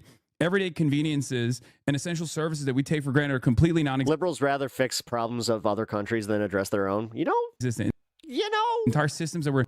That's a bullshit line because the entire reason that we're even blockading Cuba is because we want regime change, Venezuela regime change, Iran regime change, and what are we doing? Spending billions of dollars over there? Shut the fuck up. Already dilapidated by decades of sanctions. I don't even care if you agree with me politically. Like, do you understand how stupid that was? Restrictions from participating globally start to break down exponentially when you remove fuel from the equation. The innovation required to accomplish the most basic tasks is astounding. People existing at night in complete darkness with the blackouts, just trying their best to lead normal lives in spite of the lack of power. Yet every Cuban person I met was extremely kind, patient, and welcoming. The resilience of the people of the island is extremely admirable and heartbreaking to witness. Cuba is a beautiful place with amazing people and insane potential. What the U.S. has done to that island is shameful and nothing short of inhumane. It's an experience that I think every American... An old saying, to control the masses, you control both sides of the argument. Can there be psyops from both sides to keep us distracted? Absolutely. Should have. It will change you. When Ben Rhodes told me before I went to Cuba that I was going to be very sad, he was somewhat right. I landed and I could not believe how beautiful this island was. I could not believe how beautiful the people were. That was my first. Trump is literally waging multiple wars at the same time and global trade war. But please tell me about the party not in power. Reaction. I was like, wow, I'm not a big nature guy, but this is one of the coolest places I've ever been to in my life. And then it was an emotional roller coaster. It turned into deep sadness. You know, you arrive in Havana and you start seeing the trash that can't be collected because there's not enough oil and gas. There's not enough oil to operate the trash trucks. And then you're like, it's fucked up. It's fucked up what we've done. You see the houses that are dilapidated, people living in them. It looks like, they were bombed out. The outside looks so pretty, but the paint is chipping. Part of that is obviously the salt water that destroys the paint. It requires a tremendous amount of upkeep that this unfortunately poor island does not have. You get a little surprised. You said liberals, now you're changing it to Democrats. Weird. The expectation is all the cars are going to be from the 50s. That's not the case. There's new vehicles in Cuba, and there's also still vehicles driving around. I mean, it's very limited in comparison to like what the normal traffic would look like on the island, from what I understand from people that have been there prior. There's a tremendous amount. I mean, there's a queue system that the government has implemented. There is obviously a lot of, not hoarding necessarily, but like stockpiling of the strategic reserves so they can just like hopefully continue surviving to the best of their ability, right? And then after that sadness goes away, you get angry because you start thinking about why these are the conditions that regular Cubans are subjected to. And you realize like we did this and we're still doing this. And so many Americans are oblivious, or the ones who at least know what's going on in Cuba defend it and repeat lies. It's unbelievable, dude. And then, that anger never really goes away. But, I guess that anger transfers to the way that some deeply... So, actually, yeah, genuine question. So the sanctions get lifted, right? Does that fix what he's saying about the paint chipping, the poor country, the poor conditions? Or is he actually kind of giving us like the idea that it's like, yeah, you know what? I guess that country is in trouble. Disturbed peace. Like, I don't... This is and the way that they... He's not doing a very good job of educating on this as much as he thinks he is. Operate. And your anger basically turns into not just anger against the American government, but against the anger that you experience. About the Cuban government for keeping them in those conditions. Like, dude, this is where it does get annoying, where it's like, okay, man, just because a shitty conservative had brought up this point, that doesn't make it not a point. From people who justify this stuff. So unbelievably frustrating. How do you feel about the concessions that Cuba is willing to give back to the famous plantation owners and bourgeoisie assets, brother? In 1959, we are living in 2026, brother. Stop. This is no longer a time for ideological rigidity. Oh, thank you. Not Fucking, all right. Finally. Look, we agree on Not something. only that, but also the official Cuban government's position, even from the Castro days onward, was always to offer financial restitution for the assets that were taken. It's just that America shut off their exports to the United States of America to render that impossible to do. Viva Cuba. If you knew about Cuban history, you would recognize what Cosio told Ryan Grimm in front of me. Ironically enough, I was there. I also interviewed Cosio. I will be releasing that after we show the mini doc, which will have pieces of all the different interviews that I conducted, some of the more high impact moments that explain, hopefully, to people that did not know about like what is the reason for why Cuba is experiencing these shortages. It will prove to you. All right. Well, based on I'm gonna reserve. I'm gonna walk back some of what I said about like how he didn't talk to people, that kind of thing. Okay, I didn't understand that he was actually there to conduct interviews with Ryan Grimm and do a documentary. Okay, all right. I thought he was doing this just to kind of piggyback off the flotilla. That was disingenuous of me, and you know what? I apologize. Doubt, a shred of a doubt that, you know, that was shitty of me. This is America's doing. This is America's design. And it's unbelievable. Until you go there and you talk to the people who are directly involved in the distribution of pharmaceutical products, the people that are responsible for the creation of medicine, the people that are responsible for the logistics of delivering the medication. Until you see that with your own two eyes, you're like, there's maybe some of this has to be mismanagement by the government, right? And then you talk to these people and you're like, oh my God, it's unbelievable. All right, honestly, glad I watched that before I watched this. Now we got Ryan's take on it. Ryan Grimm recently returned from Havana, Cuba, where he was on a reporting trip as part of a delegation, a humanitarian delegation that went to... Those interviews had to be approved? Yeah, I know. Like, this is where, again, maybe it's because I'm not so steeped in the education of this shit that I try to just look at it from, I hate to say both sides. I really do, because we've ruined that kind of discourse, but I do try to look at it from both sides. I do. Where it's just like, man... Okay, like this is wild. The 5-star hotel thing, actually, no, dude. After finding out that like you could get arrested or essentially deported if you try to stay in any hotel but the sanctioned ones, I think there were only 4 on a list of like 400 hotels. That's a little different there, dude. But no, the fact that he did a documentary with Ryan Grimm, yeah, again, gonna walk back some of my criticism. It doesn't negate some of the other criticisms I had. Again, $650 shirt. Deliver supplies to the people of Cuba in protest of the blockade and escalating. That's not true. Yeah, it is. It is, though. U.S. efforts to squeeze the Cuban economy and the Cuban people into some type of deal. We'll see exactly what happens. Ryan's going to give us some updates on what could come, but boy, is Ryan Grimm getting a lot of criticism. Please continue to look at it from both sides. I try. The whole delegation's getting a lot of... I try because I don't want to also fall for propaganda stupidly just because, you know, America bad. Criticism. Like, I get it, man. And we have an incredible... Yes, we have done some fucked up things, but we also tend to do this thing where it's just like, yeah, America bad, but we ignore the blatant bad that was also happening in said country. Clip of... Like I said... Where's the onus fall on the Cuban government? Ryan from Newsmax that we're going to talk about. Like, dude, they had, what, 6 years at least? Because I think that Obama lifted the sanctions pretty early on into his presidency. So we had a decent time there where, like, again, that's why those hotels are even there. In a bit. Let's just go through some of what's been leveled at you, at Hasan Piker, who you were on the trip with as well. You could tell us a little bit about who organized all of this, but basically the Free Press, we could put C4 up among others. They wrote that you and Hasan were Cuba's useless idiots. I love the subhead here. Yes, viral content creators like Hasan Piker and Ryan Grimm were invited for a weekend in a blacked out Cuba so they could preach the glories of La Revolucion, which Hasan did. I don't know that you did that, Ryan. No, and how weird would that be to go to Cuba and a white guy preached to them about the glories of the revolution? Also, viral content creator.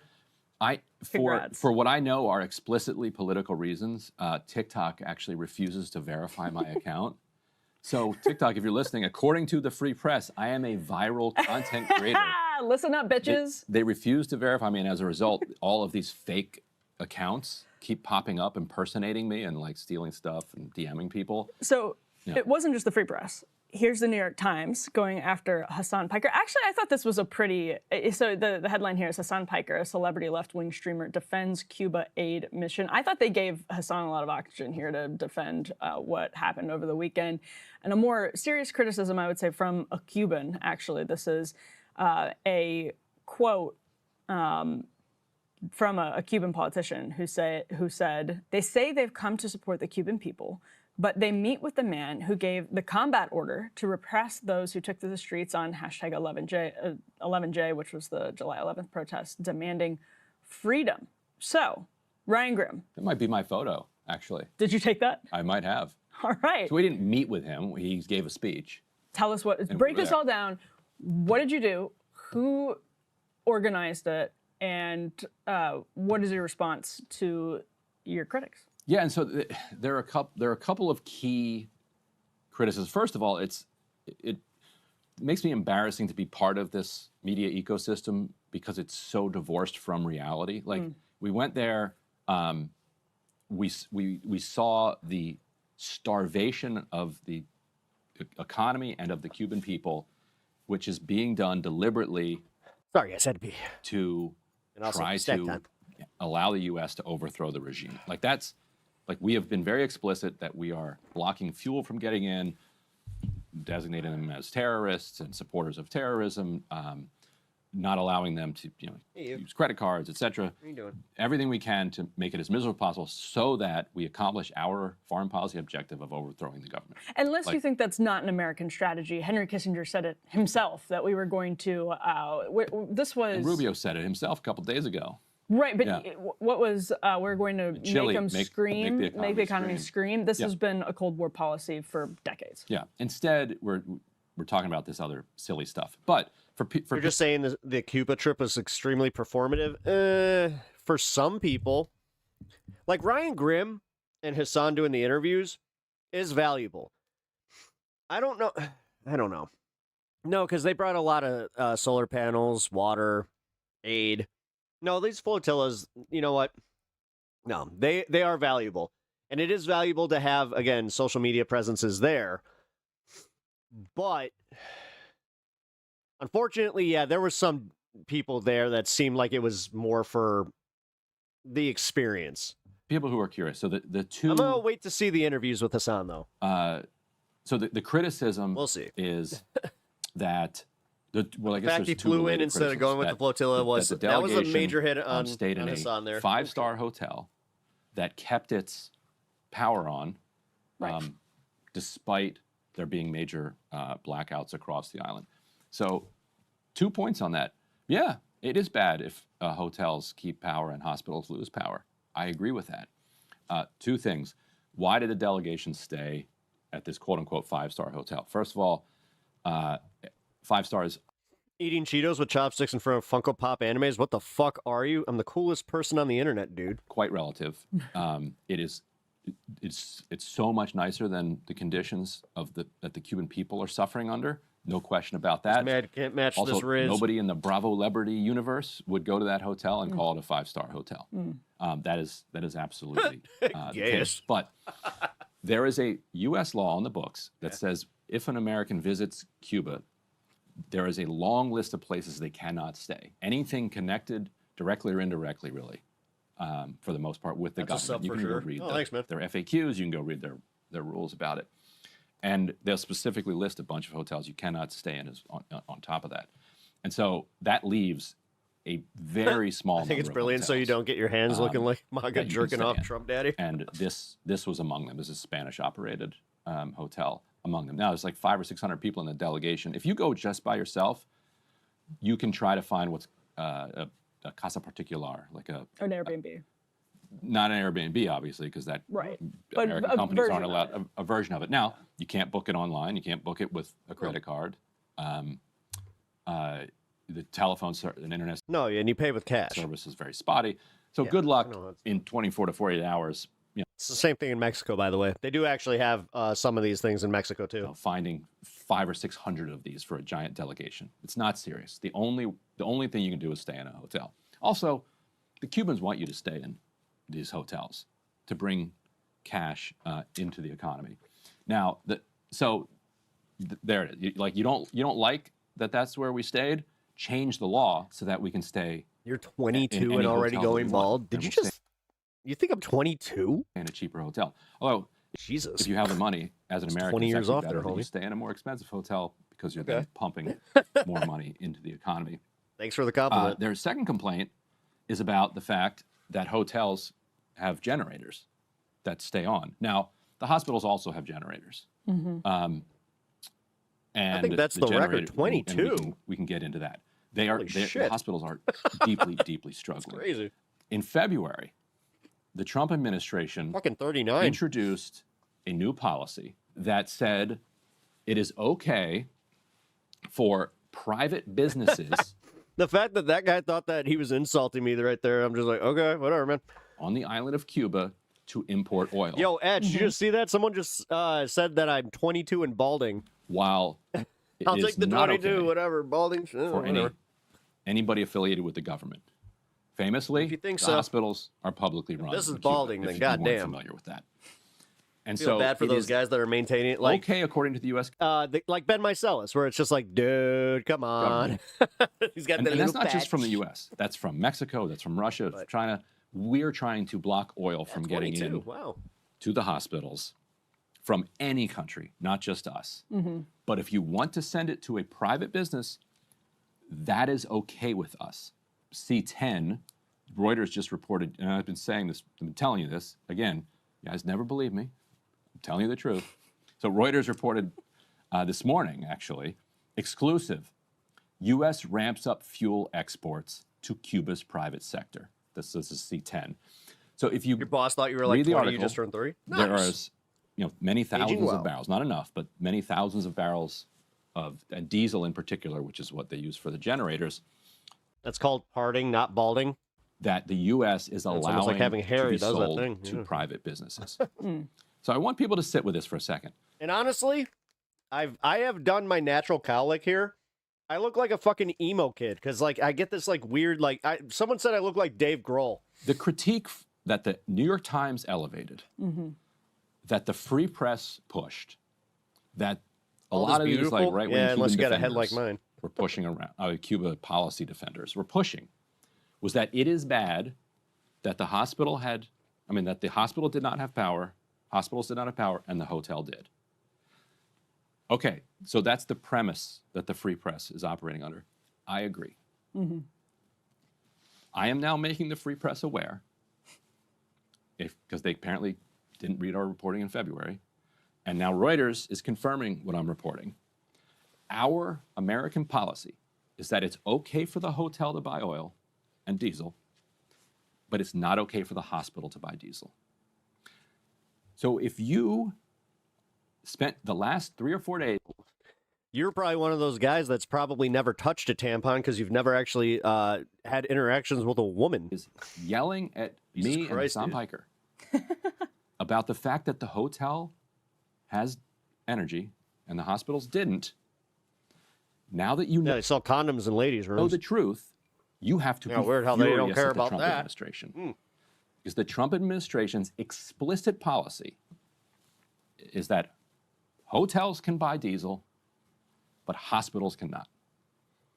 Now, what they're really going to do is just ignore it and keep it moving, because that is a morally indefensible policy. Why do you care? It is. That's weird. You know? As somebody who has actually been in a fight in his life, yeah, tampons are great for, plugging up a bloody nose. Barbaric, it's uncivilized, it's cruel, it's disgusting. Like there's just, Not kidding, there's by the just way. no world in which anybody is going to take the other side of the argument that, no, actually, I think it's good. It's good that the hotels get diesel, but the hospitals can't. It may have that may have had a lot more cash with the American public in the early stages of nuclear weapon capacity, when people were like, you had school kids getting under their desks preparing for a potential nuclear launch. Cuba's going to have the Soviet bombs. And, Well, yeah, so C7, let's put C7 up on the screen. If you want a little flashback, that's very, very current. This is a report in the New York Times. Look at this headline, by the way. Let's just let this marinate in our brain for a second. Yeah, no, it's incredible. Played hockey for almost 20 years, dude. Russian oil shipment puts focus on Kremlin spy outpost in Cuba. This is a New York Times headline. Then the lead is a Russian oil. Let's just like sit with this headline for a second. It's such a window into our world. It's incredible stuff. Russian oil shipment. So there's a Russian oil shipment that is headed to Cuba. It should be there in a few days. That the U.S. is trying to stop. They're threatening it. That apparently there's a naval escort that Russia is sending with it. So according to the New York Times, what the Russian oil shipment puts in for the focus on is not the fact that there's no fuel on the island and that the U.S. in an act of war and a crime against humanity is blocking the island from getting fuel. That's not what the Russian shipment puts the focus on. It puts the focus on a defunct spy base. Gotta go soon. Cheers for today. Apologies if I sound a bit extreme, but experience and passion gets best. All the best to the wife in her battle. Appreciate that, Hit Zone. Hope to see you again. Well, Anyway, I thought where you were going with first this. paragraph. Well, yeah, the lead here is a Russian oil tanker possibly bound for Cuba is highlighting a key U.S. security concern: the communist island's ties to foreign adversaries who use Cuba. You were tame in comparison to some of the shit that I see. But to spy on the United States. That lead is just straight out of like 1962. Yes, it is. Incredible. And what's to the point we were just getting at about whether it's worth making the Cuban economy scream, that was from like 73. That was Allende when Kissinger said that to Nixon. That was, people were on a daily basis utterly terrified of imminent nuclear annihilation. And listen, I still think that's a fear that we gloss over way more than we probably should. But it is not 1962 anymore. Yeah. Cuba has, yes, turned to Russia and China. There is, I think, real evidence that Russia and China have bases. Yeah, and they're going to do the same thing. Dude, this is, somebody literally said that because Trump is such a fucking nostalgic asshole, that he wants the Cuban Missile Crisis again. Have outposts, probably is a good way to They put have it. embassies too. Yeah, Like, and in his book, having drills, you know, like where you hide under the desk, needs to be brought back. They also, like, are they probably... Oh, shit. Thanks for the $20 donation, GMA. I really appreciate that. Are they probably monitoring Flatterson. the United Oh, States GMA. States, like, launches in Florida, space launches in Florida? Yeah, from Cuba? Yeah. Does that stand for grandma? I just need to make sure. Absolutely. Cuba has been pushed Listen, I was a grandma's boy, so I have all the respect in the world for my grandmas out there. repeatedly into the arms of Russia and Cuba, despite what we're always constantly told is that the Cuban people are freedom-loving. Many of them are, whatever that means. Many of them don't like the regime. There are people in jail, and I don't know if you had any reporting when you were on the ground about this, Ryan. As the politician who was arguing against you all was saying, there are artists, there are activists who have been in jail since the July 11th protests. What was that, 2021? Yeah. There have been people who have been in jail. This guy doesn't understand that he just said, keep it down, you'll wake up your mother. Instead, it's just, he doesn't get it. It's like, keep it down, you'll wake the dead. Rotting in jail longer than that for practicing political speech or being artists who oppose the regime. I think it's about 1,000 at this point. Political prisoners is the number. Trump is the top dickhead that has never been punched in the face. Oh my God, how funny would that be?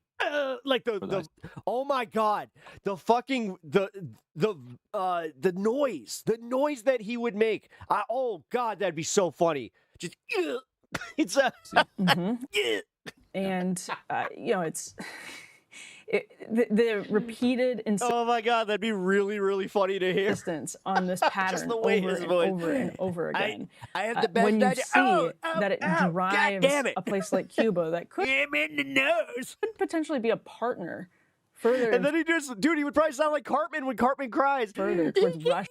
And he hit me in the nose, and he said I wasn't cool. Russia and China. I thought where you were going with it is that Trump also, this is another New York Times headline, removed sanctions on Russia to help oil flow. Made breakfast for dinner, and it turned out really delicious. Amid Hell Iran yeah. conflict. Like, that's what I thought when we were talking about the first headline. We're making Marie Callender freaking mashed potato bowls. You can buy and sell Iranian oil. You can buy and sell Russian oil. You just can't allow Russia to sell oil to Cuba. Just amidst an obvious motion. Well, as Cuba continues to rely more on Russia and China. If you think that's good for the United States, it makes no sense. Right, and so it does. What does that look like on the ground? So we were there Friday through Monday. On about a little more than a week ago, there was a complete nationwide blackout. Like, used to be an like lesbian Jesus? Recently 11 million people. It's now about 9 million because of the economic strangulation, and it's now legal for people to just leave Cuba. If last time I checked, Jesus wasn't a woman. They can find somewhere that they can go, and so millions of people have gone to the U.S., Mexico, Paraguay, Uruguay, Brazil, Argentina, Chile, etc. And that one actually kind of got me where I was like 9 million people. But so 9 million people plunged into darkness a little more than a week ago. We are lesbian Jesus. Got the grid back up. So then on Friday night when we were there, fucking Marilyn Manson's new banger. Partial and very significant blackouts all over Havana. And let me tell you, walking through a city without lights. I'm sorry, I'm just joking. Is what, you weren't expecting to get called out? Truly surreal experience. To be able to look My up. favorite thing that happens occasionally is when somebody's not used to the streamer, like actually engaging with them. So they'll say some out of pocket shit. They'll be like, I didn't mean it. In Havana and see the Big Dipper. My bad. My bad. It's a mind-bending experience. Now, with buildings looming over you. Yeah, it's still a very safe city. It's less safe than it was 6 months ago, but the social cohesion is strong. You took an amazing picture. We can probably start rolling these, right? C8. Oh yeah, we can roll. I think it's C8. Finally. You took an amazing picture in the middle of Havana. Yeah, we can roll. Yeah. Oh my gosh. That's actually March and Hasan there. So that one is in a hospital. That's urine from an 11-year-old's collected, but it's not in a urine bag. It's like it's a separate. It's like a different kind of bag. No, it's just it's a recycled kind of saline bag. The completely closed gas station there.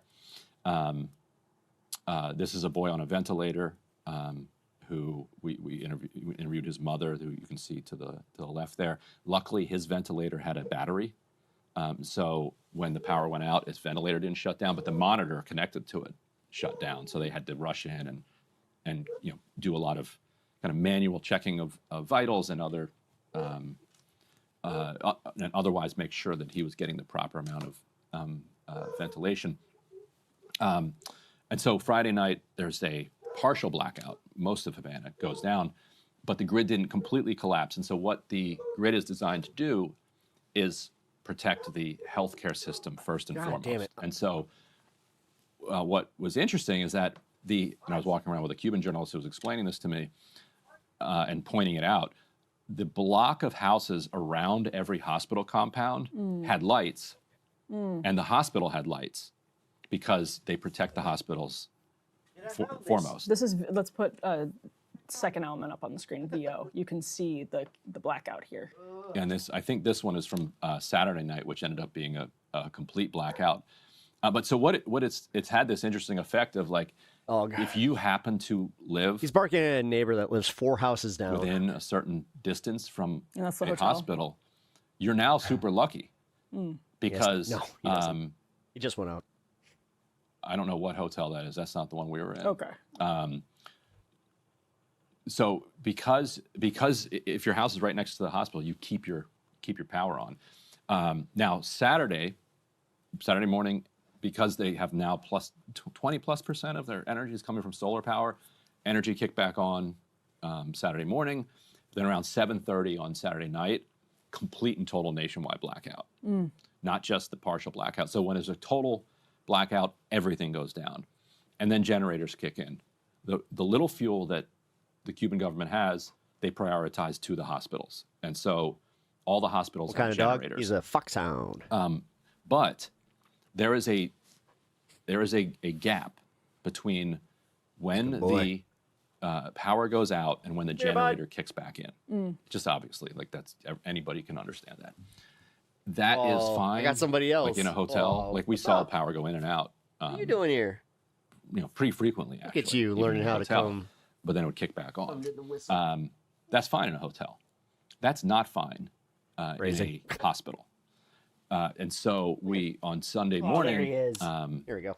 I went with actually the TrueAnon guys were there as well. Hasan had gone with us on Saturday to the hospital. He was gone by. Was the government Sunday. organizing the tour of the hospital? Well, the government is. They run the hospital. The government runs the hospital. Right. Belly of the Beast, which is a U.S.-based Mhm. nonprofit news organization that has reporters in Cuba, Mhm. they set up the interviews with the hospital. They're And really helpful. and they have to be approved. Everything has to be approved by the government. And the visas, I imagine, too. It's I know that visas, there are a too. lot of Cubans who say, like, well, and maybe exiles or the like, who say, we can't get into Cuba. And so it wasn't arranged. It wasn't arranged by the government, and the government was not there. There was no government minder, but the government had to approve. Right. Going in, you can't just walk into Right. hospital. In fact, you can't just walk into a hospital here in the United States. But you felt comfortable asking what you wanted to ask. Not only that, they showed us the place in total disrepair. Like I saw some people saying, "Oh, they only got showed the best parts of Cuba." That's not at all what the government is doing right now. They are not pretending. No, because it's not in their self-interest to only show the best parts. It's not like they're trying to just do the international fucking the Olympic community. When they do the Olympics, they always do this, where it's like they'll send a committee in of like delegates, and they'll only show them the nice areas for a second. Dude, they did that with Atlanta. And there's like a huge, if you guys want to learn a little bit about that, there's a really interesting documentary about the BTF. That things are great. That was a. Maybe they were doing that 10 years ago. Like what it stands for. It's only showing you the good stuff. We were at William Soler. BMF. We were at William not Soler BTF. Pediatric Hospital, just one of the crown jewels. They were not at all Black mafia family. Sugarcoating it. Like they were showing. This is C6. Yeah, how absolutely. It's run by these two brothers that started out in Ohio and then they moved brutal things to have gotten. Atlanta. And so this is Dr. And then like when they were there, they were a huge part of this because they were like kind of influencing the drug trade in Atlanta at that point. Alios Fernandez is one of the top. They had to have a special task force from the police department that was set up specifically to go into the black communities and get them out, essentially. Pediatric doctors at this hospital. It's crazy what happened in Atlanta in baby named Eric, 1996. who's on a ventilator, and what he's describing is this like absolutely terrifying situation Shit, where I wonder if I had when the power goes out. You want to know how I know this? He and the nurses, and that's Liz Oliva Hernandez from Belly of the Beast, who was there with me. So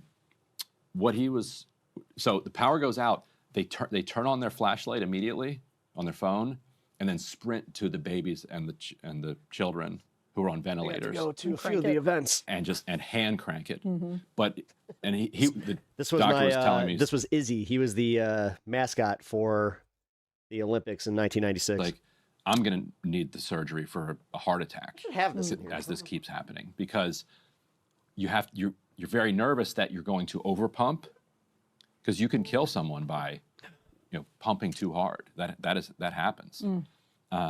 You can kill them by not pumping enough, and it takes anywhere from a minute to 5-6 minutes for the generator to kick on. And after the generator kicks on, then that was 10.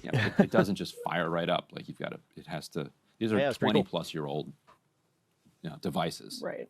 That's obviously not. Although I was disappointed because I didn't get to see the Dream Team, because it wasn't the Dream Team at that point either. Top of They the went back line. to college players, I think.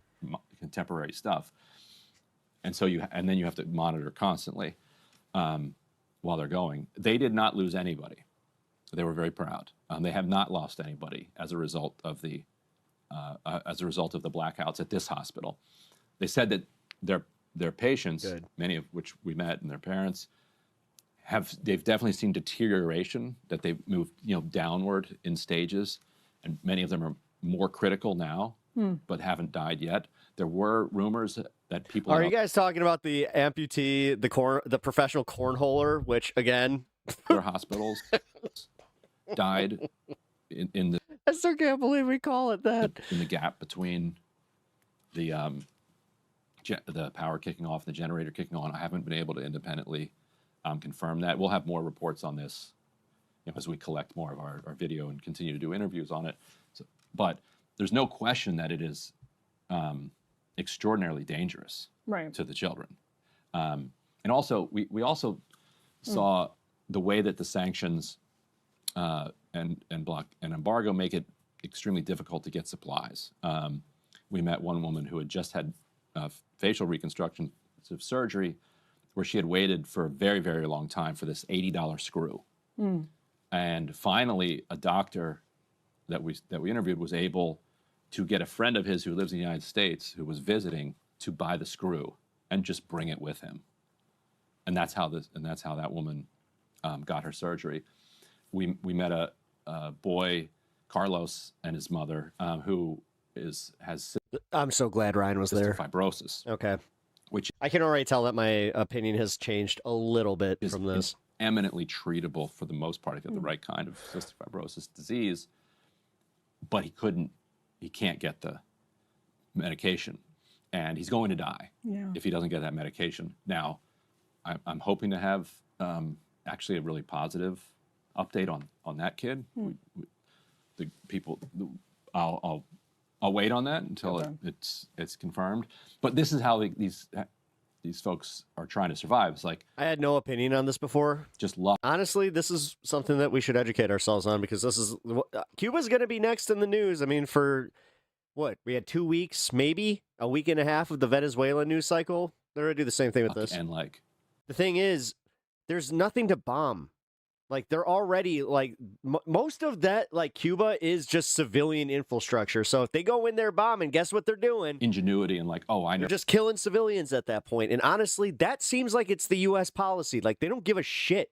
And that, I hope you understand, is not normal. Never was. This is why people need to be outraged about this. And the fact that so many people that lived through the Iraq and Afghanistan war are just sitting here going, yeah, get them.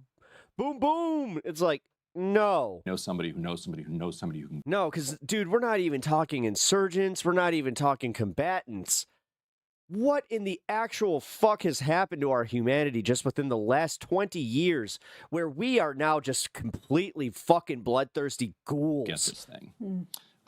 Don't see we have more video being shown to us than ever before, yet nothing coming out about this stuff going with some form of heart. And so, oh geez, are they going after my stream? Yeah, they're going after my stream. I also interviewed Mitchell Valdez-Sosa. Just a heads up, the horizontal mic crash. Who is the so if that ends up happening, just jump to the vertical. Head of the Cuban Center for Neuroscience, and we'll put, it was an hour-long interview. We'll put up the whole thing at some point. But I did want to play one little clip where he describes their efforts to buy an MRI machine and keep it operating amid sanctions. American exceptionalism is a drug. And it is. I hate it. And again, the fact that this is what I don't like. When I say I love my country, I get shit on for that. When I say I don't agree with my country, I get shit on for that. Honestly, at what point is it just like, I guess I just shouldn't be here. I just shouldn't exist. And there's a bunch of people that probably agree with that. Since fuel shipments have been cut off, helium has not been able to get in either. Now, Qatar, a bunch of their helium production has been taken offline. Now I understand why people think I'm a centrist. I do get it. So, can't make everyone happy. Yeah, I know. What they're suffering, a lot of the world is going to suffer. The MRI machines require. But I'm not a fucking centrist, guys. Cooled helium. And please, honestly, if. But let's roll a little bit of Mitchell Valdez-Sosa, who actually, interestingly, is an American. Maybe more center to the. I may be more to the center, but come on, really now it's going to turn into the whole taking the left cred. He was born in Chicago in the 50s, but he's been in Cuba since the early 1960s. So this is DSA a for the long term. With I Valdez. mean, you were telling me earlier before we started talking about it, an MRI machine.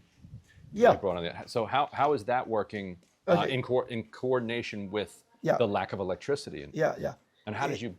What we're thinking of. First, MRI systems are very expensive, but they're really very useful. So we had an interesting opportunity. There was this bank that gave us a soft credit line. With something we can pay over the years with a long period of payment and very low interest. And so we took advantage of that in our organization, and we bought equipment for different centers, and we bought an MRI system from Germany that had to wait about 7 months after they manufactured it, so they received certification that it didn't have more than 10% of American components.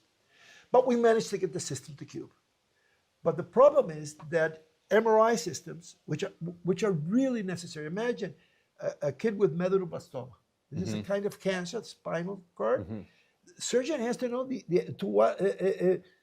if it's present, the size, if it has metastases. This is all part of it's life or death for the kid. And so many other disorders. To me, loving the country means wanting it to do better, wanting our country to have guaranteed standards of living. Thank you. Thank you. So the only thing we needed is to fill them up with helium, which is waiting for our leaders to make better decisions. I mean, I'm not one for necessarily the waiting part, because I do think that there needs to be action in electing better leaders and better leadership, but it's also the onus is on groups like the DSA to give us better leadership. Liquid helium to cool. I mean, how come we can't just have like the undeniable candidate that's like Zohran Mamdani? Because MRI systems work at very low temperatures. That's what we need in Chicago, at least. Are called wanting, not waiting. Oh, okay. Superconductors, which means I was like, wait, they're what? cooled, and when they're cooled very, very low temperatures, there's practically no resistance, no friction for the electrons. It's circulating that creates a very strong magnet. And the problem is we've bought the helium, and 30 ships are afraid to come seconds. to Cuba. Who's ready? This was after President Trump said that he would block oil. And we're trying to get one of these ships that's bringing donations, humanitarian donations to Cuba, to bring it, because most of the MR systems in Cuba are old.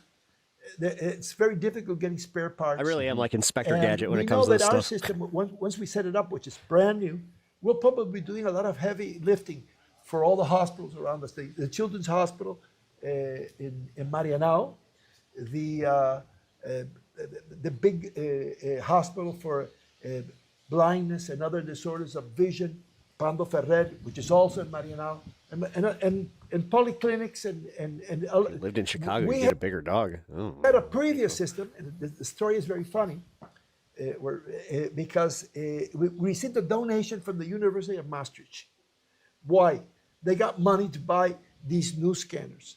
And in an international conference, my twin brother, who's also a neuroscientist, was giving some talks at the conference, and he talked with this professor from Maastricht University, saying, we don't know what we're going to do with the old system, give it to us. And we got some money from a charity, and we brought this system. It was very old, but we kept it working almost the Dispo Cheers, hell yeah. Thousands of patients. So, but it was impossible, because once a system is too old, it breaks down. You have to put helium, which costs a lot, in. Which, by the way, there's a helium shortage also from the Strait of Hormuz. So MRIs, if you are planning on getting an MRI anytime soon, every few months. And we got this opportunity. We bought the new system. So we're bringing it to the helium to Cuba. We're finding how. We don't know how. But humanitarian convoy. Let's see. But then the problem is you can't have an MRI scanner without electricity. So now we're launching a campaign to receive donations similar to what we did with the ventilators in COVID. And we're going to, some friends are trying to collect money, and we want to buy a generator, and we want to buy oil tank. Meanwhile, Nick Turse over at The Intercept is reporting that the Pentagon You has ain't revealed got my the attacks gadgets. in Latin I like America that. are Oh, come on. What is going on here? YouTube having an Just issue. Sorry, if YouTube's skipping, just so you guys know, I am having issues only on YouTube. beginning with, quote, Operation Total Extermination. Oh, come on. And Trump's threats against Cuba. Expect more U.S. military strikes in the region, Turse reports. You can go read that full report over at The Intercept. Now, Operation Total Extermination looks technically like it's referring son of a to bitch. I gotta go check the my- Noboa No, I'll be right back. operation This might be an in internet thing. Ecuador. But if you look at the testimony in the House Armed Services document that Turse links to, it says the joint effort named, quote, Operation Total Extermination, referring to what happened in Ecuador, is the start of a military offensive by Ecuador against transnational criminal organizations with the support of the U.S., setting the pace for regional deterrence-focused operations against cartel infrastructure throughout Latin America and the Caribbean. So whether or not they're going to apply, quote, Operation Total Extermination just to cartels in Ecuador, or it'll be more broadly interpreted as, even including Cuba as part of Latin America. We will see, but That was certainly not my escalating by the internet. day. And did you see the New York Times? No, I was just like, shit, because I did have like a. They said that they were doing some work on our lines, Report, by the way, this one here. Which is fine. Yes, I did. Yes. So the New York Times sent reporters It's out. Good 90 for them. Fahrenheit there? Give them their flowers when they deserve it. To the site of that. a U.S. bombing in Ecuador that they had said was a drug cartel training camp or something. Mhm. Turns out it was a dairy farm. Total extermination. Yes, and so remember this when they're telling you that their intelligence on boats is 100% rock solid. If they can't nail down their intelligence on an immobile dairy farm, like why are we so sure that they're exactly right about all of these boats that are moving around? Separately, Noboa, just Google Daniel Noboa, drug trafficker. His family, he's the scion of this banana export business. Their boats are constantly getting found to be stashed with cocaine. Yeah. This is the president of Ecuador, who we are allegedly teaming up with to do a drug eradication campaign. I'm starting a team. It's going to be Juan Orlando Hernandez, Daniel Noboa, and Bukele. Drug war. Yeah. Yes. Hey, if you like that video, hit the like button or leave a comment below. Okay. Finally, we're at the fun half. And perfect timing, too. Like, literally, this is what I had set up for the fun half, so it's going to be awesome. The insider trading allegations are back. This time we're looking at $1.5 billion in insider trading. Or was it just luck? Did someone from this administration make a well-timed bet right before the president tweeted? Or, I mean, it's 69. Nice. was it just In all Chicago a right big now. coincidence? Is it more lucky trades? Now, this is a long-running story. We started with an $190 million insider trading question back when the president put tariffs on, and right before it, someone had shorted the crypto market, made millions of dollars. And once again, our question was, what did this person know? Was it just luck? And we're back to this question because with the increasing financialization of everything, increasingly, ironically, a little windy today. geopolitical moments are more than just horrific questions of whether someone's going to get bombed or not. The new question is whether your portfolio is going to get nuked or your position is going to get blown up. You know those people that are just like, well, my 401k is doing great. Or some. It's almost like I've been saying that you're not safe. Because you could literally, for all the good investments that you made, if it's still in that fucking stock market and you didn't pull it out, you are still at risk of losing everything. That's the bitch about the stock market. You need to pull that money out. But guess what? This whole hold-o mentality in crypto, that's where that came from. Somebody else is going to make a killing on you financially. That's not new in And the slightest. this is a question not only for the traditional markets. Obviously, we now have It's war called the Windy City because of your politicians. Yeah. trading on places like someone's Poly learned Market. their Chicago And I history. want to discuss it real quick before we get into the insider trading question. We're going to listen directly from the Poly Market CEO, Shane Copeland, because he kind of presents this as, it's actually value we're providing to the Iranians. This is a value proposition because now people know whether they should, hide in their bomb shelter. When I get hit up by people in the Middle East who are saying that, hey, we're looking at Polymarket to decide whether we sleep near the bomb shelter. Like, we look at it every day, and I'm like, oh, it's really that popular over there? Like, are you kidding me? Like, do you not even know what's going on? Like, everyone's relying on this. Guys, is this a good thing? Is it a good thing we're going to gambling apps and going, am I getting bombed today? Look, setting aside even the national security threat of people basically placing bets on insider information of who we're going to strike when to try to make a buck. Okay, setting that aside, isn't this just like really a more... How did we get here?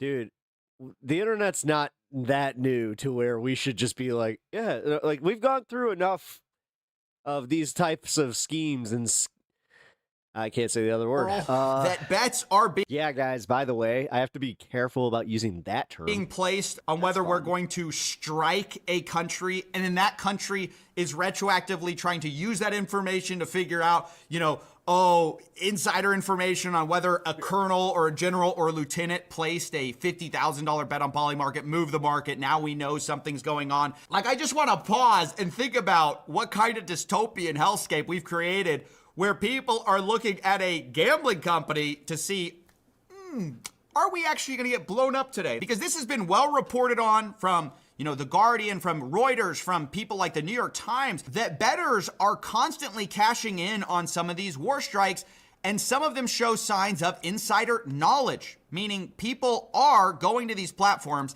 ostensibly with what looks like insider information, placing bets. And then I guess people are using those bets to kind of try to make actions on whether they're going to sleep next to bomb shelters. And we're going to go back to that, but I want to take a look now at this $1.5 billion insider trade for a second here. Now that we've kind of covered that this is happening at a smaller scale on some of these prediction markets, because of course, the biggest market... by the way, guys, live propaganda at 9 p.m., 8 p.m. Central. ...market of all is not crypto. It's not prediction markets. It's the capital markets. If you don't know what Propaganda is, it is an exclusive show on this space where I will raid the channel. But yes, a little bit of a different format. I think we're going to do a fun show, though, tonight. And we saw some big moves here pre-market because previously the position of our government, which of course is laid out on Truth Social. Jesus, you can sure feel the freedom of speech being slowly taken away. Well, is that if Iran did not fully open without threat the Strait of Hormuz within 48 hours, the U.S. was going to obliterate their various power plants. And of course, the reason we're trying to get the Strait of Hormuz open is because without it being open, the price of oil is very high. So you can imagine that if this is resolved diplomatically, the price of oil would go down, the stock market would rip, go up. And if it doesn't happen, the opposite occurs. Oil probably goes higher. Stock markets probably take a dip if it's not open. So the information of whether Iran is going to capitulate is very valuable. And this administration are the people who know it, right? And so when the president posts that he's pleased to report that the U.S. has had very productive talks with Iran, that obviously sent the stock prices going up and the price of oil coming down, just like predicted. But people were quick to notice that there were some traders that seemed to get in early. This is the Financial Times graph, and you can see the Trump post right there. And before both of them, you can see a little spike in trading volume 15 minutes prior. 15 minutes prior, the Financial... That's so fucking illegal and dirty. Times like, I just... reportedly... This is the shit right here where I'm saying, I don't care who your who your politician is or what your politics are. This is fucked up. And we should ban this yesterday. That $580 million... Yeah, dude, we're becoming Russia way too fast, all because these motherfuckers are way too comfortable being corrupt. Oil trades shorting the oil market were placed. And specifically, $1.5 billion worth of S&P... Like, dude, we have oligarchs now. It's fucked up. 500 futures Straight up. They're not even CEOs. They're not... You can't even call them billionaires. Yeah, they're billionaires, but they're American oligarchs. And this is only minutes before, about 15 minutes before, Trump announced that there are peace talks with Iran, which potentially could settle this whole thing. And obviously the question is, was this all a coincidence? I mean... Anytime that Trump says he admires somebody, he's jealous of them. Look, I admire Kim Jong-un. I admire Putin. I think pretty clearly it's not. I have to hedge, of course, and say that We don't he's know. just come out and said, "Hey, when in North Korea, when he wants them to stand, they stand, and I would love that." Who is like, dude? He's just he doesn't get it, and like, this is why it pains me so much, because realistically, the American exceptionalist like dream was hammered into me as a kid, where I was just like, oh yeah, there's no way we would ever do that. Like, that's why so many millennials are freaking out about this, because I feel like we're the last ones that really did have like a pretty comprehensive like history course. Because like, the more I talk to people that were like graduated post 2008, even like they don't know the same shit. Exactly place these trades. This is something that the SEC, CFTC would have to investigate, which, is obviously unlikely given that we just had the enforcement division director resign. We just had the CFTC. They're busy, diving into regulated betting with Polymarket and the MLB. So it seems like they have different priorities on their hands. I don't know if they're going to investigate it. Someone should, obviously. But at this moment, we don't know who placed a bet. We don't know if they were related to the Trump administration. It was someone inside. Maybe it was just someone from the Iranian side. We have no idea. Again, though, the problem is that we've had a history of these stories coming out. But there are also just more direct links that are concerning. You have this lucky investment by the president's son, who invested in a rare earth startup at a $200 million valuation, according to Joe Weisenthal. And then 3 months later, Google was found guilty.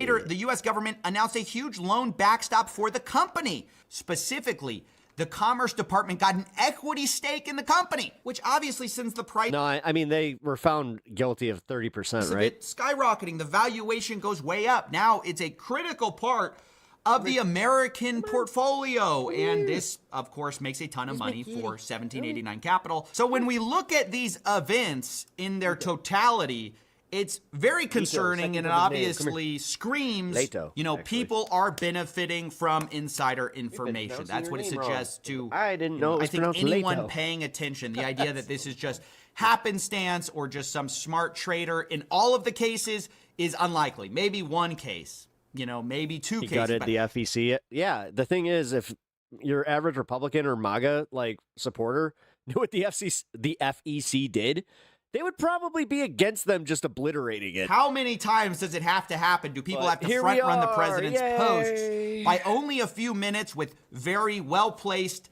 very well-timed bets before we start to think maybe this is, somebody benefiting from some insider information? And I want to be clear, that isn't just necessarily, Barron Trump sitting on his phone. I think that's what people imagine when they hear insider trading.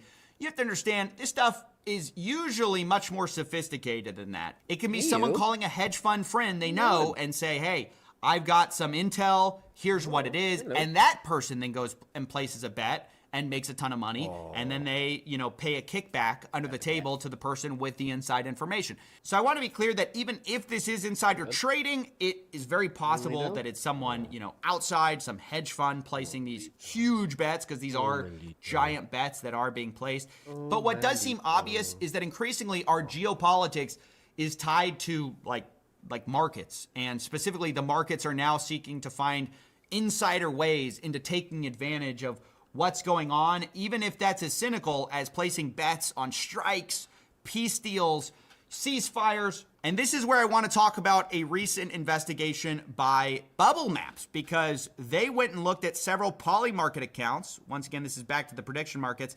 about one of the traders on there who is linked to several accounts. And I actually got the chance to talk to Nick, the person who did the investigation, about what it means. Here was our conversation. Oh, hello, Coffee. My name is Nick. I'm the CEO of BubbleMap, which is an on-chain analytics company. So you guys just analyzed a series of Polymarket accounts, which seem to be related to each other financially.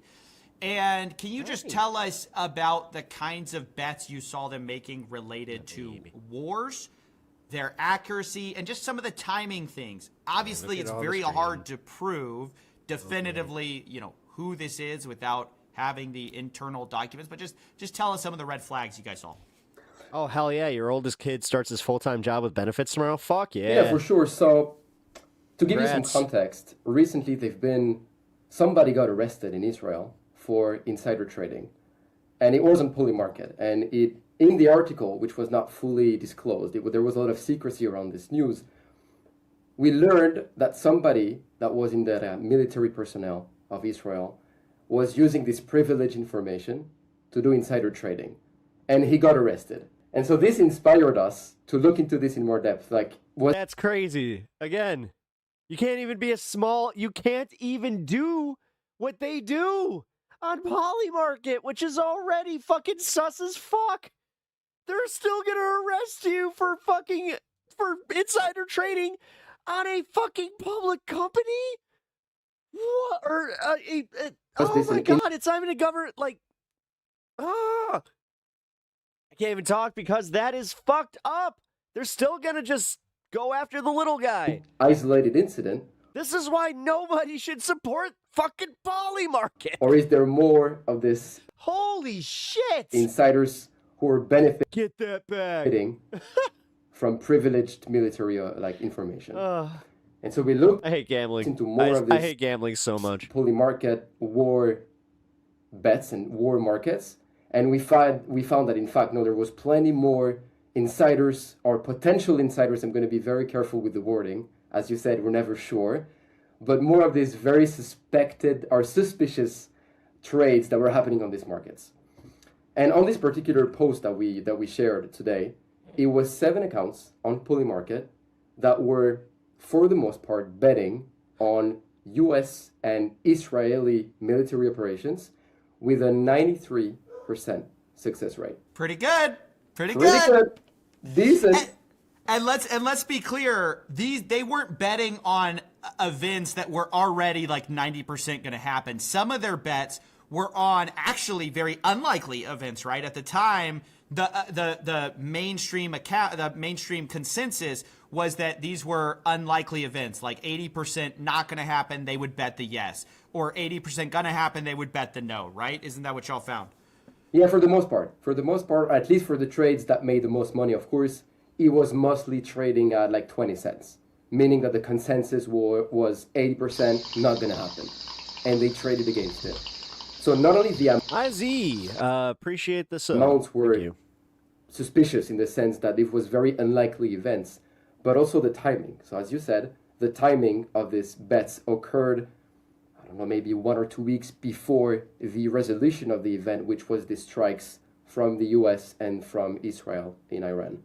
And we've seen this network of accounts that were betting, dating all the way from 2024 to 2026. So it's been 2 years of successful trades. And then the part that is insane is the fact that they are connected on chain.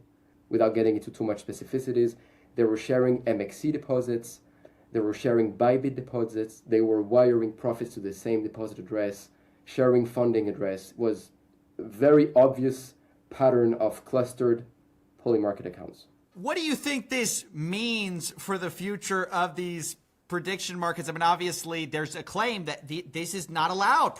Insider trading is not allowed. Polymarket's going to go after them. Kalchi, they're going to shut it down.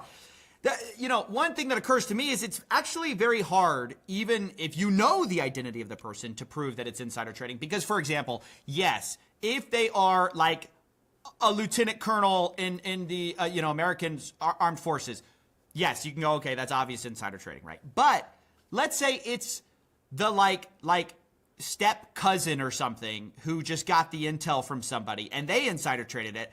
Are you going to know? Even if you're Polymarket, how can you say for sure that's insider trading?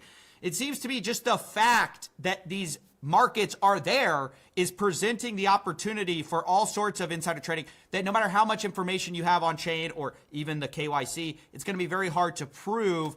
When we talk about military insiders, most of the time people intuitively point towards high-level government people or high-level general or lieutenant, as you said. But it can be anyone. It can be troops on the ground. It can be people that are fueling the jets. It can be logistics. It can be intelligence. There's so many people that are involved. Yeah. When it comes, and because they all have their phones on them, it's so easy for them to do it. With military operations, you can even, as you said, potentially can be the dad. Yep. The son is calling him the day before, saying, "Look, Dad, I'm going to be away tomorrow. Stay safe. Love you." Yep. It can be the wife. She's aware too. I mean, technically. So there are thousands of people who are aware ahead of time. So this makes it very hard to track and to know who are going to be the insiders. They can be outside of the U.S. potentially, outside of the U.S. jurisdiction. Look at how fucking cute he is. And yeah, this is tricky, but like definitely, prediction markets are opening a new layer, a new category of potential insiders, military personnel, big. Any other casino wouldn't have allowed this. This is why most casinos don't jump on like this kind of stuff. Tech employees. Sports betting was even fucking kind of like, and now we're going back to what it was in the 90s. Like, dude, they made a movie with Keanu Reeves called Hardball. Great movie, set in Chicago. Actually, it's one of Michael B. Jordan's first movies. But they have this, like, the entire thing starts with him getting caught working a game where he had inside info on what was going to happen during a basketball game, and he was essentially like ostracized. Oh my god, I'm mixing up two movies. I just realized. No, because there was the Replacements where he was a football player that threw the game because somebody was betting on it. Oh shit. But yeah, Hardball, another one where he's a degenerate gambler. I'm starting to wonder if Keanu Reeves had a problem. A policymaker, central bank employee, like all those people, they know information ahead of time. And a couple of years ago, they couldn't. Your mods are the shit. Hell yeah, they do are. Anything about. Thank you for that. It, or with it. And now they can make a quick 3x anonymous. Hear that, guys? It's great. Hey, future of finance. No, it actually reminds me a lot of the Pelosi stuff. You know, people go, get her. Oh, Nancy. Get her. This is the problem that I have with these motherfuckers. They think that that's a gotcha. Like, oh, so you guys support Nancy Pelosi doing this. It's like, no, we don't. I never have. Pelosi's such a great trader. They forget it's Paul Pelosi that's placing those bets. Yeah. Her husband, right? And that's always been the plausible deniability of the whole thing. Exactly. I can't obviously trade. That is going to be up to my husband. My husband's just interested in the market, right? The Replacements was awesome. And that's an awesome of movie. course what you can say here too. It's like, oh man, well of course, as an armed service member, I wouldn't trade. But my wife, the soccer player, got really interested in poly market. You know, or the football player. My bad. War betting. Right? I forgot. So I have a this European is audience the here. problem. I appreciate you alerting people. Pelosi guilty as fuck. Yeah, dude. To these I mean, yeah. Both of them. Accounts. Yes. Of course, you're just highlighting obviously suspicious activity. But if you're only focusing on them and not Trump, you're a joke. And yeah, like fuck off. Where you don't care about anything. Like you do not care about actual fraud. If you are like, yeah, go after Nancy Pelosi for insider trading, but totally okay with what Donald Trump just did. At Bubble Maps that's my president. On X, this is where we post our most hot topics. All right, big thanks to Nick for coming on. I found that conversation fascinating about the connected poly market accounts. You see how some of this stuff is starting to get more sophisticated with multiple accounts placing these trades. But what I'm really hoping to do here is not to just point to one specific example. Part of what I want to do is show you several examples across time, across different markets, to show the problems with these interconnected, increasingly tweet-based markets, which are so subject to manipulation. Because guys, I think what's I'm not gonna be able so to frustrating go for people, my cat just fell asleep, is when anybody is talking about these things online, on TV, they're so careful to hedge that it's not insider trading in any I wish you could hear him right now. He's not just purring. He's literally one specific case, because of course, without the SEC's information or CFTC's information, we don't know for sure. But by presenting enough case studies, what we can know is that some kind of insider trading activity is happening. And we should all be against that. Fundamentally, anyone He's so cute right who is not part of the rigging, the cheating, they should be pro-investigating. They should be pro-shutting this down. Unfortunately, I don't see how that's going to happen anytime soon, because whoever's benefiting probably doesn't want this to stop. I think, though, if you are part of the SEC, if you are part of the CFTC, you really do need to look at this, because you're creating a trust problem in the markets where if people believe the markets are rigged, eventually they're going to stop playing the game. Or Yes, that's the thing. It's all going to collapse. They're going to get in on rigging it themselves. I mean, this is, I think, the downward spiral is if the only... Well, no, because it's literally, it's where the NFT game and all that bullshit, crypto, like, it's right there. Like, we're at the beginning stages of, like, where crypto was, right? But we're already past the point where you, as the little person, could get in on it. Because didn't you just hear that you, as a little person, could get arrested if you get caught? Alpha is being... Isn't that wild? But these people can just do it in mass, and it's just like, yeah, you know what? They're rich. They could do it. An insider, Yeah, then we need the bubble increasingly to pop. people are just trying to cynically profit off each other, right? Cynically try to get the insider information before the next guy. So I think it's bad all around, and I think it needs to stop. I just don't know when it will. Little baby, look at you. Oh, yeah. You're so cute. It won't collapse at all. Look at retail ownership and investment groups. It's like 5% retail investors account for 5%. Well, again, it's not even just it's not the retail investors that like I'm worried about. It's more so like them crashing everybody's 401k and then somehow making out with the fucking like bandits on it. Robber barons, you know, them types. All right, this is hilarious. I saved this. I watched this a little bit of it last night, but I wanted to save it for today. So. And look at that face, the face of an utter... Now, I'm going to warn you. I know it's already blocked out as far as the word, but the cop that is like going after Bongino, he does suck because he called him an F word, which is defeated man. But let's take a look at... That's like on my hard no list. So, yes, I get it. Okay, you're getting the Gluckinator 7000 shekel edition, and you feel her Fingerberg caress your Holstein. Now you're feeling a little anti-Semitic. You left the incognito tab open on your browser, and now your wife has your phone, which would be incredibly unfortunate when you're a closeted homosexual like Dan.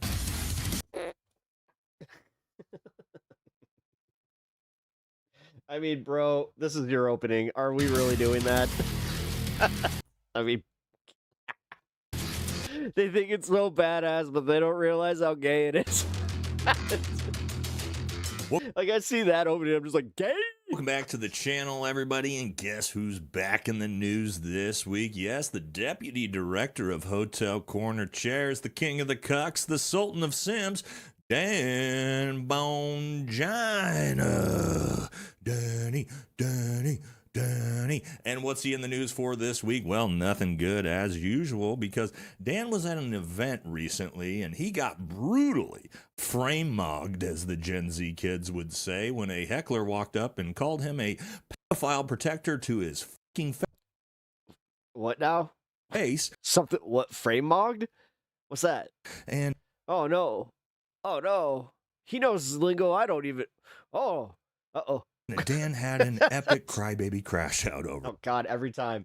Oh, and just like that, I got another gray hair. So that's what we're going to talk about in today's video. Don't forget to like, comment, subscribe. It helps the channel. Follow us on Patreon. Grab some merch. So let's... You never heard of that term? Jump into it. Let's watch old Danny boy get absolutely... Man, I hope I get to keep my hair and I just look like fucking, you know, Raiden. Absolutely from Mortal Kombat, the movie.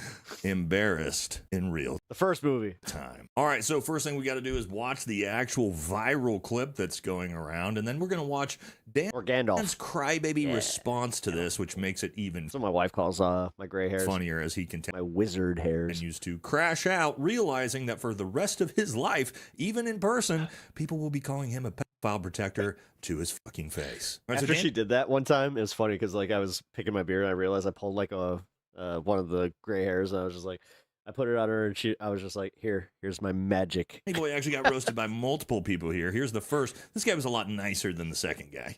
Hey, coward, Dan. God's watching you, man. Look at this face, by the way. Just absolutely horrified. Wait until you see all the memes people have been making of this exact frame. Remember, we reap what we sow. God's watching us. Go all out against the deep state. Don't be afraid. Don't be afraid of Satan, man. I'm telling you. I'm ready. I'm ready to be in Congress. I'm ready. I plan on it. I'm not afraid of Hillary. I'm not. God bless you, man. All right, now, here is the second person that he engages in a conversation with. So, yes, friendly reminder from the first person speaking here. Yeah, Dan Bongino, his entire shtick was bringing down the deep state. Remember that tough guy Bongino? Yep. He was going to enter the FBI and bring the deep state to its knees. And turns out, what did he do for 10 months? Just redacted Epstein files and protected elite files. But that's not where the major crash out came from. It's this clip. You're a pedophile protector, a pedophile protector. How art thou, brother? Pedophile protector. I'm good. I was a cop for 9 years. You're a pedophile protector, fag. You're a pedophile protector. Fag, fuck you, dude. Fuck you. Ooh, yeah, a little rough just being called a pedophile protector to your face right in front of your wife, if you guys didn't notice that. Yeah, tough time having a husband like that now, isn't it? You know, and here's the reality. And so people are going to say, oh, how could he do that, berating Dan Bongino in front of his wife? Well, here's the way it worked.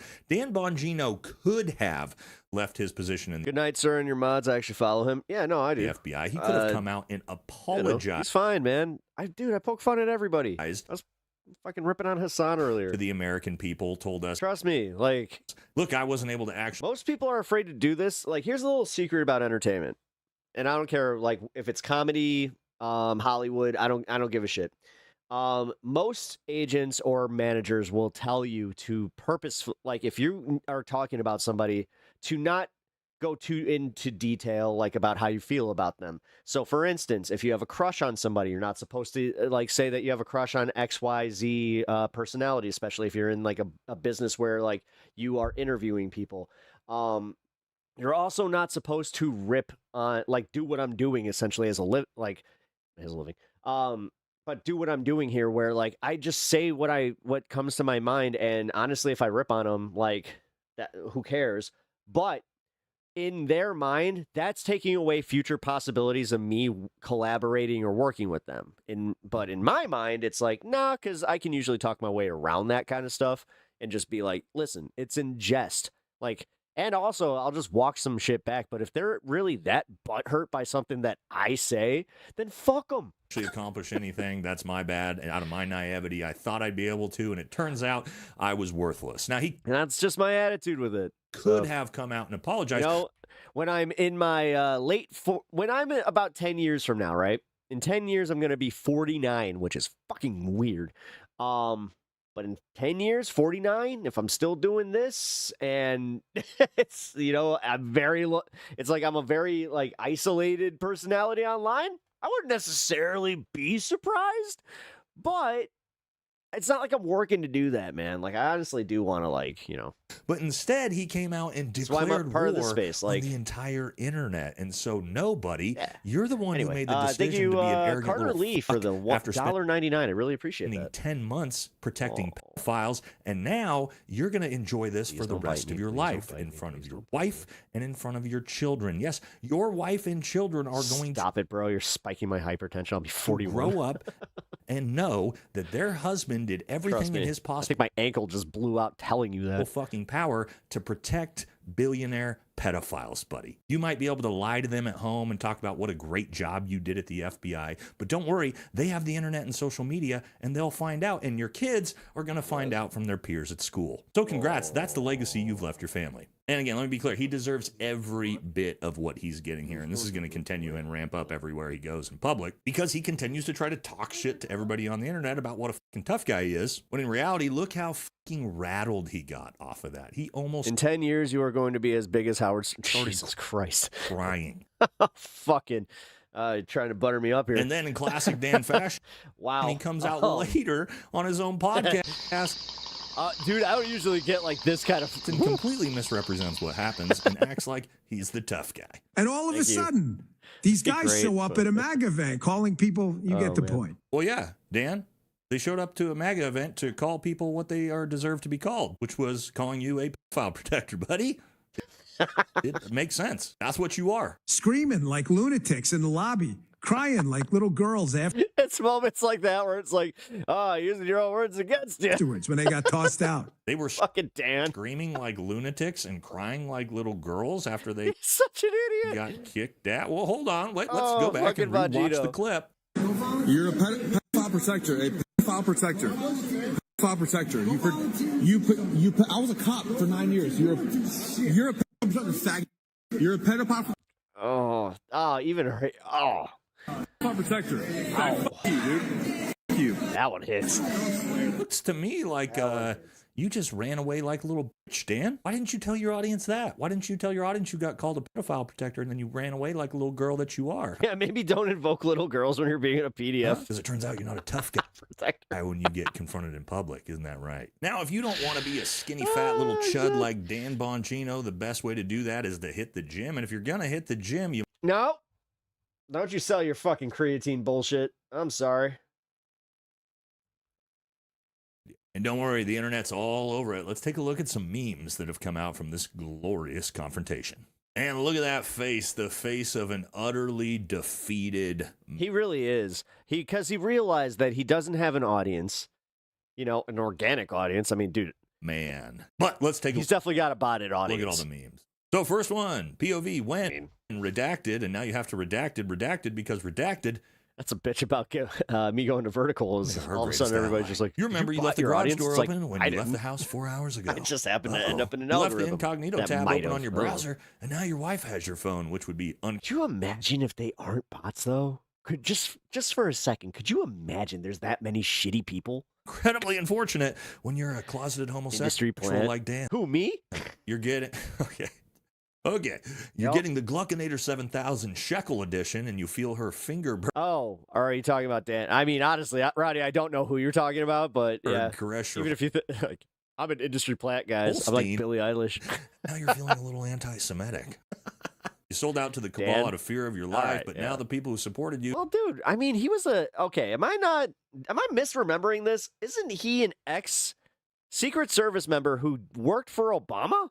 Call you a pedophile protector. Again, I thought that's where he came from. And then he just happened to like Trump. Times for King Cuck, but it's not going to stop. I mean, obviously, this is going to happen to him at every event he goes to for, again, the rest of his life. This is what his legacy is. This is what he will forever be known for. And he should have actually just stuck to fucking being the Secret Service agent that was with Obama. The hilarious thing is you can go look at this guy's Now he's the embarrassment that fucking where you look. Left his position in the FBI. The second he posts, it's just 100% people dragging the shit out of this guy. He might be the most hated former government That's what I thought. in U.S. history. I mean, Kash Patel and Pam Oh, daddy boy, the files are calling. Money are up there. But I mean, this guy. That would be funny. Oh, dude. Oh, we gotta get some bagpipes for the next protest in front of Dan Bongino. That would be fucking fire. It's tough to beat. And what else has he been up to this week? Well, of course, like every other Zio cuck in the paid smear campaign, attacking Joe Kent. Let's see what he had to say. We still don't know what happened in Butler. We don't know what happened with Charlie Kirk. And by no means am I saying, like, you know, the Israelis did this or... Stop.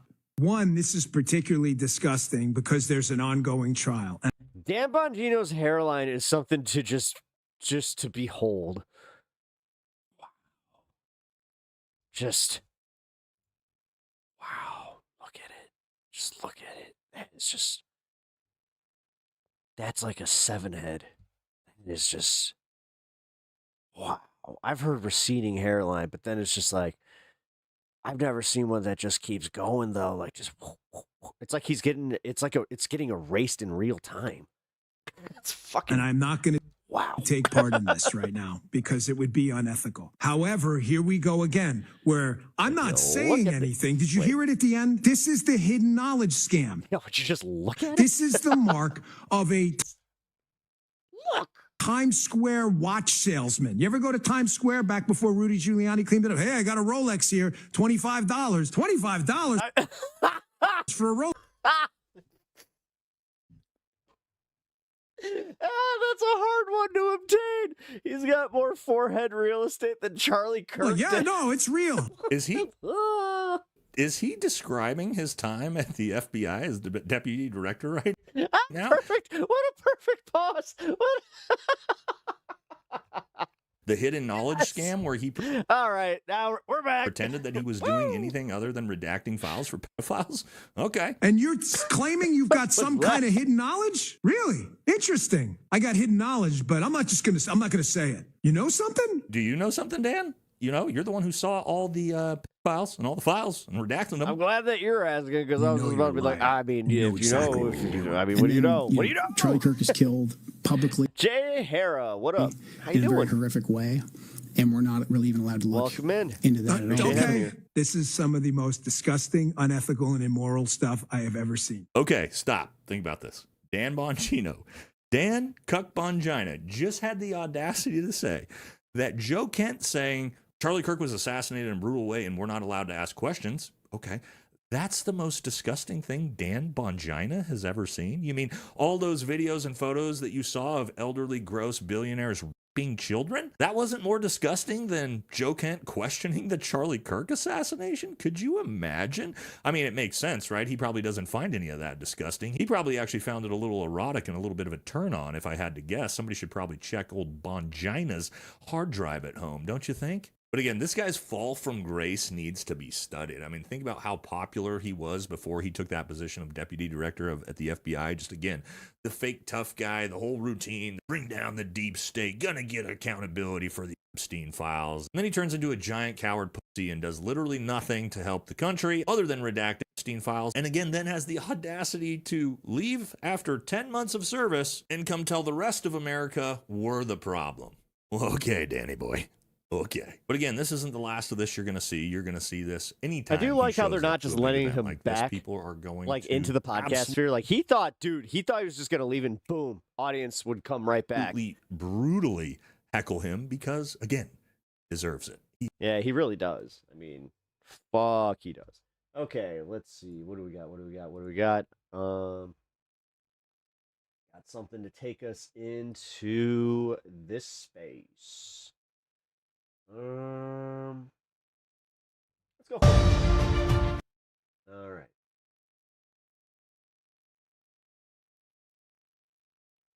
That was not what I was looking for. Aha, here it is. So now with Donald Trump making it undeniable.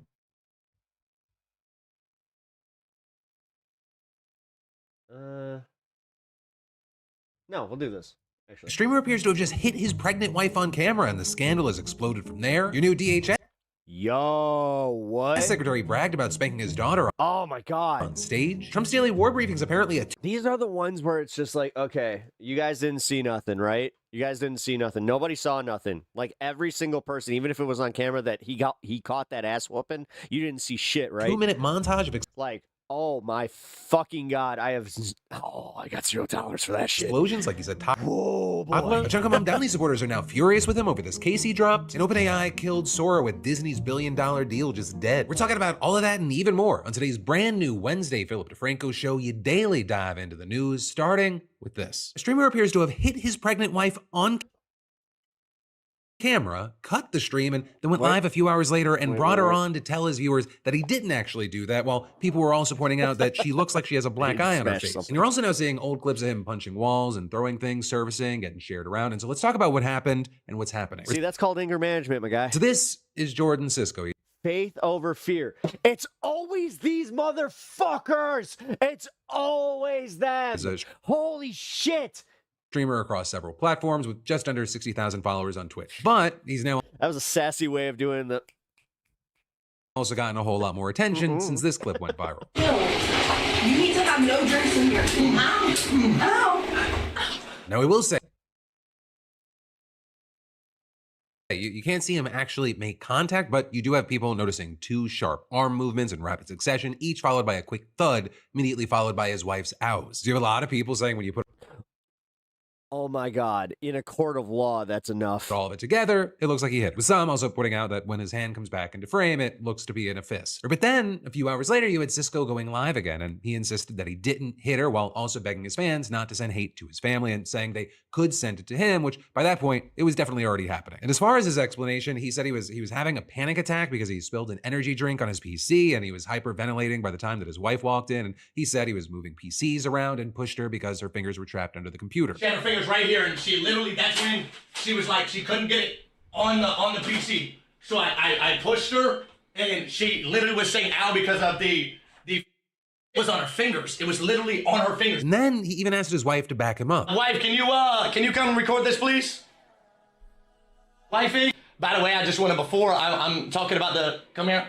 before I'm talking about everything else. Like, if I... Yo, dude,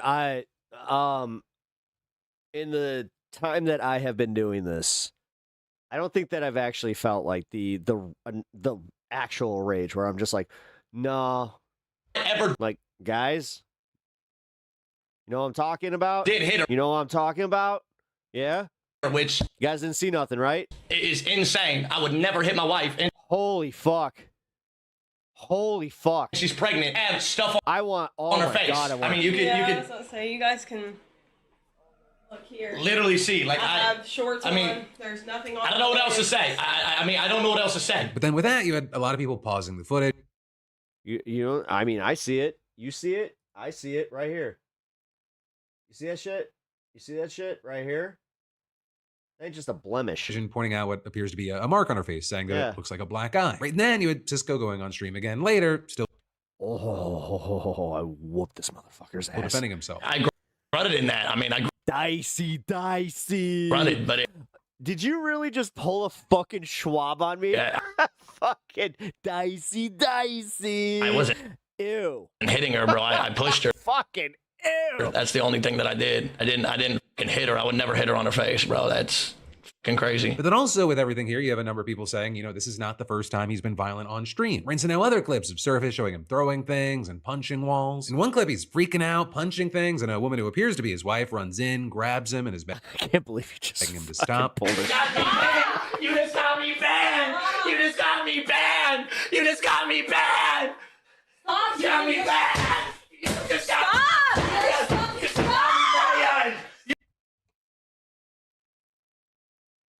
What the fuck? What the fuck? In one clip, he's freaking out, punching things, and a woman who appears to be his wife runs in, grabs him, and is begging him to stop. You just got me banned. You just got me banned. You just got me banned. Stop. You got me banned. You just got me banned. You just got me banned, dog. You just got me fucking banned. Stop. You're gonna ruin your... I don't care. I don't give a fuck anymore. You just got me banned. You just got me fucking banned. So you have some saying, you know, this didn't come out of nowhere, saying, you know, this is a documented pattern of explosive, violent behavior on camera, and now you have people connecting the dots. And so with that, you've got people online calling for him to be banned from Twitch, TikTok, everywhere. Meanwhile, you're also seeing others saying, you know, this warrants a criminal investigation at least. Others saying he should be arrested for domestic violence. And a lot of people saying, you know, they're afraid if this goes unchecked, it's going to happen to her again, or maybe to their child down the line. Especially because you have so many people saying they don't believe him, that he's constantly shifting his explanation, saying I was having a panic attack, then I pushed her because her fingers were stuck, and then I grunted, but I didn't hit her. And personally, I'll say, based off of everything that we can see out there, I don't believe him. Like, to me, and again, this part's my opinion, none of those explanations seem to add up. And the reason that I want to talk about this today is, this isn't just internet drama. You know, we covered a lot of that back in the day, and the old version of the show, we've definitely No, this is bad. No, he evolved needs, since then. This is bad. But this isn't drama. This looks like domestic violence that was captured in front of a live audience. And again, I want to be careful with man, I want to finish how this. I talk about this, but it looks a certain, like, it would literally make more sense if he said, oh, it was actually a prank. It was really like, it was a distasteful prank. We were just trying to go viral, which, I mean, also at this point, I wouldn't even believe them if they said that. And as someone that was around and witnessed abuse growing up, like even the having your pregnant wife go on camera and tell everyone, oh, he didn't hurt me. So many parts of this, it feels like a textbook pattern that I think almost anyone familiar with like abusive dynamics is going to recognize. And so with all that in mind, it's why you're seeing so many people saying the platforms have a responsibility here. Twitch, TikTok, every platform that that was fucked Cisco up. streams on, they need to look at his footage, look at the old clips, make a decision. But for now, that is where we are. That is a story. Then, of course, again, my opinion, and I'll pass the question off to you. What are your thoughts here? Whether you agree or disagree with me, I'd love to know your reactions in those comments. Especially, I don't care if it's bipolar or because not. these old clips aren't the only ones resurfacing at the moment. Because our newly sworn in DHS Secretary, Markwayne Mullins, facing heat over an old video where he brags about spanking his daughter and tells the audience he threatened to drag a teenager's face across asphalt. And you have many saying, this isn't some context gotcha, it's a pattern. Right? People noting that this is the same guy who said he understood why Rand Paul was assaulted, challenged the Teamsters Union boss to a fight during a hearing, and posted a video implying that journalists who write fake news should be killed. Now, that's the guy running the department in charge of ICE. So the video in question is not actually too old. It's from 2023 when Mullen was speaking in front of a conservative Christian organization called City Elders. You have him talking about being raised by fear of the belt, using spanking to discipline his own kids, and then he told this story about his daughter. Now, you take Lara, for instance, when she was a girl, Trying to spank her Dale was like a 4-minute ordeal because she's like, no, daddy, no, daddy, no, daddy, no. I'm sorry, daddy, I'm sorry, daddy. And then she'd get madder and madder, and she just couldn't bring herself to even bend over for me to be able to bust her butt. And I was like, honey, you got like 2 seconds, or you're going to get 2 instead of 1. Mullen also talked about spanking one of his sons, saying it was hard because the kid was already tearing up before it happened. It's hard to discipline them when they're truly sorry, but sometimes you still got to discipline them. But it also wasn't just the spanking stories that raised eyebrows. In the same speech, Mullen talked about dude, his daughter's boyfriend. Tell you what, he's a great kid, but he's dating my daughter, and I don't like him. I just can't. I told him, I said, if I ever see you kiss her in front of me, I'm dragging your face across the asphalt. Go ahead, do it. And that's a true story. I told him that. There, you could argue he was joking, like a dad joke thing. He probably didn't literally intend to do that, but you had a lot of people pointing out that threatening a teenager with violence and then bragging about it on stage is, at minimum, a weird thing for a public official to do, especially if they seem very proud of it. And then regardless of where you fall on spanking as a punishment, you had a lot of people finding it just unsettling to hear a cabinet secretary casually bragging on stage about physically disciplining his kids in graphic detail. And so with that, you had the Democrats' official account writing, he's bragging about hitting his daughter. This is who's running ICE for Trump now. But you also had others being more direct, saying people who beat their children should be in jail, not in office. But then also where a lot of people get concerned is, I mean, we talked about it before, people saying there's a pattern here, or people saying Mullen has a documented history of casually condoning violence. During his confirmation hearing, Senator Rand Paul went after him for saying that he understood why Paul was assaulted by a neighbor back in 2017, an attack that left Paul with broken ribs. I was shocked that he would justify and celebrate this violent assault that caused me so much pain and my family so much pain. I just wonder if someone who applauds violence against their political opponents is the right person to lead an agency that has struggled to accept limits to the proper use of force. Mullen also challenged the head of the Teamsters Union to a physical fight during a Senate hearing. And then, of course, there's the journalist thing, where he posted a video telling the story of a clash between a reporter and a congressman in 1890. And the reporter had written a negative story about the lawmaker. They feuded for years. And eventually, the reporter shot the congressman in the face. 11 days later, the former congressman passed away from his wounds. Kincaid pleaded not guilty. And of all the things that it could have been, Mullen's takeaway was this. There's a lot we could say about reporters and the stories they write, but I bet they would write a lot less false stories, as President Trump says, fake news, if we could still handle our differences that way. And so ultimately, it seems like for a lot of people, this is kind of You're a fucking retard, and I'm gonna just say it. Guys like him, that's the problem with cage sports. Like I said, motherfucker's been hit in the head way too many times. A filling in like the CTE brain motherfucker. Blank. A coloring in the lines sort of situation. With a lot of people knowing that, you were going to have a loyalist, but maybe an unhinged loyalist is running the Department of Homeland Security. What's up, Many wondering, I apologize for your hiatuses, what man. happens next across the board. I do appreciate that, but you never have to apologize for having to take a break. But especially with organizations like ICE. Just happen to have it back. An organization that's already been criticized for being incredibly cruel and killing Americans in the street. For now, we'll see how it plays out. Who knows? Maybe Markwayne Mullen, when put in a position of power, is going to be super, super chill about it. Maybe he's never seen Spider-Man and he watches Spider-Man and he's like, you know what? Uncle Ben's right. With great power comes great responsibility. Also, Joe Biden won the 2020 election. No, I don't think any of that's happening. We'll see though. And then there's more we've got to dive into in just a minute. But first, let me thank a sponsor and say, it is that time of year when you look outside and you remember, hey,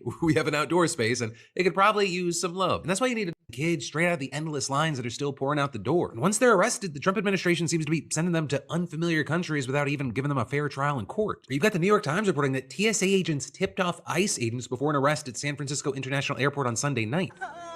What is your name? Where's your badge number? We need to see your badge number. Show your badge number. I don't know who you are. You could be someone kidnapping her. Angelina Lopez Jimenez, who you see in the video with her 9-year-old daughter, she had a deportation order since 2019. And reports say that they were flagged on the flight list, which allowed TSA to tip off ICE agents. But one of the biggest questions is, how were they flagged in the first place? And well, apparently, last year, the Trump administration quietly created a partnership between ICE and TSA, allowing ICE to check and flag TSA air traveler lists for passengers with deportation orders. Oh, so you're telling me this was always planned. For cool. DHS, saying the message to those in the country illegally is clear. The only reason you should be flying is to self-deport home. So you have the former deputy head of the ICE office in New York City saying, The administration has turned routine travel into a force multiplier for removals, potentially identifying thousands who thought they could evade the law simply by boarding a plane. Now, I will say, it is not a new thing for federal entities to have some level of access to airline passenger information, which may be used for national security reasons. But also, allegations at TSA specifically tipping off ICE agents for arrests, it's raised concerns about how much data is actually being shared in these inconspicuous ways. And so Democratic officials have heavily criticized data sharing in this administration, saying that it seemed to be omnipresent under the Trump administration, putting personal information at risk and bypassing due process. And in this particular case, they criticized the administration for using this data to arrest moms and kids instead of the dangerous criminals that we've been told that they're supposed to be focusing on. Also, you've got people concerned that this data sharing and preoccupation with ICE arrests, it could distract from airport security in the effort to cut down on wait time. And with this, you have people like a senior ICE official during the Biden administration also saying that if you have more officers conducting arrests at airports, it puts more strain on the system. Delays and complications may annoy and frighten some travelers. And, as ICE's increased presence at U.S. airports is yet to make a significant change in the wait times, and TSA officials say, it takes months for agents to be fully trained on security checkpoints, this whole incident, it makes you question if the data sharing and the arrests were the real agenda to begin with. And then just adding insult to injury, these ICE arrests are leading to quick, sloppy deportation processes that are violating people's basic rights. Right? Earlier this month, the Federal Appeals Court allowed the Trump administration to resume expedited deportations, which reports say are landing people in unfamiliar countries without even giving them the time to fight back in court. Now, a judge had previously decided that these rush deportations were a violation of migrants' due process rights, leaving them vulnerable to that exact problem. But the policy being used allows migrants to be sent to those countries if authorities, quote, either have credible diplomatic assurances they will not be persecuted or tortured if sent there, or have given migrants as little as 6 hours of notice that they are being sent to such a place. And you have DHS saying that despite these dangers, the appellate court was right to remove the restriction because they must be allowed to execute as lawful authority and remove illegal aliens to a country willing to accept them. But then also, even if that wasn't enough, these expedited deportations are leading to overworked immigration lawyers, especially in Minnesota, where Somalians have been taking a huge hit in the immigration crackdown. In fact, 2 Minnesota legal providers have filed a lawsuit claiming that the administration has been denying Somalians the right to a fair hearing. Right? And they say that the Justice Department has placed Somali nationals on a separate docket and scheduled hearings with little notice, leaving their lawyers with almost no time to prepare proper representation. And Kelsey Hines, who owns Hines Immigration Law, one of the groups that filed the lawsuit, said, this is not about efficiency or docket management, saying this is undeniably a targeted policy that singles out one nationality designed to rob. And this is all just because some of the due process. Rashida Tlaib. They are legally guaranteed, and to strip their legal teams of the ability to adequately and ethically prepare their cases for hearing. And in fact, immigration cases actually stand up to the Trump administration. Normally, this has nothing to do with the whole Somali fraud. Years. Reports say that hearings for Somalians that were scheduled to take place as late as 2028. They have been rescheduled with as little as 1 month's notice. And you had Hines saying in a statement that 97% of her Somali client cases have been rapidly advanced in this type of manner, saying that even if she worked 12-hour days, 7 days a week, she would still be 7,000 hours short of the time that she would need to prepare for those cases. So not only is the Trump administration targeting migrants in the airports, but once these arrests are made, they also have basically no time to work with a lawyer to build a case for themselves. And then if they're deported, apparently, there's also no guarantee that they'll actually end up in a country they have any connection to. Oh, wow, the only thing longer than the lines at airports that ICE hasn't made a dent. That's the most insane part that I don't get. What the fuck are we doing? Is the list of cases on those immigration lawyers' desks. And then at the same time, ICE is being equipped with more access to data. Don't care where you go. Just go. Tools like AI to further this assault on immigration. And then actually on the note of AI, oh my God, I'm such a professional. This transition's amazing. On the note of AI, OpenAI, they're killing Sora, not just the app, like everything. You have the Wall Street Journal reporting that Sam Altman told the staff that the company is winding down all products that use its video models, including the developer version and video features inside of ChatGPT. This is huge. This is a tool that everyone thought was going to revolutionize Hollywood. Disney literally put $1 billion behind it. It was the #1 app in its category within days of launching, and now, boom, it is dead because OpenAI realized that the money is actually in competing with Anthropic, not making AI videos. But again, when Sora launched in 2024, it was the AI product that everyone was just talking about. It could generate increasingly realistic videos that were just harder and harder to detect. So many fake Ring camera videos of animals with guns. People were worried about deepfakes. Hollywood was worried about its jobs, and it was a genuine cultural moment. And then this last October, when things really blew up, you had OpenAI releasing a standalone Sora app and second-generation model that was even more advanced. And within days, it was the most downloaded app in the iOS App Store's photo and video category. 2 months after that, Disney announces that $1 billion investment in OpenAI as part of a deal that would give Sora users access to popular Disney characters. Like everything was pointing to this being a huge part of the future, especially OpenAI's. But then, as far as what happened, well, the short answer is Anthropic. Right? They're OpenAI's biggest competitor, and they've really focused on productivity tools for software engineers and corporate users, and then kind of worked their way from that to normies. And that has absolutely been working. Anthropic has been growing its revenue at a faster rate than OpenAI. And in fact, when OpenAI first launched the Sora app, some employees were reportedly surprised that the company was pouring computing resources into a project that didn't have a clear demand. But Altman, he wanted to be ambitious and expand market dominance, but now you have the company doing a complete 180. But according to the Journal, OpenAI is Yeah, they completed their goal of sowing distrust in public about what's AI and what's not. allocating resources to compete That was literally directly all they with wanted to do. Anthropic That's by why it was building free. AI agents and productivity tools aimed at coders and enterprise users. In fact, they've already been shifting computing power and top talent in that direction. Just last week, you had OpenAI announcing it was combining the ChatGPT desktop app, coding tool Codex, and Atlas browser into one super app. And seemingly, Sora just doesn't fit into that vision anymore. And so then also with that, the Disney deal is reportedly dead. $1 billion investment, access to some of the most recognizable characters in the world, all built around Sora, just gone. And it ends up highlighting something important about the AI industry right now. Even a company pulling in nearly $13 billion in revenue last year can't do everything at once, at least not yet. And that's as OpenAI expects to spend around $100 billion over the next 4 years, mostly on data centers. Right? Every dollar and every GPU, it has to go somewhere, and Altman has decided video generation's just not where the money is. And also, I'll say, speaking of that $100 billion in spending, while AI companies are racing to expand their operations as fast as possible, a growing number of lawmakers are starting to push back. Right? And for example, today you had Senator Bernie Sanders and Representative Alexandria Ocasio-Cortez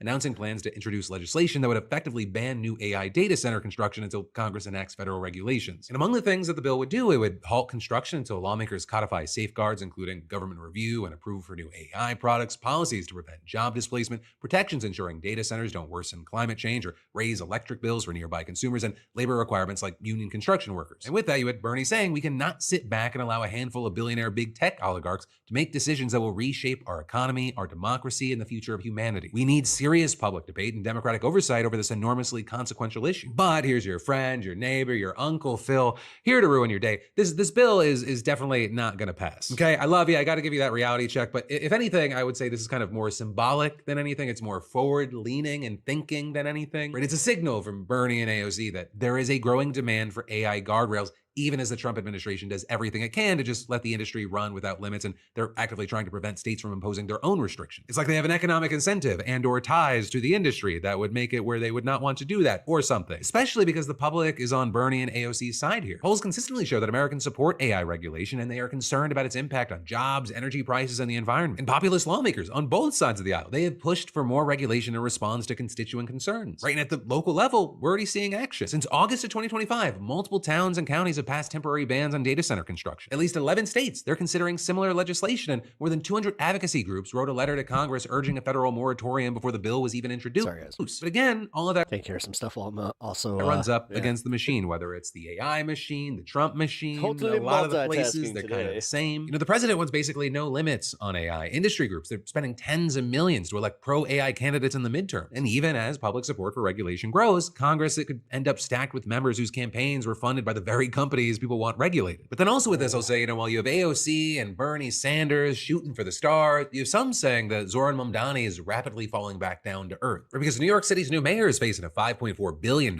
budget deficit. You've got people saying his plan to pressure the state into taxing the rich has collapsed. He just quietly abandoned a property tax hike that he threatened a month ago. And you've got people saying that last night he broke a campaign promise on housing by appealing a case that he swore that he would drop on day one. And so you have some people saying this is a betrayal. He and others saying, he's doing all that he can. And so let's get into what's actually happening. All right, So where we should start is that last month you and Mamdani standing in front of his constituents and declaring New York City is facing a serious fiscal crisis. He blamed Eric Adams and Andrew Cuomo for the $5.4 billion deficit, and he laid out two options. Option one, Governor Kathy Hochul and the state legislature raise income taxes by 2% on New York's I don't 33,000. understand why MAGA can blame Biden for something that is 2 years, we're almost 2 years removed from.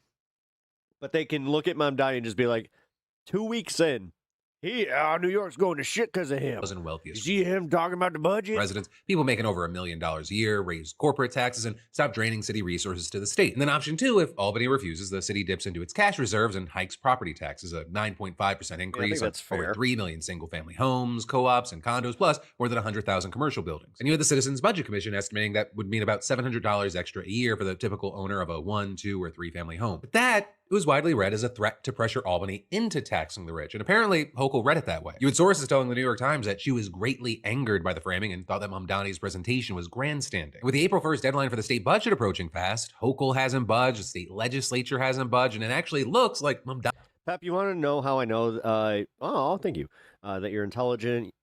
even unlike other streamers, you see a chat with zero context and extrapolate about what they're talking Donnie's about. the one who buckled. You now have the Times reporting that he has all but given up on hiking property taxes. Local elected leaders from across the political spectrum, left progressives, centrist Democrats representing black homeowners, they told him it was just a non-starter. In fact, City Hall officials were reportedly taken aback by the level of opposition. And you had a former colleague from the state legislature telling Mamdani directly, if you go through with this, you'll be a one-term mayor. So he quietly retreated. He told city and state lawmakers that he was highly unlikely to pursue the increase and said that he was optimistic about getting more state aid to close the gap. But he still wants to hike up income tax on millionaires. And according to New York Focus, he's now also asking the state to raise taxes on corporations, unincorporated businesses, and high-value real estate. But the leverage play, right, the property tax threat that was supposed to force Albany's hand, that looks like it's dead. And then with all this, we've got to talk about city FEPS, right? The Fighting Homelessness and Eviction Prevention Supplement. It's this rental assistance program created in 2018 that now covers over 65,000 households. And the way that it works is that low-income tenants, often people moving out of homeless shelters, find a private apartment and pay 30% of their income in rent while the city covers the rest. Currently, this program costs $1.2 billion. It's projected to hit $4.7 billion by 2030,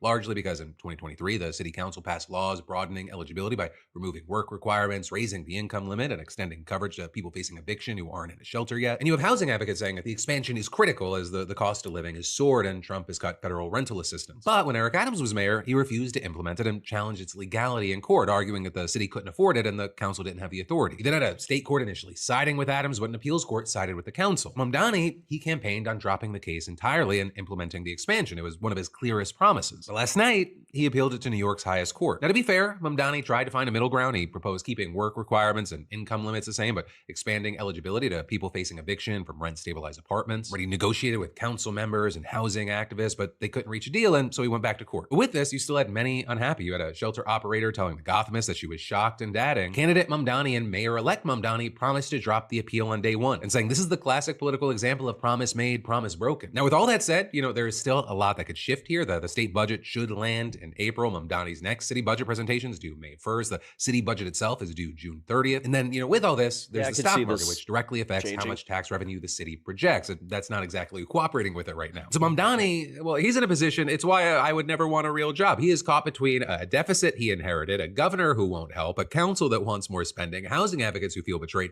homeowners who will revolt over property taxes, and an economy that keeps making everything harder. And as far as why this matters and why it feels like we should talk about this is, seeing this, I think it kind of highlights what happens when a campaign meets a budget spreadsheet. This is not a dig. It's not an attempt to tear down someone just because they got built up so high. I mean, I remember going into the election, there were a lot of people that were like, I don't know how much he's actually going to be able to accomplish from what he's talking about, but I think that he's going to try. And so far, it does seem like he's trying. But what's going to be interesting to watch from here is, well, seeing what he's able to accomplish, as well as what is the reaction from the people that voted him into office, right? How does the coalition that elected him, how do they react when, he's trying to explain the limitations of his role and why he's not able to deliver certain things, or he makes moves that you wouldn't think that he would. But for now, we'll wait and see. And especially if you live in New York City, I'd love to know your thoughts on everything that's happening right now. You're happy with them, you're frustrated with them, somewhere in between. Let me hear from you. But then from that, as we get closer to the end of today's show, I want to end with congratulations and one final thing. Starting with congrats to Bridget G, SeatGeek's latest weekly winner, who just scored. I just realized. All right. This is where I calls it on his stuff. All right. Mortgage rates are spiraling. Oh, wait. Mortgage rates. The entire underpinning of the U.S.-run global economy is under threat by the Iran war. Right. We put up this Reuters article talking about the rattling. Let's exacerbate the cost of living. Foundations of the Gulf petrodollar, which would have extraordinary implications for the U.S. economy and everybody else around the world. It's based significantly on a Deutsche Bank report that concluded, quote, the huge strategic importance of the Middle East to the dollar's role as the world's reserve currency should not be underestimated. The current conflict could test the foundations of the petrodollar regime, unquote. Now, when Deutsche Bank had floated this as a risk of the looming conflict in Iran back in January, Treasury Secretary Scott Bessent lashed out at them, basically saying, "How dare you?" Now that this is now that the war has come to pass, we're seeing the Iranians allowing oil tankers to go through the Strait of Hormuz as long as they trade in yuan. You're seeing a lot of questioning of the value of the relationship. The petrodollar, effectively, Emily, means the deal is these Middle Eastern countries, Saudi Arabia most particularly, will sell its oil in dollars, We will offer them protection as a result of that. And with their dollars, they will invest that back in the United States and global economy in dollars, particularly buying U.S. Treasury bonds. So which allows us to keep our interest rates down and allows us to keep our debt load at what it is. But that's also why we're in insolvency right now. I don't know why that's not being covered by more people. If that breaks down, I guess it's just you're something looking that at happens now. A completely different era for the U.S. And we put up F1. There had been some hope. Mortgage interest rates had been coming back down to earth. Oh, we don't have enough money to pay our bills. Like the bills that we already accrued. Like we took out debt, and now we can't cover that debt. There's some hope that people who were locked into their mortgage. It's called insolvency, and it comes as absolutely no surprise with Donald Trump because people keep pointing out this is how he bankrupted casinos. Would be able to start. And people also point out that it wasn't as much as he bankrupted casinos as robbed his casino blind and then had to bankrupt it. Would be able to sell that people who've been waiting forever to buy a house would be able to buy. In the last couple of weeks, we're now surging 7% again. Jesus, could be inside. Dude, this housing market's so fucked. If these trends continue, we're back over 6%. And put up F2. People are not feeling so good about Donald Trump's handling of the economy. Man, if you're just listening to this, you're not getting to see the blood on this chart. Yeah. It looks like Donald Trump's approval rating got hacked. Like it's by Joe Biden. Yeah, it's just straight down, and by Joe Biden. Yeah, it shows Trump's approval of the economy finished in at around 50%. Now compare that to where he was in his first term. Look at that. Yeah. He used to be. People used to love him. Yeah. His handling of the economy, at least. Biden, it tanked under Biden. Yeah, but that's ignoring the fact that he inherited a great economy under Obama, and I know that's painful to hear. Spiked for a lot at the of beginning under Trump, and is now down to 20. Hopefully you get disability. Fingers crossed for you. 9% of people approving of the economy. This is a midterm year. This is a midterm year for Donald Trump. And, he looks at the markets and he says, well, yeah, but he's totally not going to rig the election. The markets are up. Or try. So that's the economy. Right. Could you imagine if he tries and he still fails? What's wrong with voters, right? Yeah. He keeps musing. What's wrong with the people? What's wrong with the voters? And obviously, the American people are not feeling that the economy is good because the markets are good. So if you see the markets as the economy, that would be a very confusing figure. Right. You're like, wait a minute, am I not messaging this right? And, we can just go ahead and toss this element up on the screen. This is from the, we'll save it. We talked about this earlier in the show, so we don't have to get back to it. But the New York Times new article that we talked about moments ago on the college graduate situation. People are saying it's the uncertainty that's in the economy. It's not necessarily AI yet. Right. But Liberation Day, pedal to the metal on AI. This is just the first year. Right. This is just the first year. Yeah. This is dark, and this is before the collapse, before the crash that everybody knows is coming. That everybody knows is coming. We're all waiting for it. Remember when this was the Scott Bessent? Like, why are we doing this? Why are we doing this? Pull your money now. Fuck these assholes. Letter. Seriously. Nobody in the private sector, nobody in the public sector should have their money in stocks right now, specifically AI stocks. Give up just stop. Because we need this bubble to burst right now, and we don't need us getting taken with it. Where he said, quote, Trump. I'm telling you, it's going to be so much worse if we do not start acting now. Pursue a weak dollar policy rather than implementing tariffs. Weakening the dollar early in the second admin would make U.S. manufacturing competitive. A weak dollar and plentiful cheap energy could power a boom. What? Yeah. Is this what we're witnessing? I don't know. I guess so. To find out how voters are thinking about this, let's bring in State Representative Chris Robb, who is running for... All right. That's where I'm calling that one. All right. Oh, dude. Dude. Okay, I know exactly what I'm doing for a bit. Okay. But because I'm going to do that... Let's see. Where's the janky bit?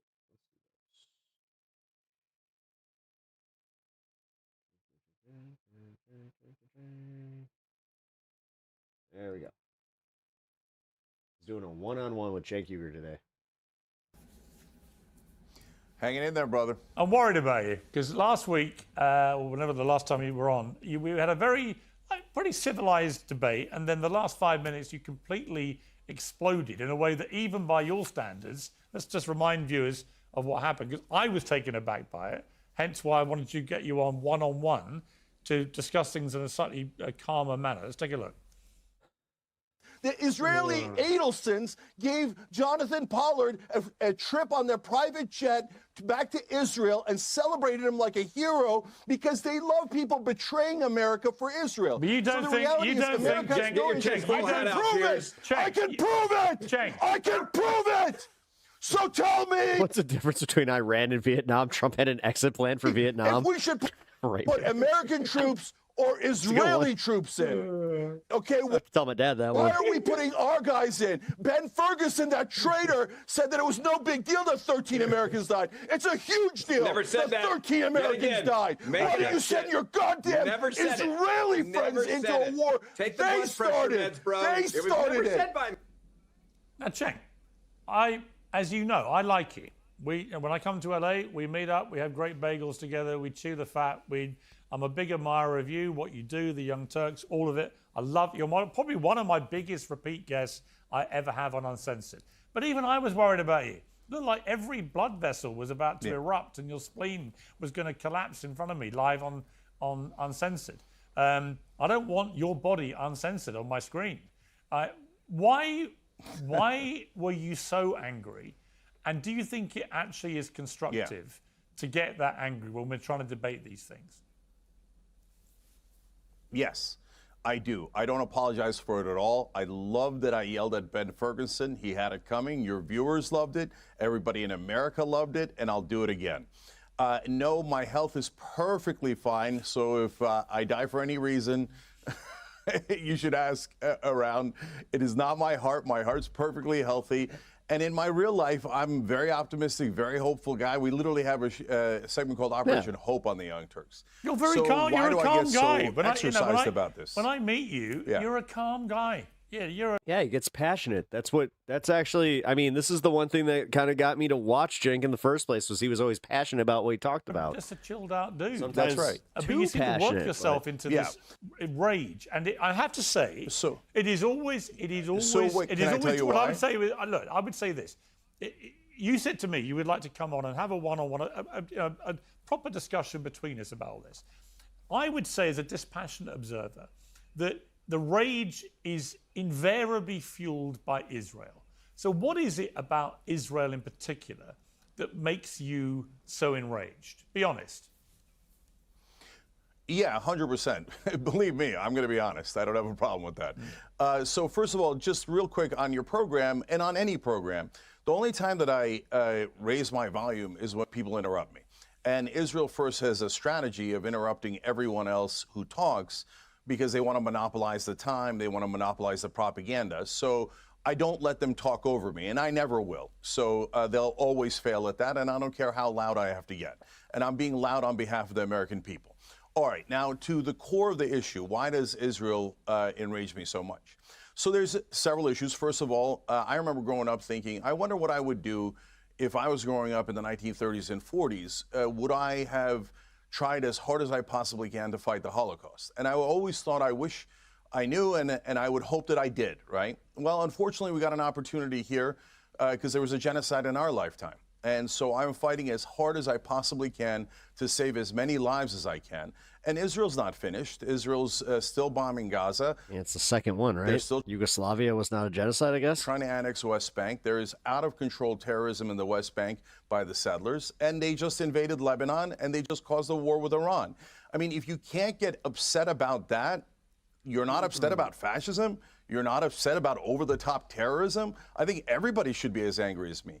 But those are part of the issue. To be the fair, other part he's not here wrong. that is so important is that Israel is obviously controlling our politicians and our media here, and the media's gaslighting is unbearable. propaganda after propaganda for Why is Pierce's face sinking Israel the way that it is, and always- then he just kind of shifts the way that he does when he mentions that the media is controlled by Israel? on behalf of Israel. Like, for example, they asked this silly Starting to question. wonder if Pierce gets a little extra, for platforming guys like Conricus. Does Israel have a right to exist? It's not asked of any other country. Does Turkey have a right to exist? Does Greece have a right to exist? Well, of course they do. They already exist. But they never ask the question of the country that actually doesn't exist, which is Palestine. Does Palestine have a right to exist? That is the pertinent question. It is asked by approximately 0 times by cable news anchors in America. None, never. And that is a super weird phenomenon where you keep asking if a country should exist that already does and has Iron Dome and nuclear weapons and the biggest military in the Middle East, but you won't ask the obvious question of shouldn't the Palestinians be allowed to exist? Right. And it's obvious that Israel is not allowing them. Why do we have this overwhelming propaganda? Those are very legitimate questions, and those are things that are enraging a lot of Americans, and I'm just speaking on their behalf. Okay, so as you know, a lot of people have tried to frame your very regular attacks on Israel as anti-Semitic, a charge that you have always strenuously denied. And for what it's worth, I have never detected, when you come on my show, that what you're saying is driven by a hatred of Jewish people. I think it's driven by a hatred, I think it is a hatred, of the way the Israeli government conducts itself. And we can come to that in more detail in a minute. But I want to play you a clip, which is what one anti-Semitism campaign group... Is the dog still out? Here. Actually, no. He's back. He's sleeping. ...called Canary Mission have highlighted. They say that you've flopped from calling out anti-Semitic tropes and stereotypes to now perpetuating every one of them against Israel. Let's take a look. Oh, who do you think is really the one responsible? They always say the Jews, because they think, oh, they're the puppet masters. There's anti-Semitic tropes, etc., right? And it's obvious that they control us, and now Trump is out here like a puppet. Yes, I said puppet, and you could suck it.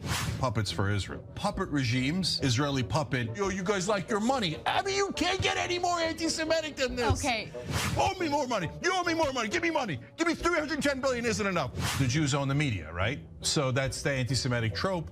This is a control of our media by Israeli forces. The root of all of these theories is always the Jews control.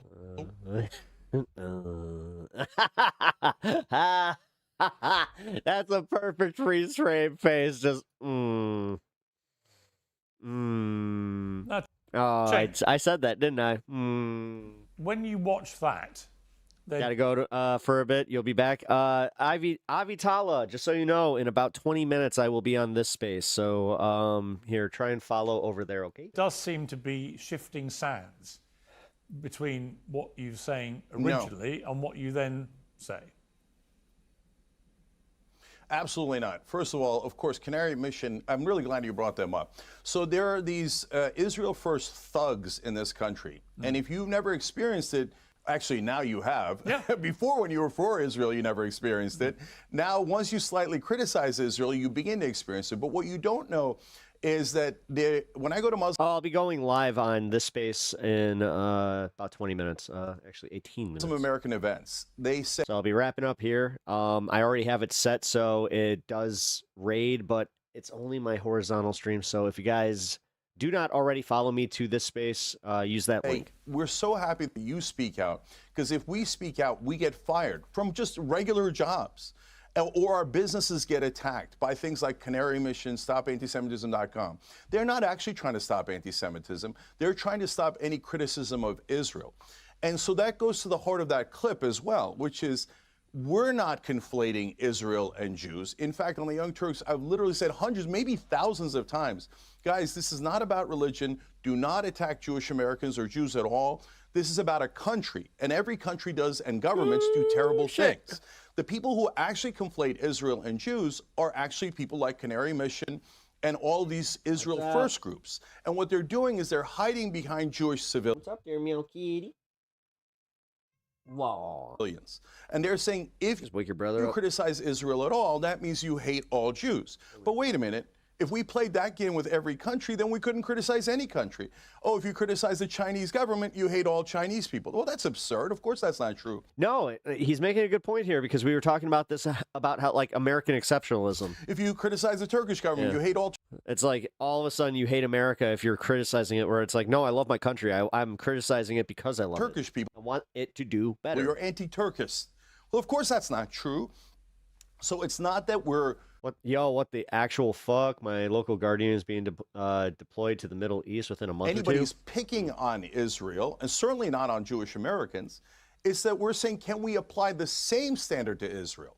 And when we say that, they go, oh, no, you're not allowed to apply that same standard to Israel because you're all anti-Semites. And as Brad Schneider, a congressman, Democrat, did today to my nephew, Hasan Piker, he said, and this is a very common trick that Israel First does.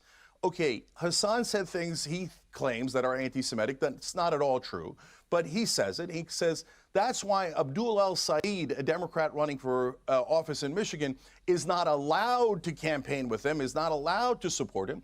Why do they do that? Isolate Israel's critics and try to pretend that they're toxic and eliminate them from the national conversation so that no one can criticize Israel. This is a game that they've done to average Americans, to people in the media even more vehemently, and to people in politics, so that you eliminate all of Israel's Oh, it's not just a couple thousand. We're getting to like close to 10,000 now. enemies and critics and opponents. And then where's the moral outrage? The moral outrage should be towards this genocide in Gaza, where 72,000 people at a bare minimum have been killed. Over 20,000 children at a bare minimum have been killed. But we're not talking about the slaughter of 20,000 children. Instead, we're talking about, should we condemn the people criticizing the genocide? Should we condemn the people criticizing Israel starting 7 wars, dragging us into a war? No, all of this is a defense of not Jewish people, but of Israel. And the reality is, both me and, by the way, wonderful Jewish Americans like Dave Smith, Glenn Greenwald, Ben Cohen, Jeff Cohen, Robert Greenwald, I can go on and on for hours. My local guard base emptied after El Mencho. Something very big is on the horizon. So many young Jewish Americans are actually doing something wonderful, which is they're fighting for peace, they're being principled, and they're on the right side, and they're standing up for America, and they're us. So I say that all the time, but they actually think that the bigger problem is people like us who are not anti-Semitic. Because it's easy to say, oh, Nick Fuentes, no one should talk to him because he's clearly anti-Semitic, and all the other charges, right? The problem for them is when they can't show that we're anti-Semitic. So then they take our criticism of Israel and they set up all these landmines, propaganda landmines with tropes. So here, I'll give you an example. So blood libel. Now, blood libel is a terrible anti-Semitic trope from the 18th and 19th century, made up about Jewish people drinking the blood of babies. That's crazy talk, right? But when we criticize Israel actually killing 20,000 children, they say, oh, that's blood libel. But wait a minute, that doesn't have anything to do with blood libel. Nobody's talking about drinking the blood of babies or anything like that. Oh, you're using it in a very callous and disgusting and immoral way to shield the government of Israel from criticism, and thereby endangering Jewish people, because when you actually go to criticize Israel, they go, no, all Jews stand for genocide. That's not true. That's actually a more anti-Semitic statement. So all of this is propaganda. Jake's cooking. In I gotta order give him to that. protect He's doing. Israel. He's Okay, let me play it. This is a doing clip well from what Douglas Murray has been one of your biggest critics. What he said on this show, actually, back in December 2023 about you. You only really get animated if the Jews are involved. And I can tell that for the following reason. I mean, your surname's Uyghur, isn't it? 1 million Uyghur Muslims in China have been put in concentration camps in the last decade. And people of your ilk never really care about that, do you? Because it's not the Jews doing it, it's the Chinese Communist Party. At the moment, 1 million people who are in Pakistan at the moment, who are your fellow Muslims and who happen to be Afghan, and I don't think you care about them, do you? 1 million Afghans are currently being forcibly deported from Pakistan to Afghanistan. You don't care about that. You're not riled up about that. You're not riled up about what the Janjaweed are currently doing in Sudan, where thousands and thousands of people are being attacked by the Islamist militia there. Yeah, You but don't by this care logic, you're not riled up about the genocide that was happening in Gaza. Like, bro, about any of that. This is a weird whataboutism. You get exercised and you rile up what little base you have of malcontents because you're riled up when the Jews do anything. So that is what people think. They think, we watch Cenk a lot, but the thing that really gets him raging is always Israel. Ultimately, it always comes back to one thing. And the point they make about the anti-Semitic tropes is simply that, as that mashup showed earlier, you used to be one of the people who would be very quick to point out the problem of people falling into the trap of reciting anti-Semitic tropes, blaming the Jews for controlling the media, controlling politicians, and so on and so on. And now you seem to have moved to a place where you're openly doing that yourself with conviction because you presumably believe it to be true. No, I'm not. But I'm not saying I think that. I'm just saying that's what your critics think. But in relation to what Douglas said there, there is a clear pattern. You blow up about Israel. You don't seem to have the same angry fury and rage about much else other than Israel. Why is it such a particular thing for you? Yeah, so I'm glad we're addressing this because when you say a lot of people think that it's that I'm blowing up about Israel because it's related to Jewish people, that's actually not true at all. Only Israel first thinks that. The rest of the country doesn't think that at all. The rest of the country is perfectly rational and understands that we can criticize the Israeli government like we criticize any other government. So now, but why do I get so mad about Israel as opposed to the other governments? First of all, that's what Douglas Murray said about me not being exercised about those other things are not at all true. He hasn't watched the Young Turks at all. So, for example, my last name is Uyghur. The Uyghur people in China are being terribly abused, and I do talk about it on the show. In fact, I had the representatives of the Uyghur government in exile on the show to talk about it. They've got them in concentration camps, and I can't stand it.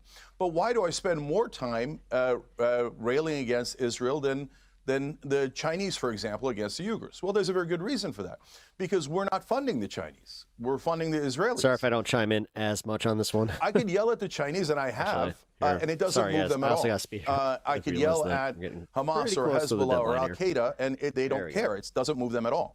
And it's not the actions of our government. What I am exercised about, what I'm really mad about, is the actions of our government. By the way, if you're not already in the know from being here earlier, on Pepaganda, I'm going to be covering something a little more fun. We're actually not going to be doing like the Pepaganda and the news or any of that. That we can. It's going to be one of the more fun shows that I think I've ever done. And control. So we're not funding any of the other terrorists or bad nations in the world, but we are funding Israel as they committed genocide. In fact, Joe Biden and Donald Trump gave them a thank you note along with $30 billion extra they gave them in the middle of a genocide. So that was saying, hey, genocide, well done. Here's Jenk's money. Here's an average American's money. Here's a family busting their ass, can't pay the rent or the mortgage in Missouri. You're going to take their money, and you can use it for a genocide. You could use it for wars. You could use it for an endless occupation of the Palestinians and brutalizing all your neighbors. Well, if you're not upset about that, honestly, I think you're really immoral. That is an immoral position, not to be enraged that they're using our government and our money. We have to work harder. We have to go and get a second job, pay more taxes so that Israel can commit more genocides. China's not doing it with our money. In fact, we have to borrow money from China to pay Israel for their genocide and their wars. And then my children and grandchildren have to pay the interest on the money we borrowed from China to give to Israel to commit genocide. That is insanity. In terms of the tropes, what's happening, Piers, is that Israel is hiding behind the tropes. So nobody's saying that that's very true. Jews control this, that, or the other thing. We're saying there's a lobby in America. By the way, there's a lot of lobbies who control our politicians. So when I say on the Young Turks, as I've said definitely thousands of times, maybe getting into the millions, big pharma, big oil, defense contractors, big banks, etc., all completely control our politicians, and I can prove it. And in fact, that's what I was yelling on the last time. I can prove it. So big pharma says that we're not allowed to negotiate drug prices. That's insane.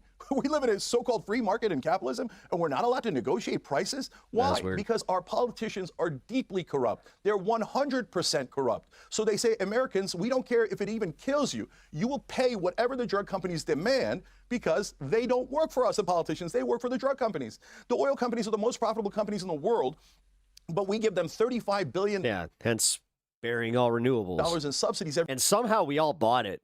I don't know how in the fuck this happened so quickly where they were just like solar panels. Sun's not always out. God. Wind.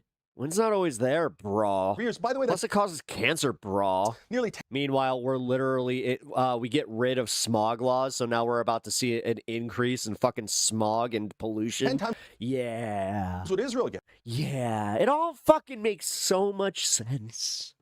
So I am very exercised about that, and I'm furious the about curse that. in this world right now is actually being gifted with intelligence, like with an actual, like, fucking suboptimal IQ. Not the best way to say that, but for real, like if you have just like even a point over the average, goddamn, dude, like it is not a fun place to be because somehow, some way, the monkeys are fucking controlling everything. And I'm not furious at the oil companies in Israel as much as I am furious at our politicians and our media. So when I question... Loud enough, they clap enough, and they throw enough poop, we're all just like, I guess, you know what? They got the narrative. Big Pharma and how much money they give to the politicians, I get no pushback. Oil companies, no pushback. But when you get to the Israeli lobby, they want special rules. And they hide behind the tropes. Are you saying that money controls politicians? Yes, I'm definitely saying that. Are you saying Jewish money controls? No, I didn't say Jewish. You said Jewish. No one ever said Jewish. By the way, if the Bolivian lobby was as strong as the Israeli lobby, and they had given billions of dollars to our politicians, then I would be livid with the Bolivian lobby. But it's not the Bolivian lobby. It's not the Malaysian lobby. It is obviously the Israeli lobby. And Piers, can you not see that they are asking for special rules, that you're allowed to criticize every lobby except Israel's? Well, what I would say about it is, them... look, as you know, I for a long time after the start of the war in Gaza, I supported Israel's right to defend itself. I then became increasingly concerned and critical the longer it went on, and the more disproportionate I felt Israel's response had become. Interestingly, I've said that Ben Shapiro, the moment I began to get more critical, refused to come on the show anymore or have anything to do with me. And the same's happened with Douglas Murray. He hasn't appeared on our censors since I became more critical of Israel. And I've got a problem with that, with both of them. I like them both. I've always enjoyed interviewing them and debating with them. But I don't see how you can be, as they both are, big supporters and defenders of free speech and sort of self-appointed crusaders of free speech, but shut down debate with people who are becoming more critical of something that you have been supportive of. So to your credit, you always come on. And also to your credit, today we've managed to speak for 20 odd minutes and you haven't shouted at me once. So I think we are moving to a good place here, Shane. Your spleen has had a better afternoon. Yeah, but he wasn't shouting at you to begin with. But my point being that you will debate anyone. That is to your credit. I think I don't know why Douglas won't come back on.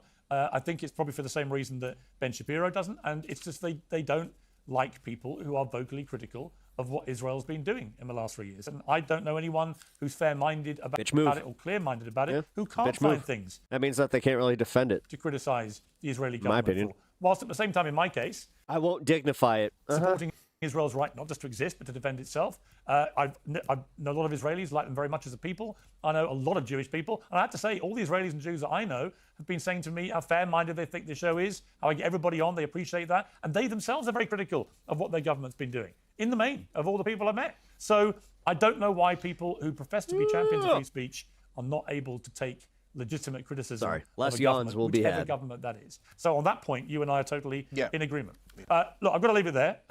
Cool. All right. Perfect time to leave it there because I have to start wrapping up the show. Man. But this is not the end, folks. It's one of those magical Wednesdays where I am taking y'all with me. I've already set it up, so if you guys can just hang out until the end of the show, I'm going to play the wrap-up song. Then you guys are going to see a little cue that gives you the option to go and join this space. Wow. Okay. Let's restart this. This space is live right now, so we will be rating them, and yes, it's going to be a really, really fun propaganda. Like, I'm fucking excited. I set this up last night, so hope you guys are ready for some fun. Because when I say fun, I mean for real. We're not really doing politics. This is going to be just like a real fun show. That's all I could say without giving it away. So, all right, folks, I appreciate y'all hanging out. I will see you over on this space. Who the heck is Pep Talks? I'm not gay, but I fantasize about Marco Rubio. Pep Talks. Pep Talks. Pep Talks. Let's eradicate the Kung Flu. I'm literally coming. Pep Talks. Pep Talks. Who the heck is Pep Talk? They want our women. They want our children. Pep Talk. Sometimes no means yes. Grab them by the pep talk. Grab them by the Marco Rubio. Obama is a racist. Pep Talk. I'm literally coming. I'm literally coming. Pep Talks. We found weapons of mass destruction. My fellow Americans, it has been confirmed today from Pep Talks that we are indeed all high on politics.